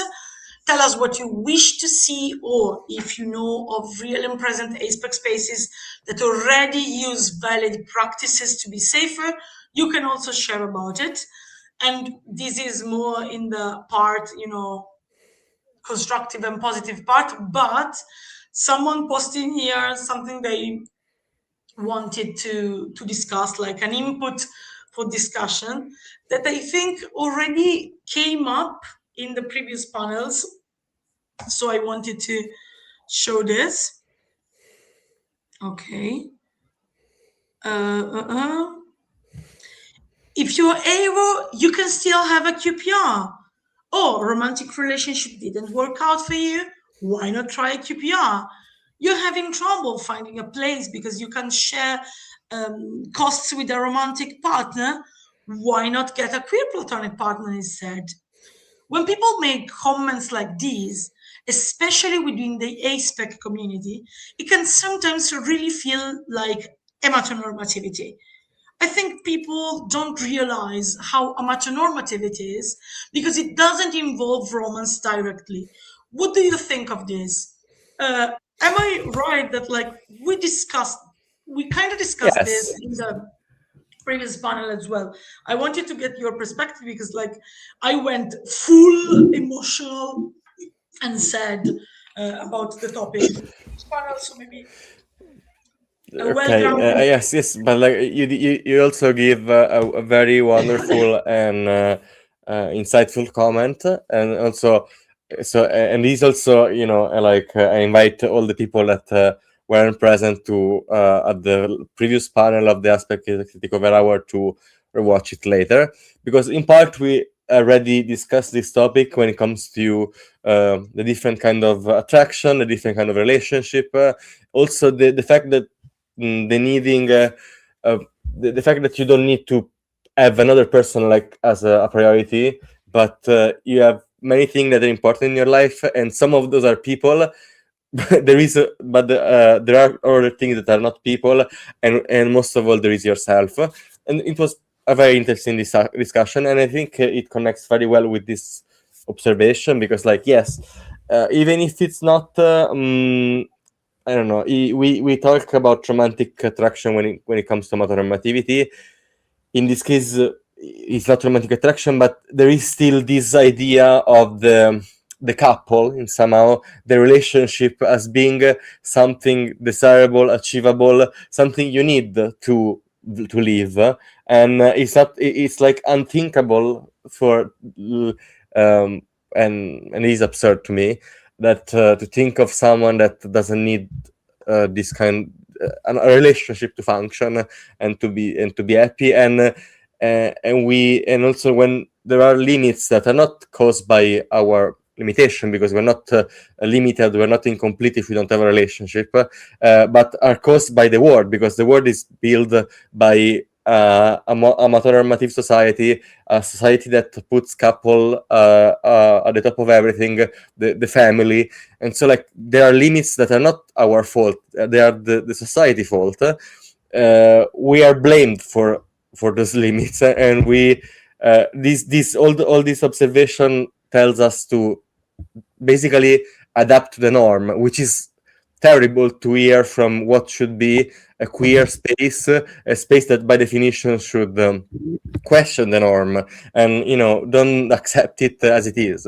And I don't know, like I also this came when we did the project this year in Italy with Rete Lettera A, that is kind of similar to what we try to do today, because for 3 years every year during the romantic Aro week, basically in February, we give out a form for people to fill, where they can give us their experience about a certain topic.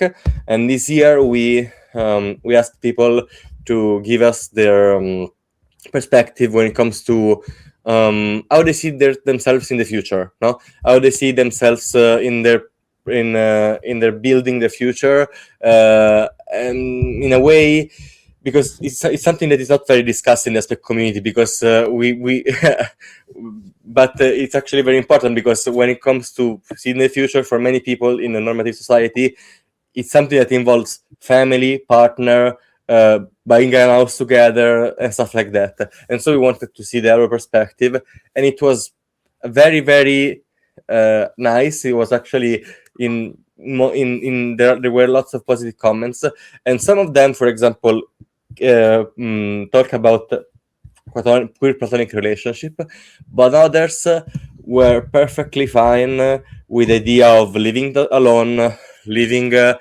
focusing on their job, focusing on their hobby, maybe having still an house that is passed by friends and people they have an affection for, but you know, it was wonderful, because you could see like the fact that people can be happy and can be themselves outside of what the society expects of them, and apparently also what some Aspec spaces would expect from them. I don't know if that was clear or yeah.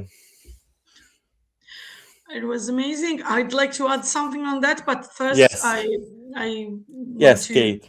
let Kate and also the absolute diva that is your dog take take the spotlight for a sec, because Kate wanted to add something about the topic.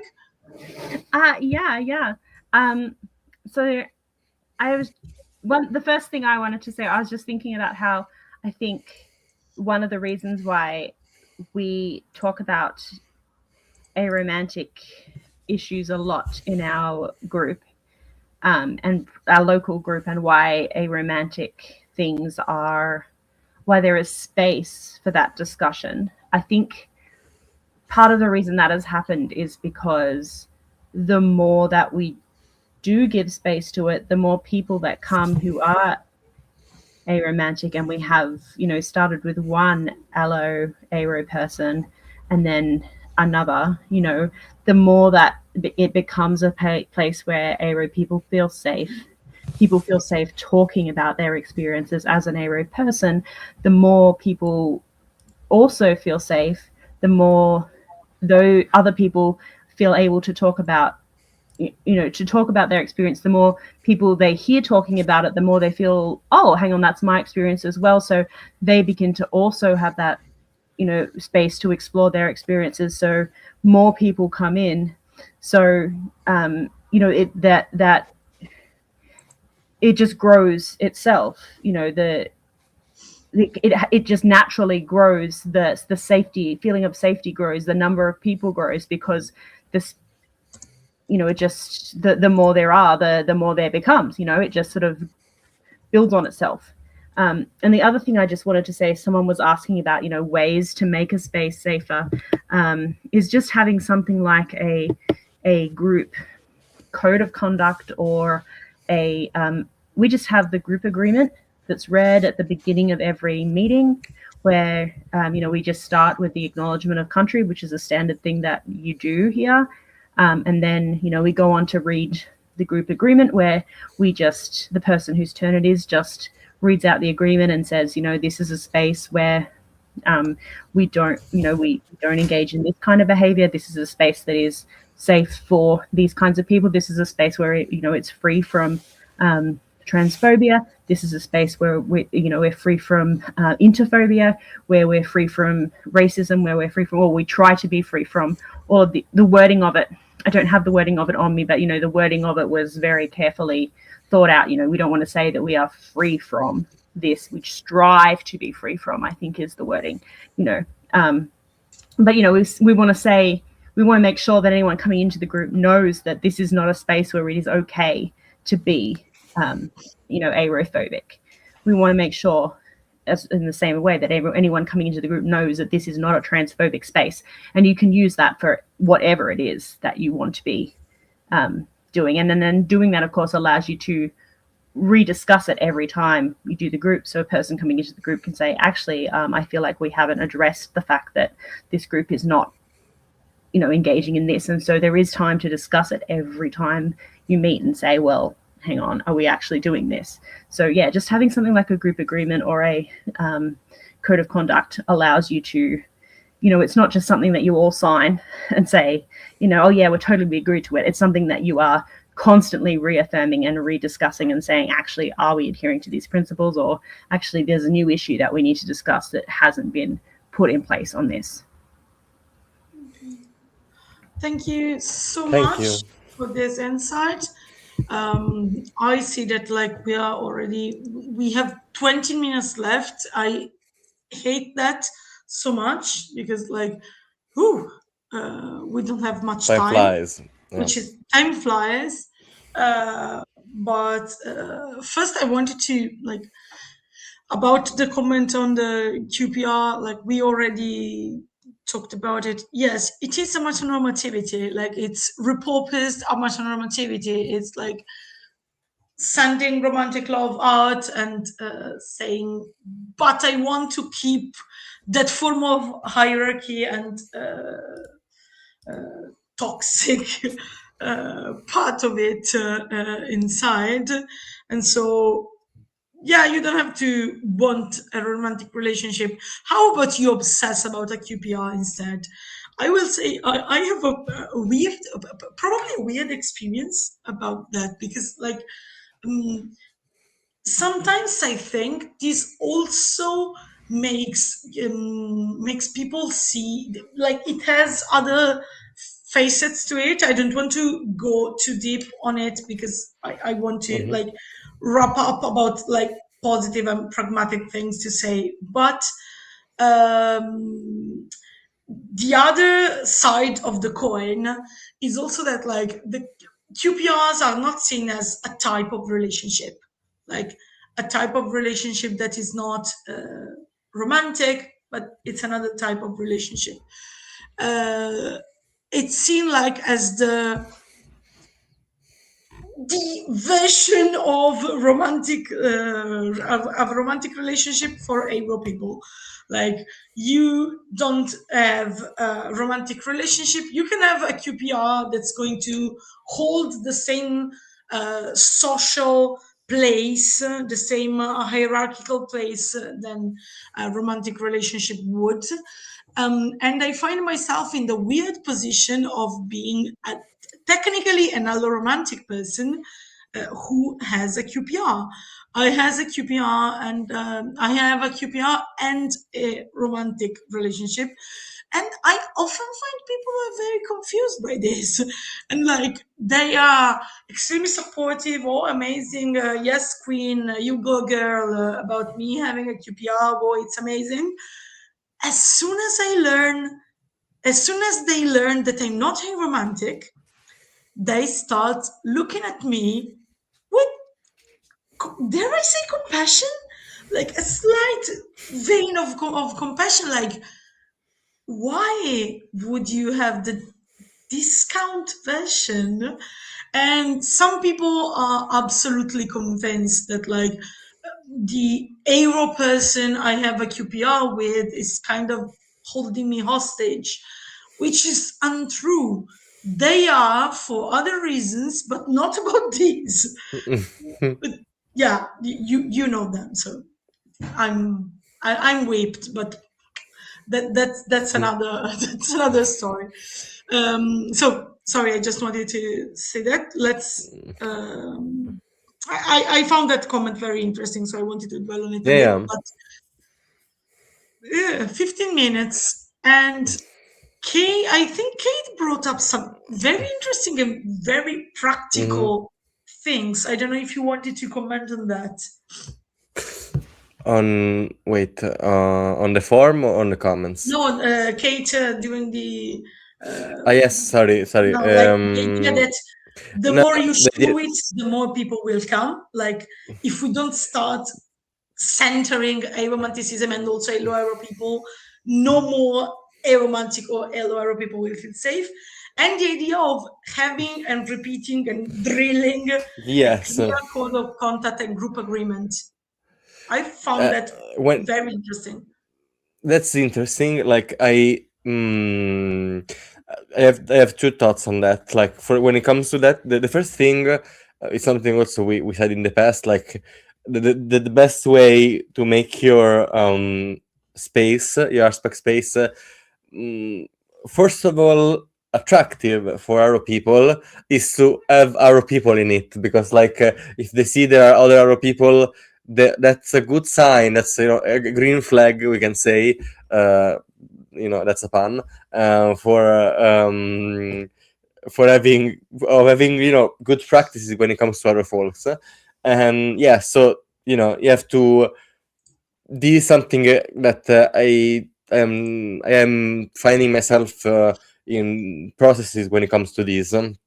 For other kind of activism I do, the fact that you have to stop and ask why certain people are not in the space you pass through, and it comes for people in the community you should target when it comes, for example, an Aspec space, but also this could also be something that is relevant for other kind of intersection when it comes to ethnicity, the disability, and neurodivergence.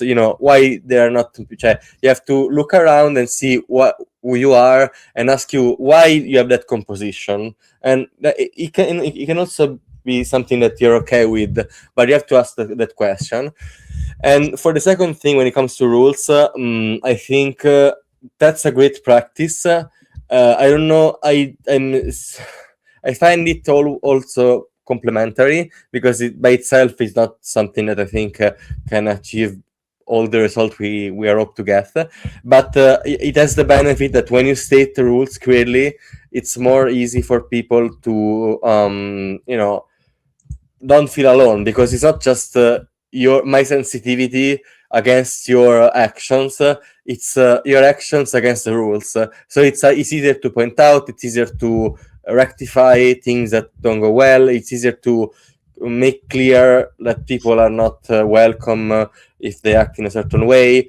But it's an important part, declaring it. Then there is all another kind of work when it comes to that is more active, because stating ground rules is something you do, but it's kind of passive by itself. Of course, it has to be backed up by all sort of other actions when it comes to consequence for violations, for attention to the space, stuff like that. I don't know if it's clear. You showed a comment. I didn't. Okay. Thank you, Kate. Yeah, there was this comment was for Kate. Thank you, Kate. As a person questioning whether or not I'm on AWO spectrum, it actually helps me out more. I wanted to say, I think you're completely right. Of course, like the code of conduct, repeating rules can't be the only thing you do, of course. But I do think it's a very interesting idea for one specific reason. Like, I think that one of the issues we have in creating ASPEC spaces is that we need to do a lot of education inside the ASPEC community. Yes. Like many allo-ACE people, I say that for sure, like many allo-ACE people, and maybe also kind of more aro-ACE people than you'd expect. Some don't know that allo-aro even is a possibility. They don't know it. Like, they are genuinely surprised when they find out. And some technically know that it's a possibility, but are not used to consider it. Like, allo-aro people are people that I may find on the internet in very specific places. They don't think as allo-aro people as people that could simply come to an ASPEC meetup, because it's an ASPEC meetup and they are aromantic. And I noticed this because, like, oftentimes, you as organizers, you have to work on it. I 100% agree with Kate that, like, you have to start. Like, I heard so many people saying, like, well, but we can't talk about this because we don't have allo-aro people here. Yeah, guess why? I don't know. Like, everything you do is asexual. Why should allo-aro people, like, make space for it? You can't expect allo-aro people to do the work of going to asexual spaces to, like, educate. So you have to make space for it. So yeah, but some really don't expect it. And so organizers have to work on it, but we also have to sometimes educate the community. I have seen ASPEC spaces that in the intention of the organizers were absolutely ASPEC, aro-inclusive, allo-aro-inclusive. Maybe some organizers were allo-aro, but a lot of ACE people involved, aro-ACE or allo-ACE, still forgot about it. Like, when they think of the group, you may say ASPEC as much as you want, but they will think of the group as asexual. I have talked to some allo-aro people that, like, pointed out, I'm thinking about the experience of one in particular that says, yeah, I know this space is technically ASPEC, but I find myself always having this feeling that people around me don't remember that there are non-ace people here. And I don't know what to do, because I don't want to repeat to say, hello, I'm allosexual and aromantic every time. I don't know what to do. Should I like comment, say something like horny to make people remember that I'm not asexual? And then like, I'm sorry, that doesn't work, because there are sex favorable asexual, and they run everything for you. I'm joking. I'm a sex favorable asexual. So yeah, we need to work on that. So that's why I think that like I like the idea that Kate gave to like repeat what this space is about. So I found that interesting because of this, because sometimes people forget it, because we are not used to thinking of the ASPEC community as the ASPEC community. Yes. And the term ASPEC is not like very much in use even now, and that makes me so sad, and I hope this changes soon. We are going to move to the next part after this. I didn't remember it. I didn't remember it, which there's a very handy verb to say it. I forgot it, but fine. It's like the last few minutes, and I know there's one more thing I wanted to say. I guess maybe you have something more, and there's a tech person, Erwin, I don't want to say tech person, who wanted to jump in and say a thing. We don't have much time.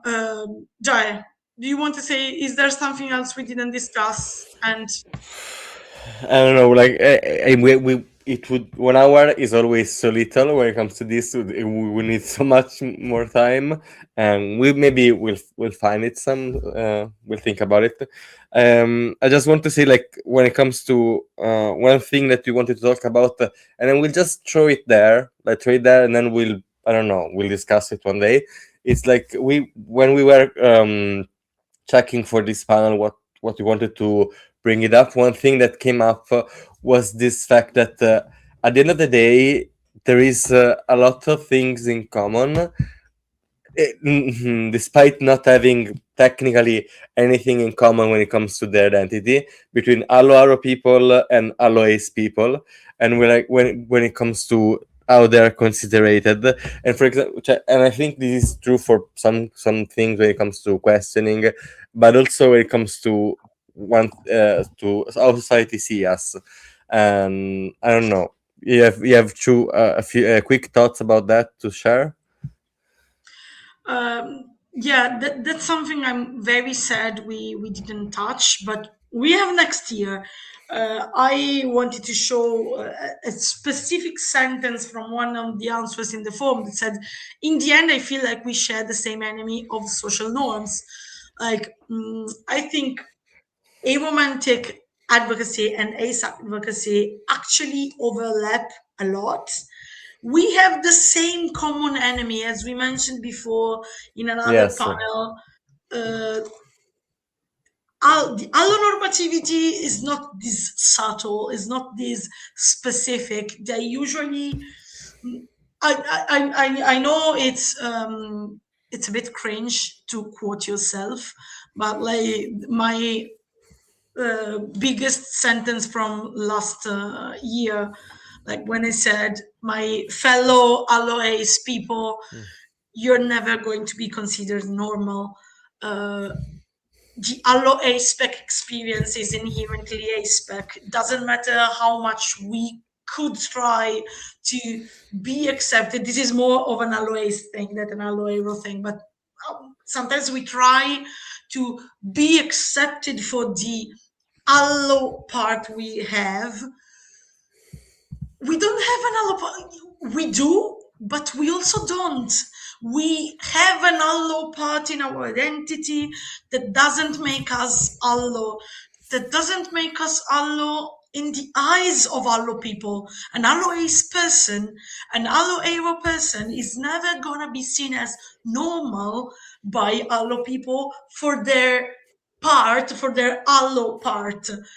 And these two things overlap so much. I'm sorry we don't have time to dwell on it. I really hope that like next year we can work on this more, and maybe we'll have ASPEC takeover century, and like one year we're gonna like get all of IAD. No, that's not the plan. That's hope. But yeah, I will. We will probably to start. We have 2 minutes. We want to jump in like fastest lightning and say what you had to say.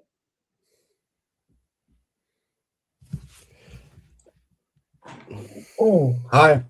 I'm Erwin. I'm the tech person behind this stream for a few hours now. And I used to be the author of this book that came out in German. Of the 39-year-old and 30 man who comes out as aro ace and stuff. And we really did to try to make a fanzine with interviews for Aro Week for all participants for aro ace. This was really stupid, but at least we have the best dragons out there. If you see them on cam. Oh, lovely. Cute. Yeah. Thank you. And no, many groups in Austria try to include aro people, even the Courage is a big advocacy for trans and queer people in general. Try to make aro ace evenings in Vienna and failed to get any aro people to show up, and it was only ace people there, and in the first meetings they were very clinical, and if you host something, you should be if you host an ASPEC evening, you should be ASPEC, or you should know what you're doing. They never have ever met an ASPEC person and tried to do such evenings, to hold them, and it's we participants or guests there really felt like we are mice in a laboratory or something. This